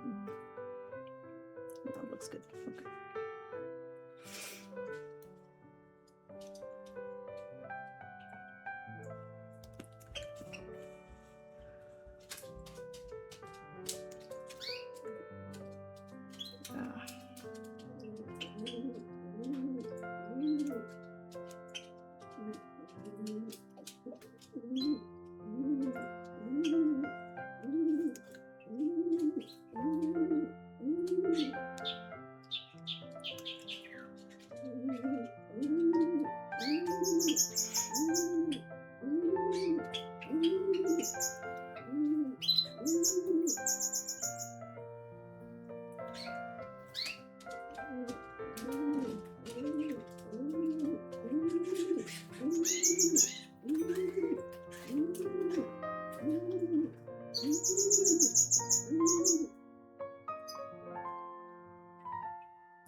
I think I'll just pull that over at the end.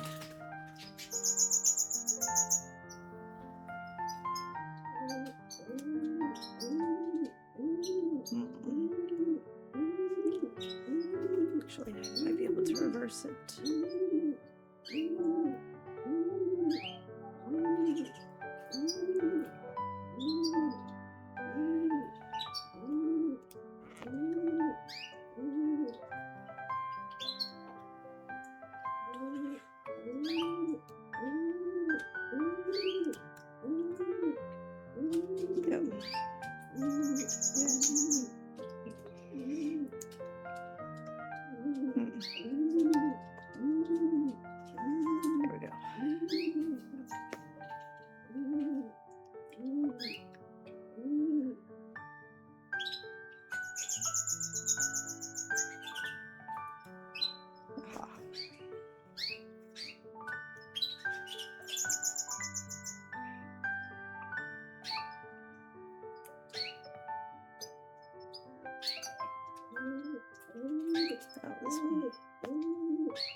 There we go. I got it to finally curve around the damn thing.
Ah.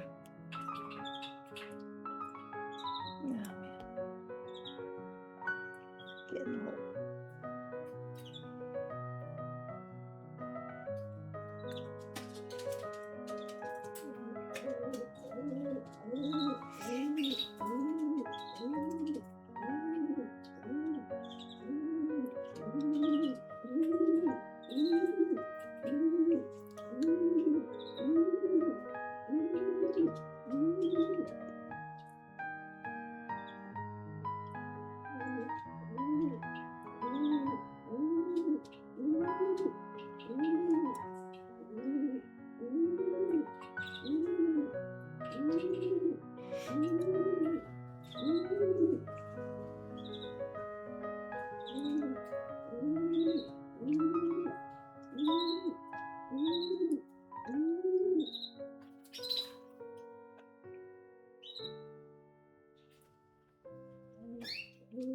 Woo!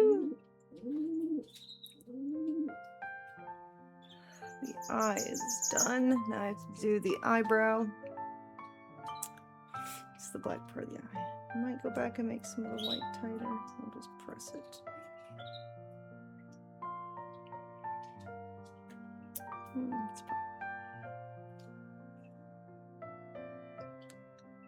It's huzzah.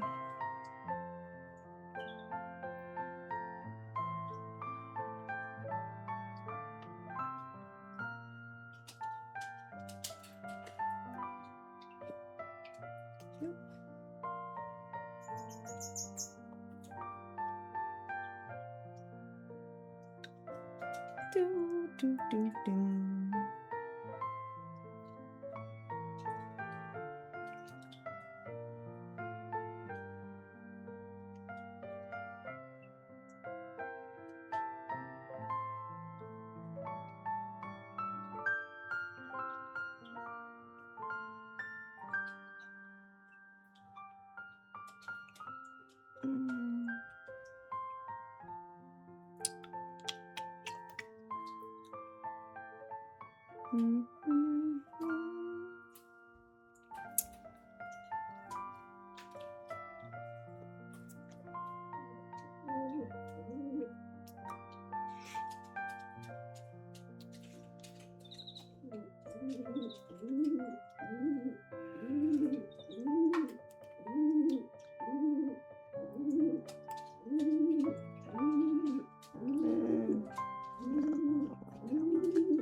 Get in there.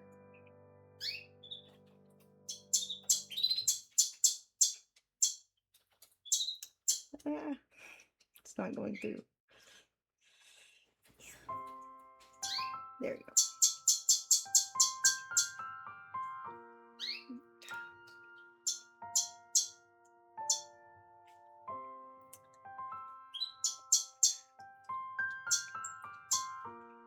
Eyebrows. Woohoo!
Okay.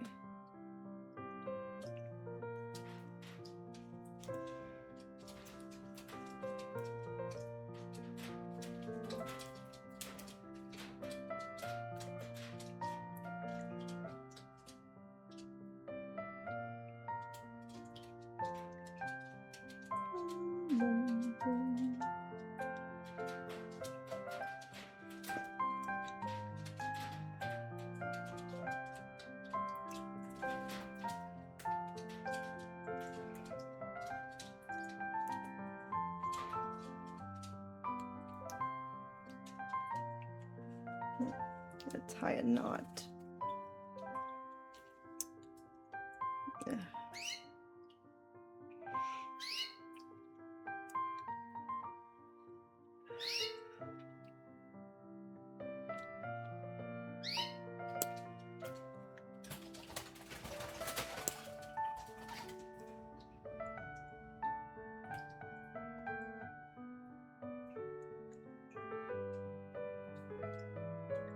No, come back.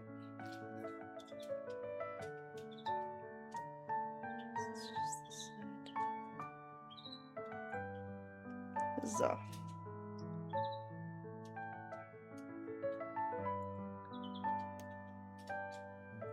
Ha. Okay.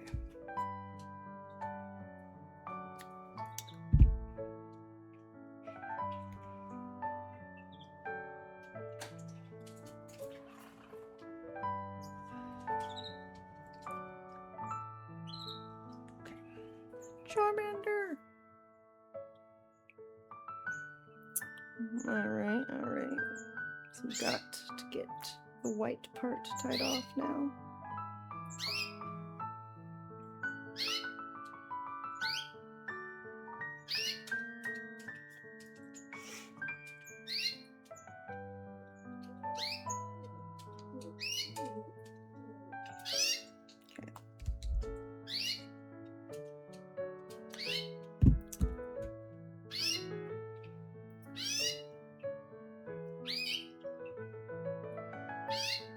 Tuck it in there. Press the eyes down onto their places. Push any knots into the eyes.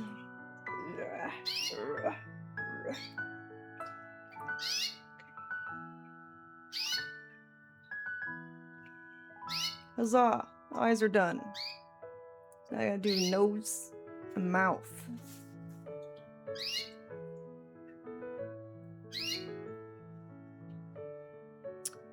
Okay.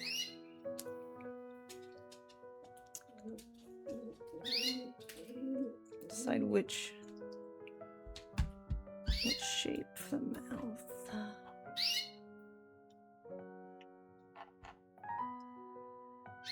I kind of like this. I don't want it like a straight V. Maybe like this curvature here. Or like this kind of curvature. I hate how this looks. This looks disgusting.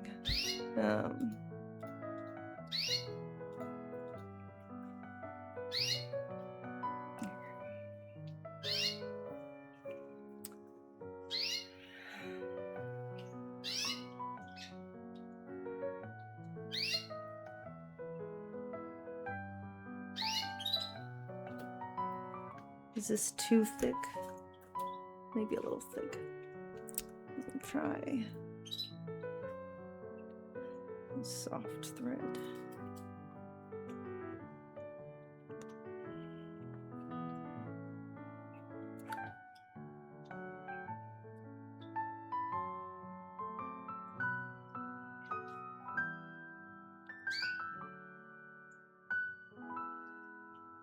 This thickness, it's not terrible. Let me see.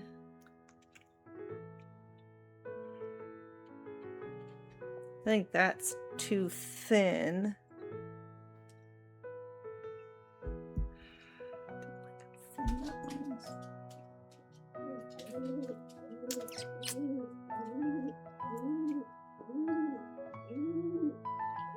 That one's okay.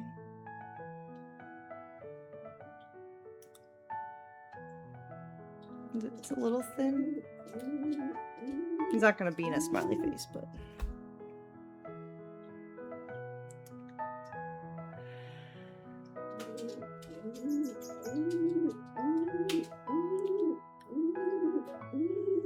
I think I like that one the most for the thickness. Okay, I'll try it out.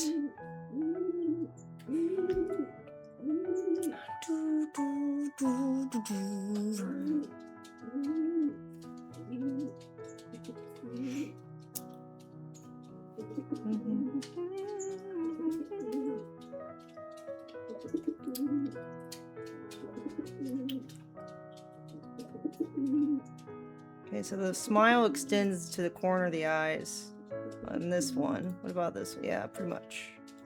He's a smiley boy. Okay.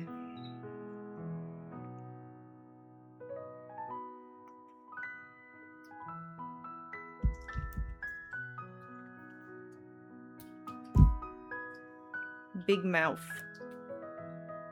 Very big.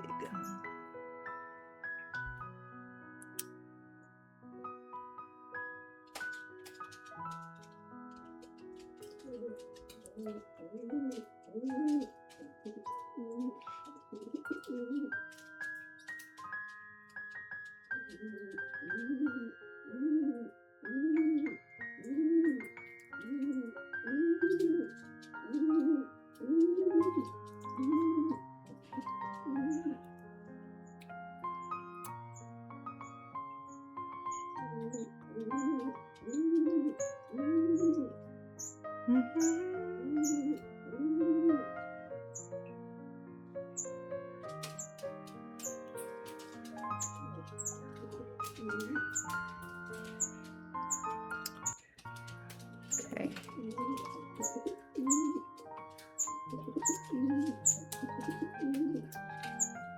Where do I want to start from? Here's the sides.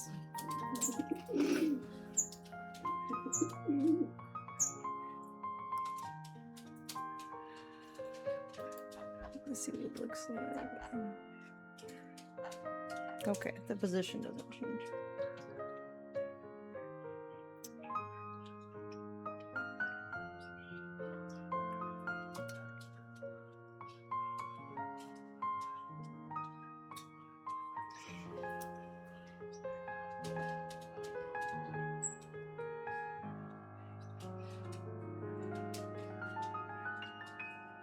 Oops. Okay, let me see.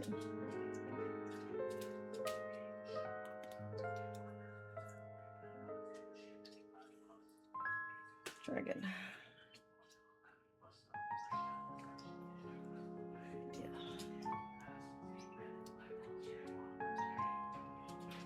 Don't pull that hard.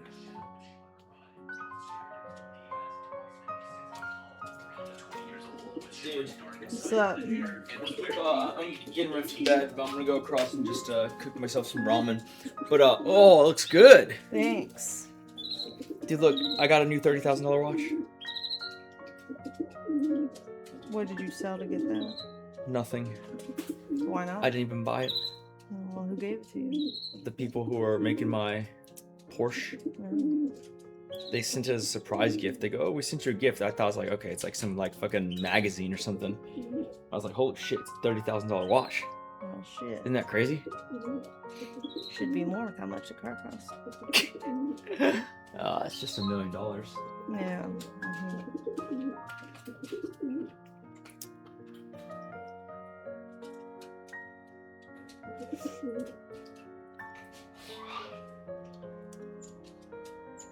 Okay, I've started it off.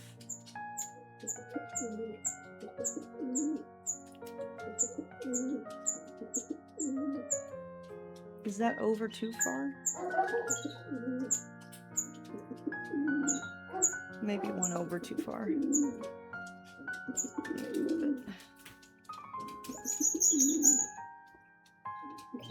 No, it's one over too far.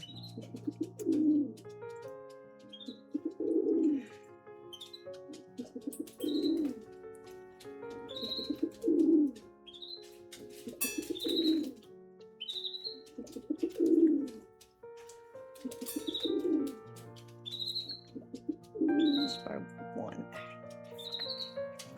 Pull too fast.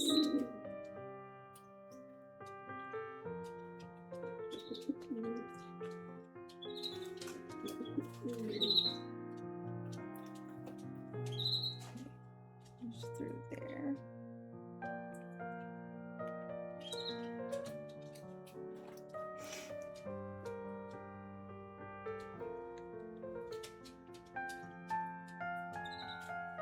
And then go through it.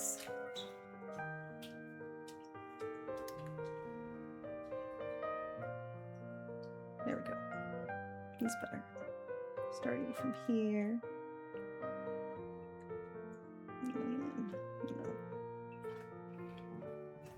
go down a little.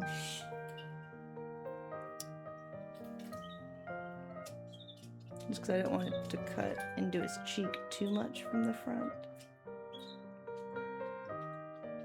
Yeah, that's more of the corner of the eye.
Yeah.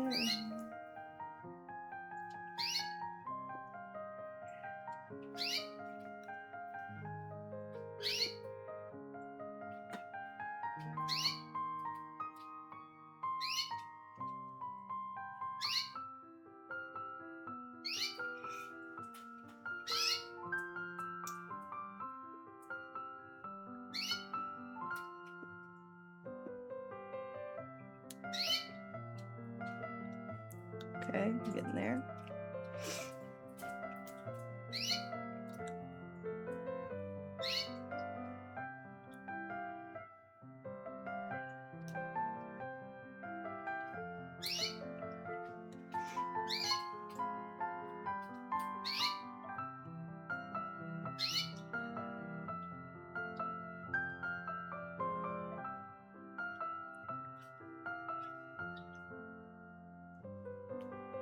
Ugh, why is it knotting up?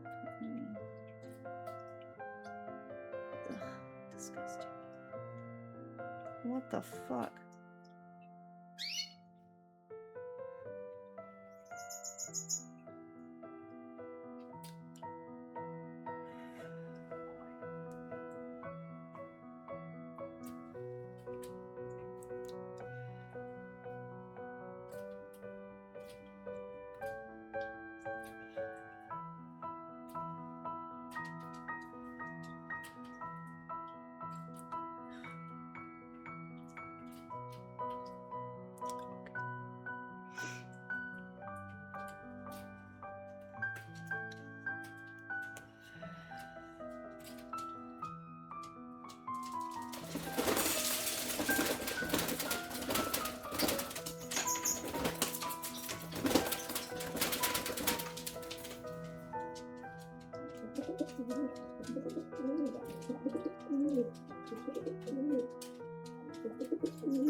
Ugh.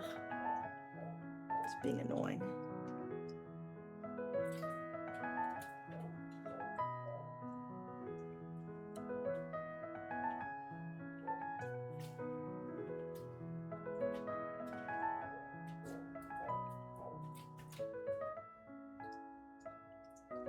There we go.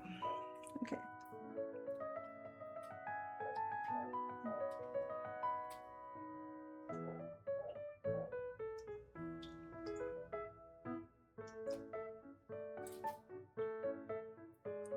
So I gotta change the angle of it.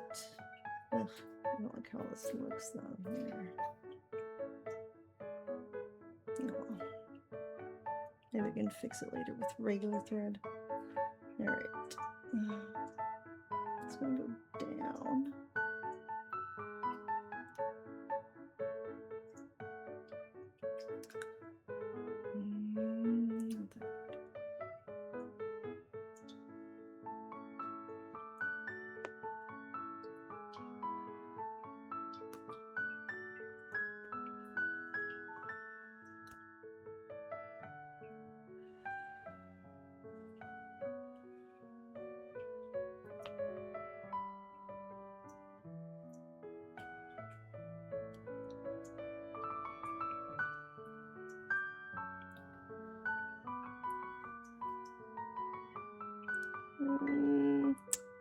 Don't like how these look. I don't want to glue it. I did think about it though, like gluing it in place. Maybe if I go over it again after.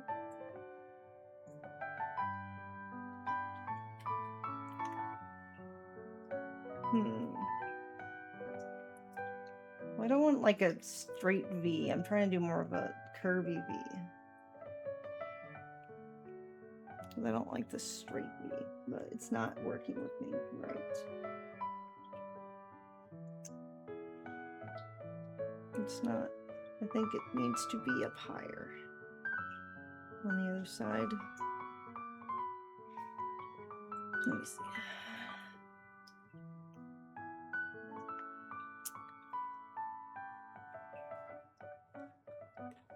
fuck?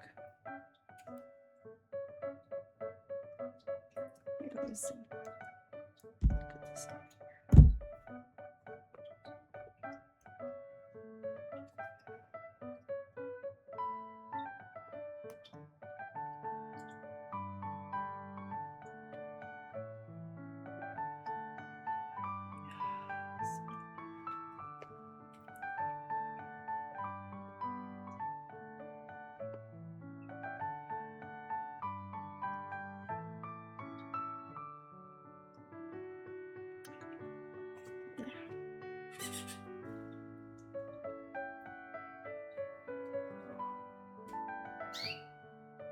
There we go. Oof.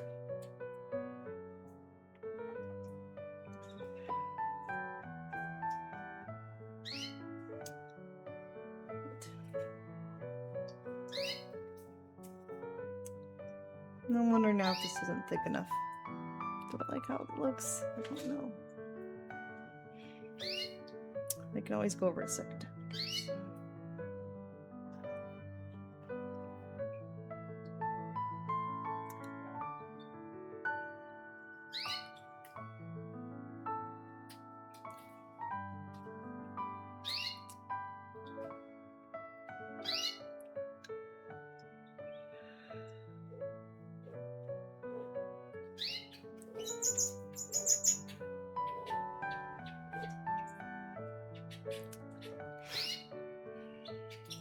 I think this is too far down.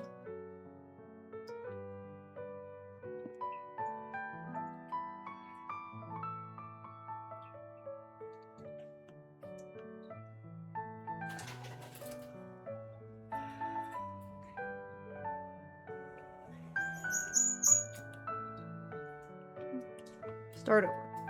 I like where I entered it. I just don't like the shape it's taking.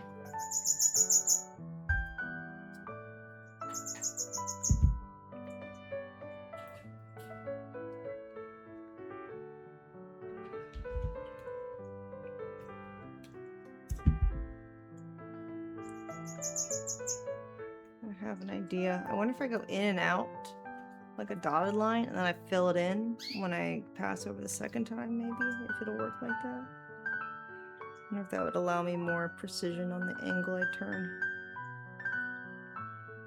Try it.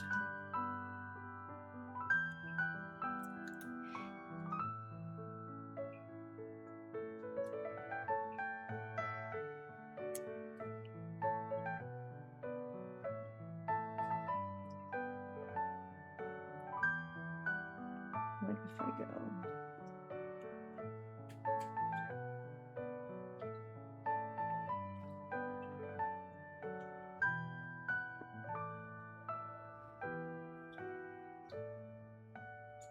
Like in and out so I can turn easier without having to like do weird loops around, and then I just pass back, fill in the gaps maybe. The mouth is not the easiest part. So everyone's mouth looks like shit. The easiest part was snapping in these damn eyes.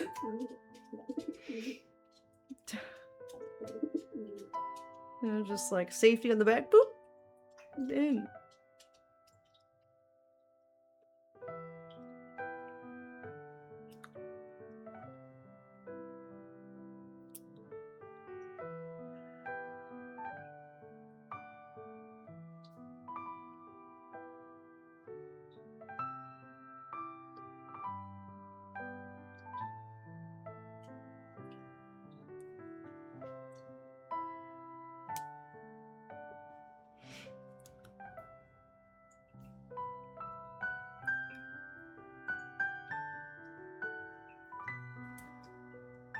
Hmm.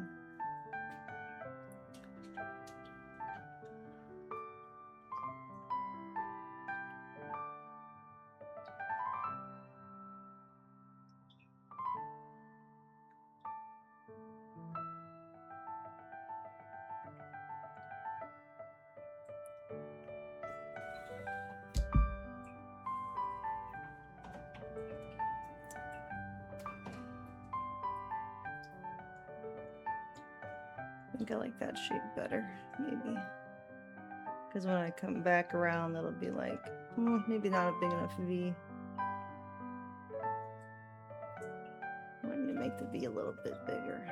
Start one over.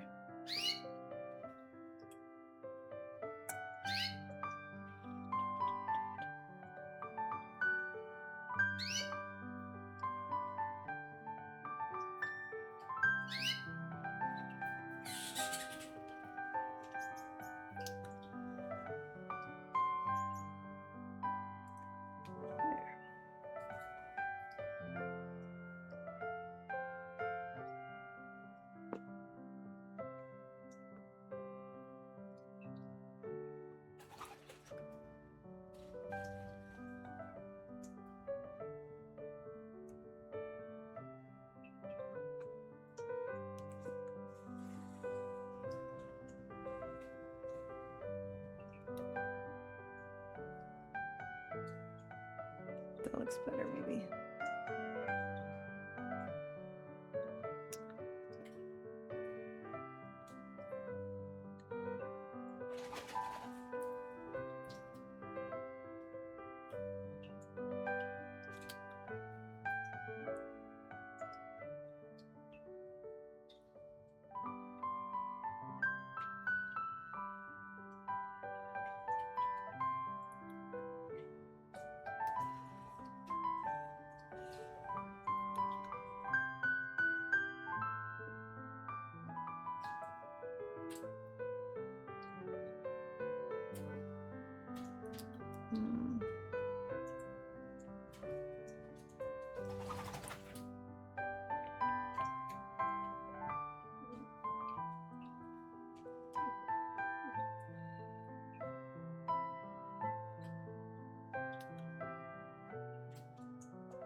I think this messed up here.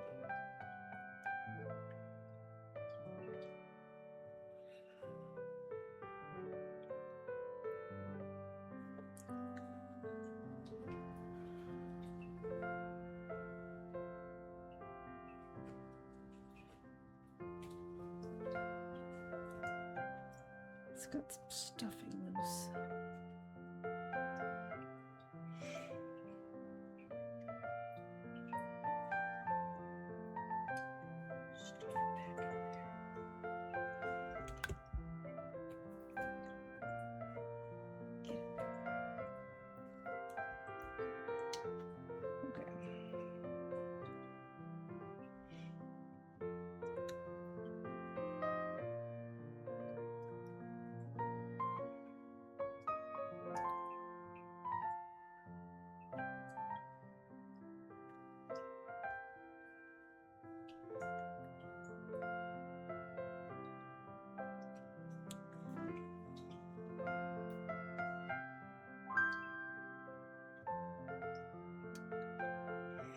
Oh, okay.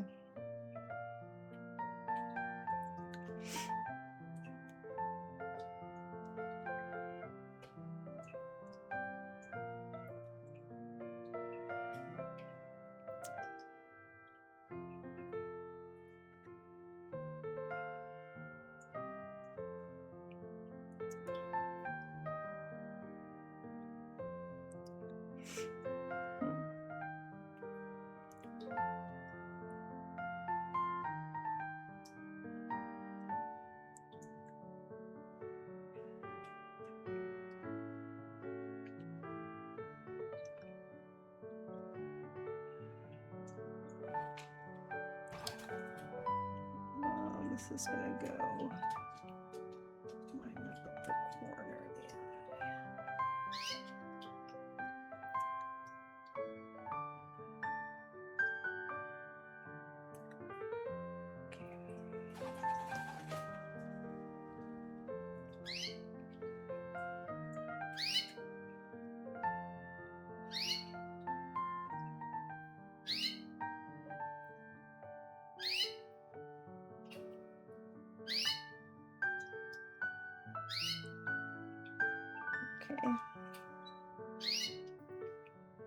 So far, this is like the shape, roughly. And when I go over it again, it'll be a more defined V.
Get in there.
Okay.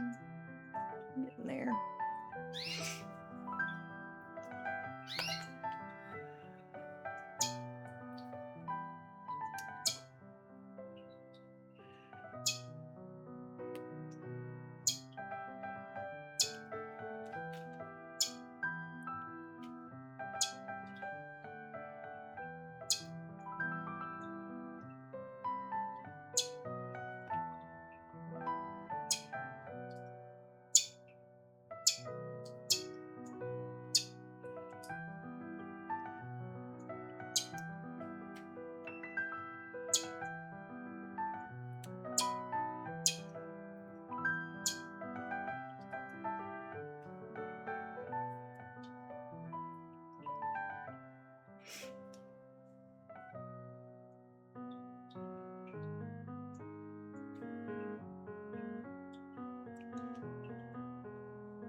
Like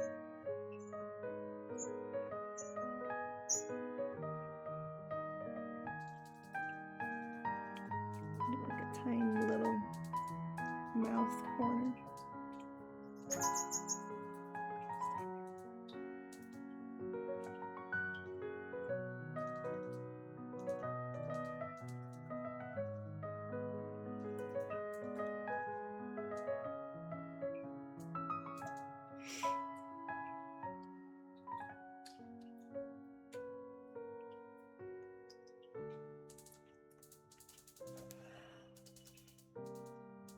Oh, it's so cute.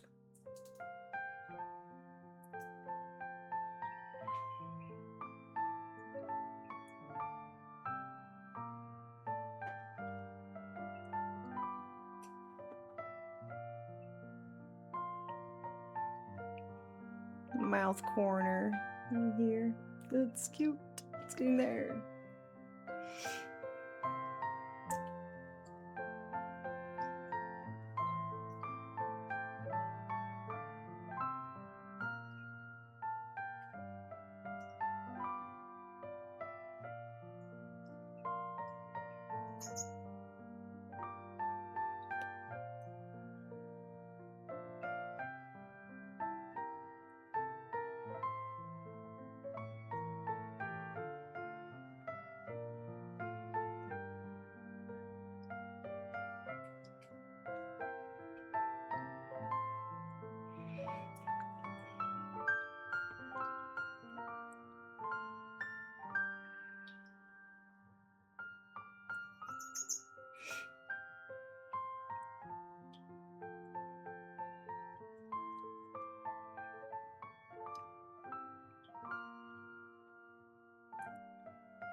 Mm. Get in there.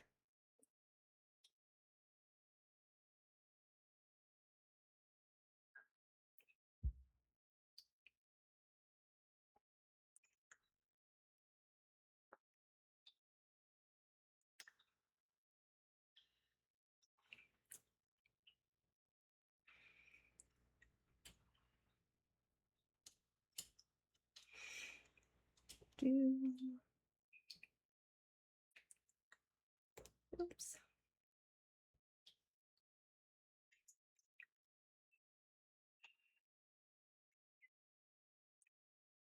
Oops.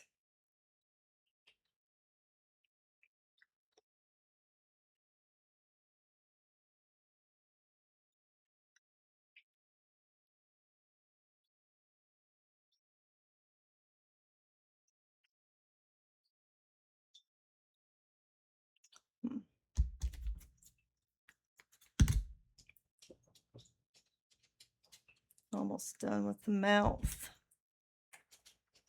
Boop.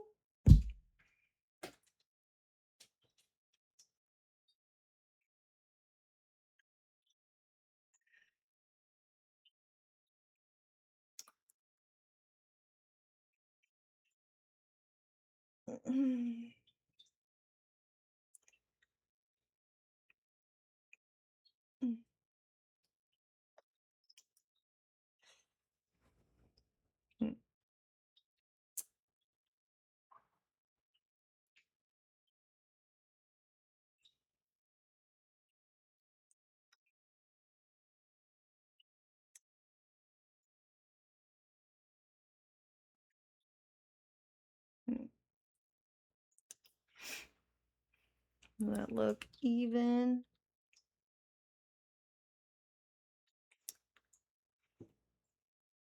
So I need to do the nose still. No nose, nostrils. Do do do do.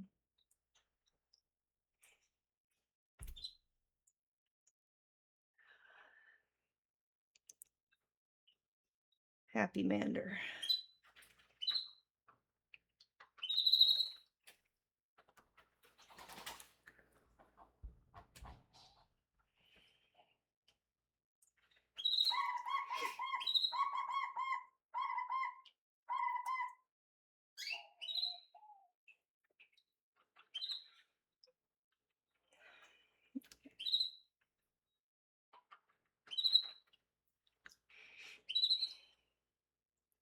Okay. Tie it off.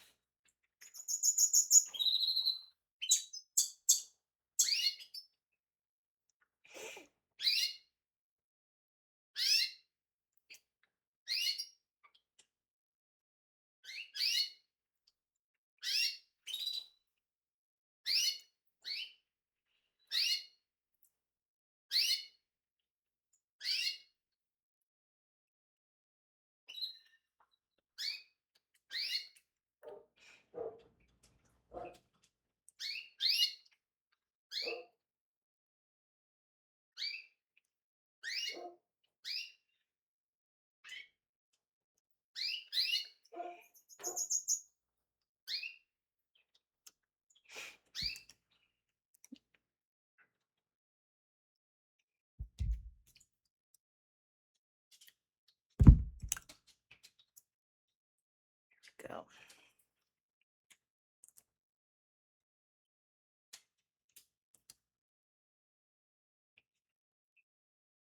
He's so happy.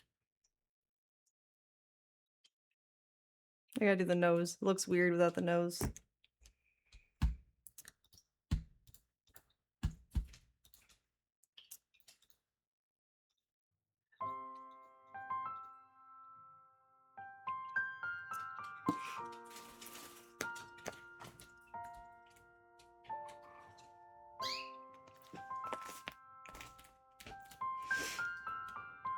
Do I want thicker lines for the nose or the same?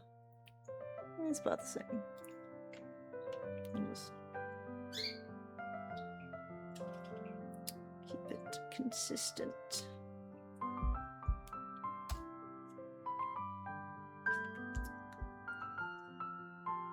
Oops. Go back.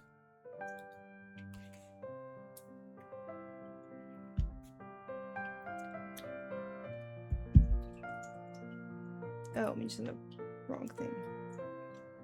Oops. This one.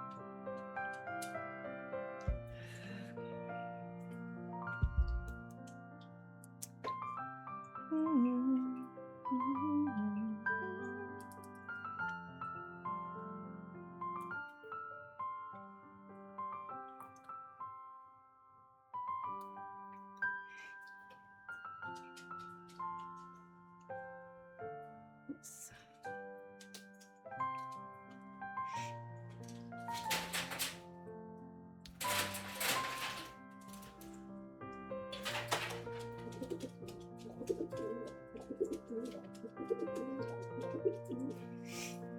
Oh, I made one side higher, slightly.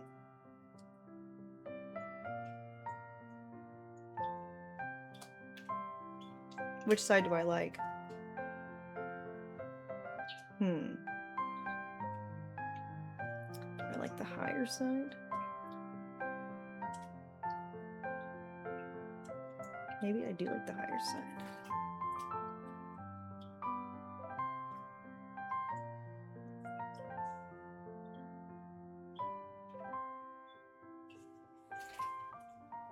So this side's slightly higher than this one.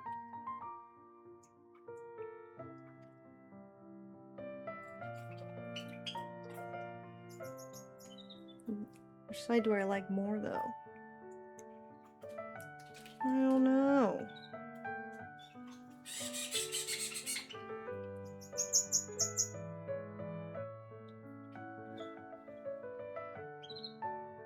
I think I like the higher one. Okay. I will fix that.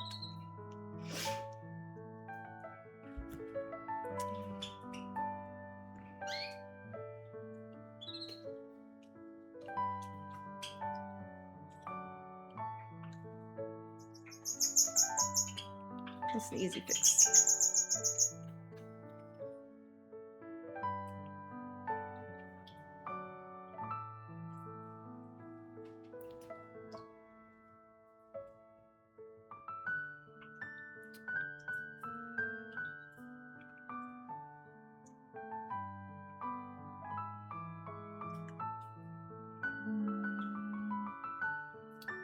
It's gonna be about.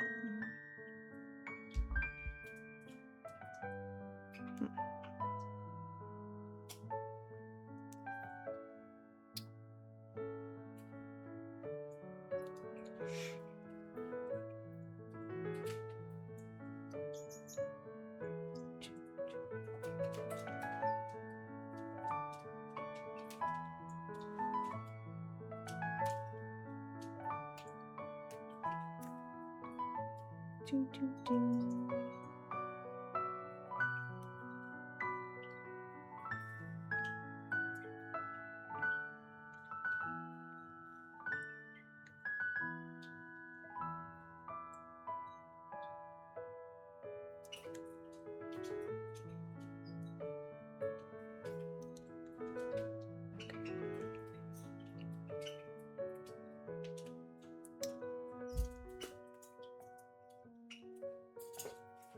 Let me see.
My little scissors.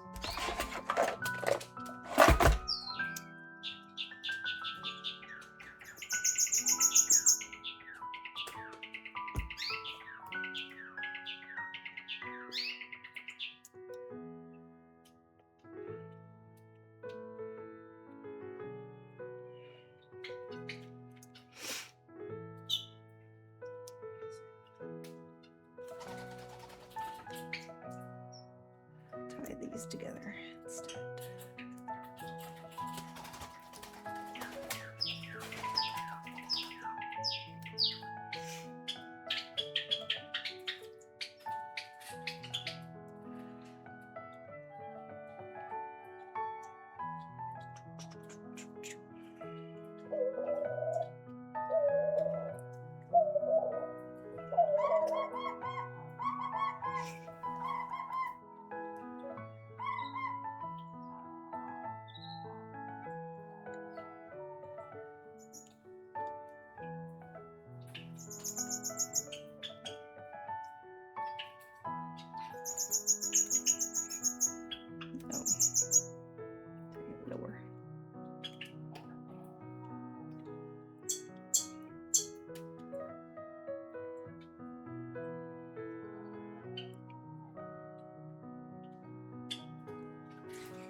this through the middle.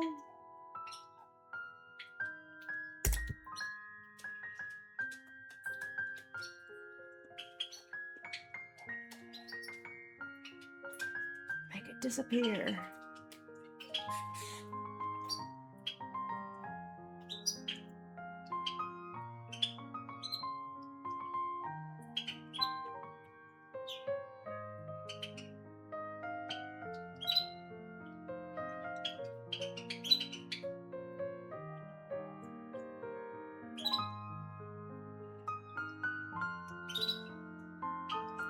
Okay, problem solved.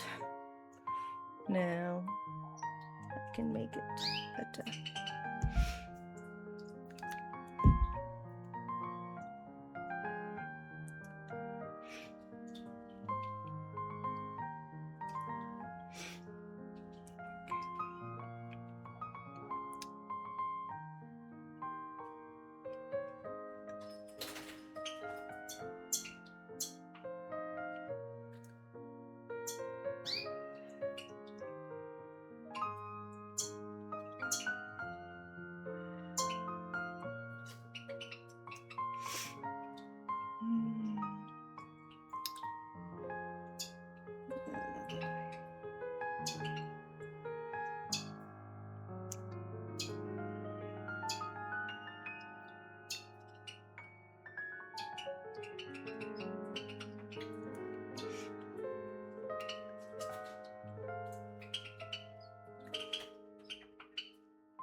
Looks better.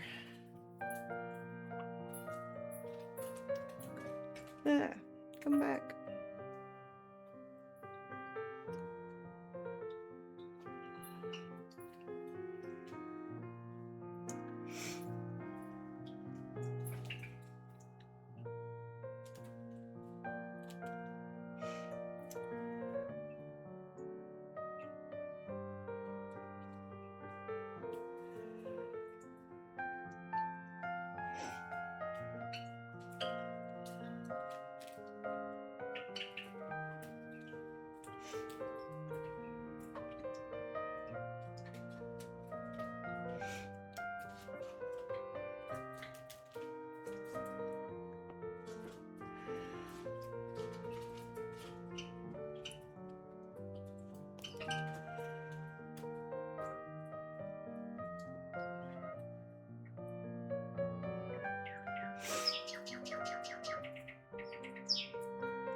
just look weird.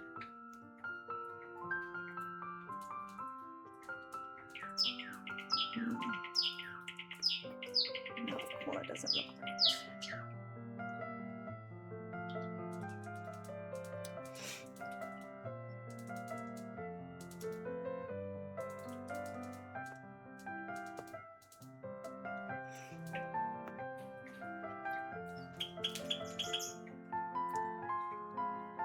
There we go.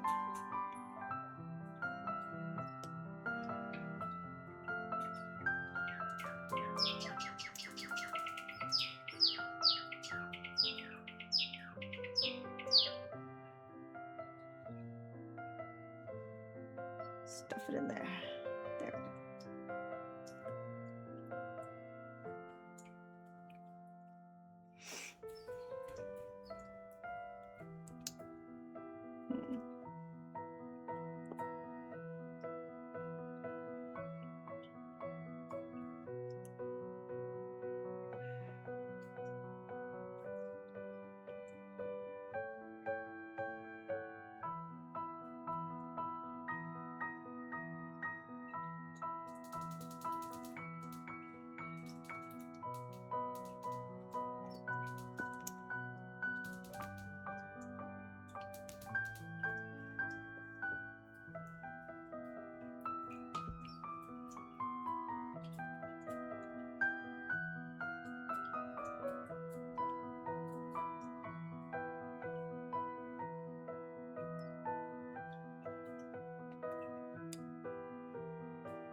Yeah.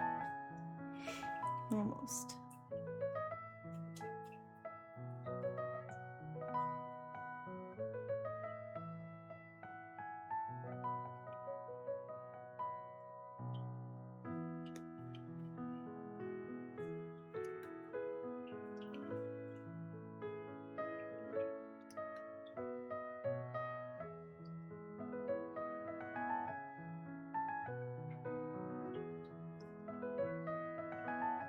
It's better. Now it's not as asymmetrical. Okay.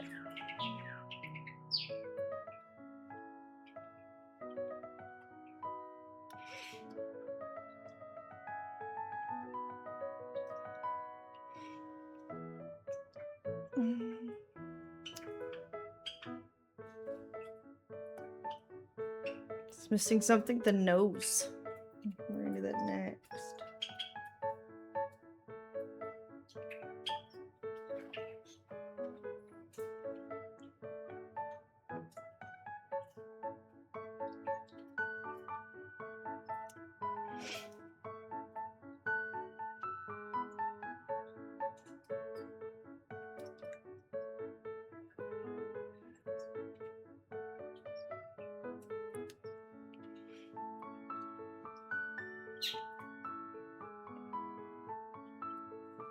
Tie it off.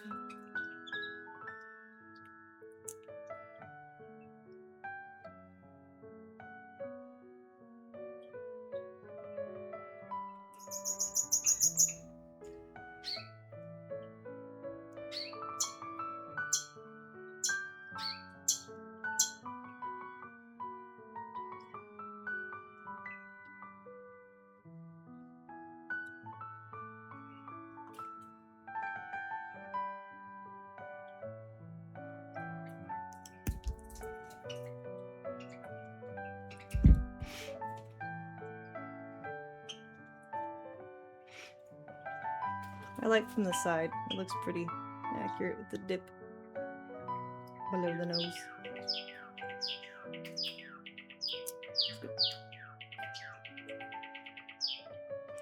Okay. My needle.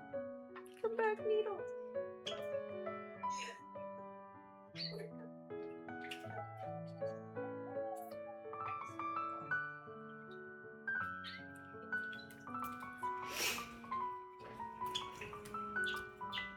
After the nose, I gotta go to bed.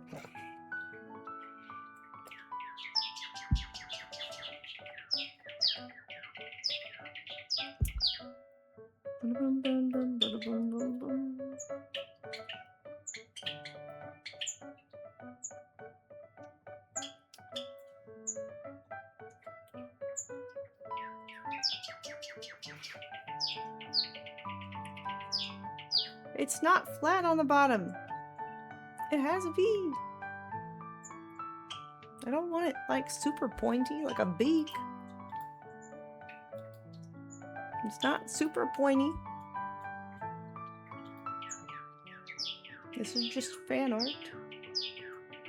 But like here you can see it's curved on the side. If you do a triangle, it'll look fucking weird from the side.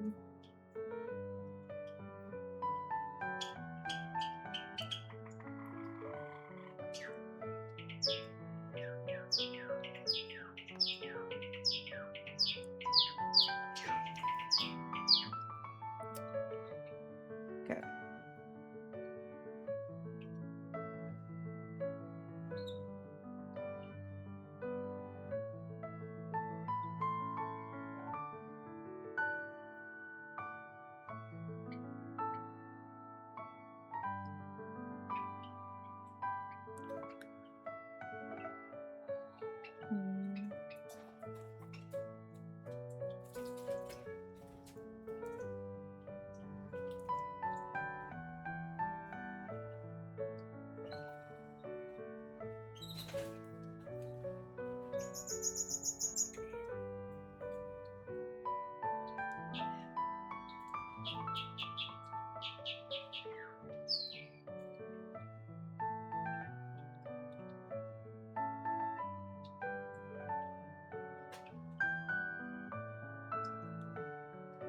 Okay.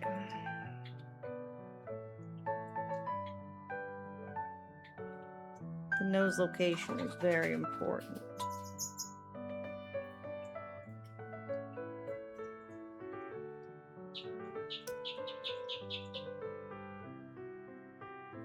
Are they slanted to the outside normally? Yes.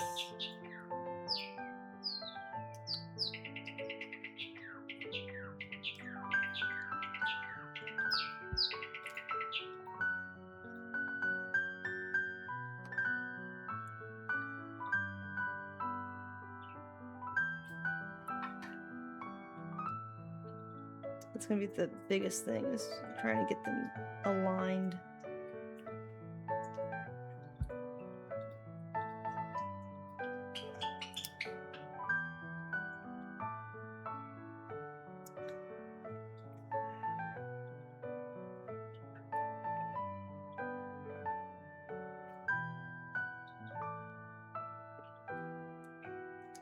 I think it all comes down to this moment.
I like the position?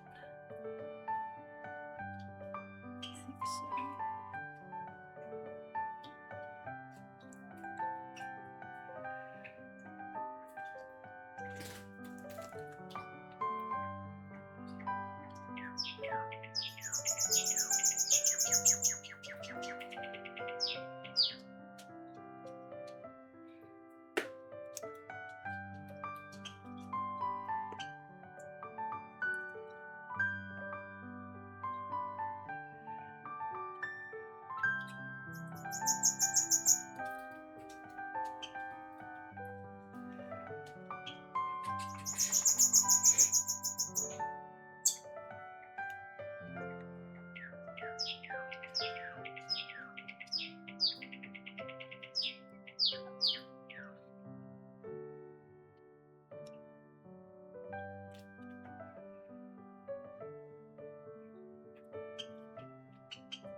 Do we like the position?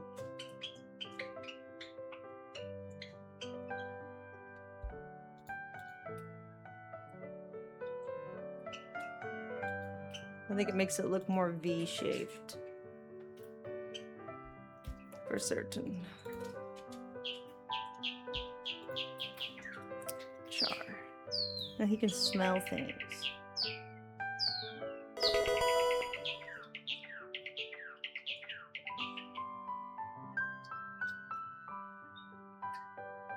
Okay.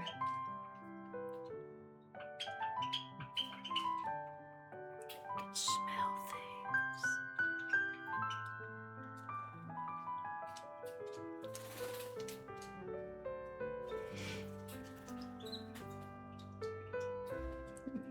Tie it off.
He's so happy.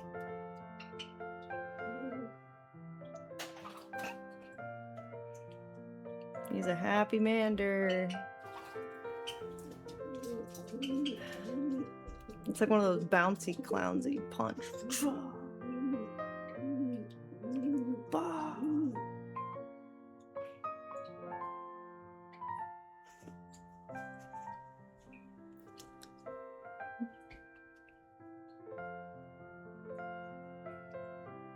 And his little back. Curved.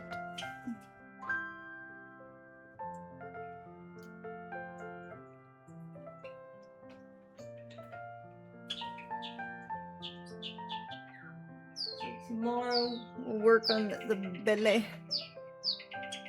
I've started on the tail patch just to practice on a smaller portion. So this is like the color that the belly will be too. That's cute. I like the color. And it's fuzzy and it's soft. No, my bone.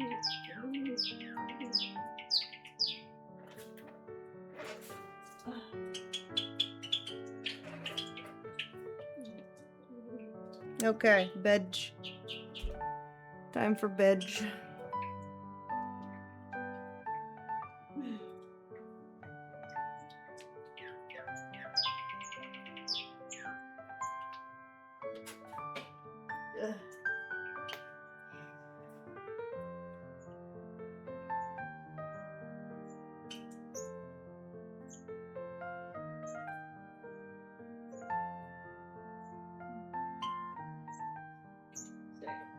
Okay.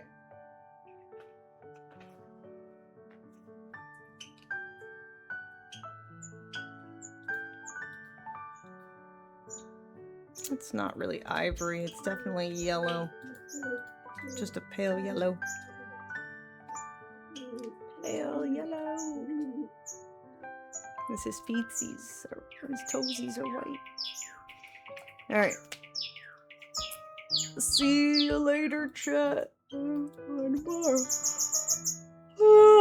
Good night.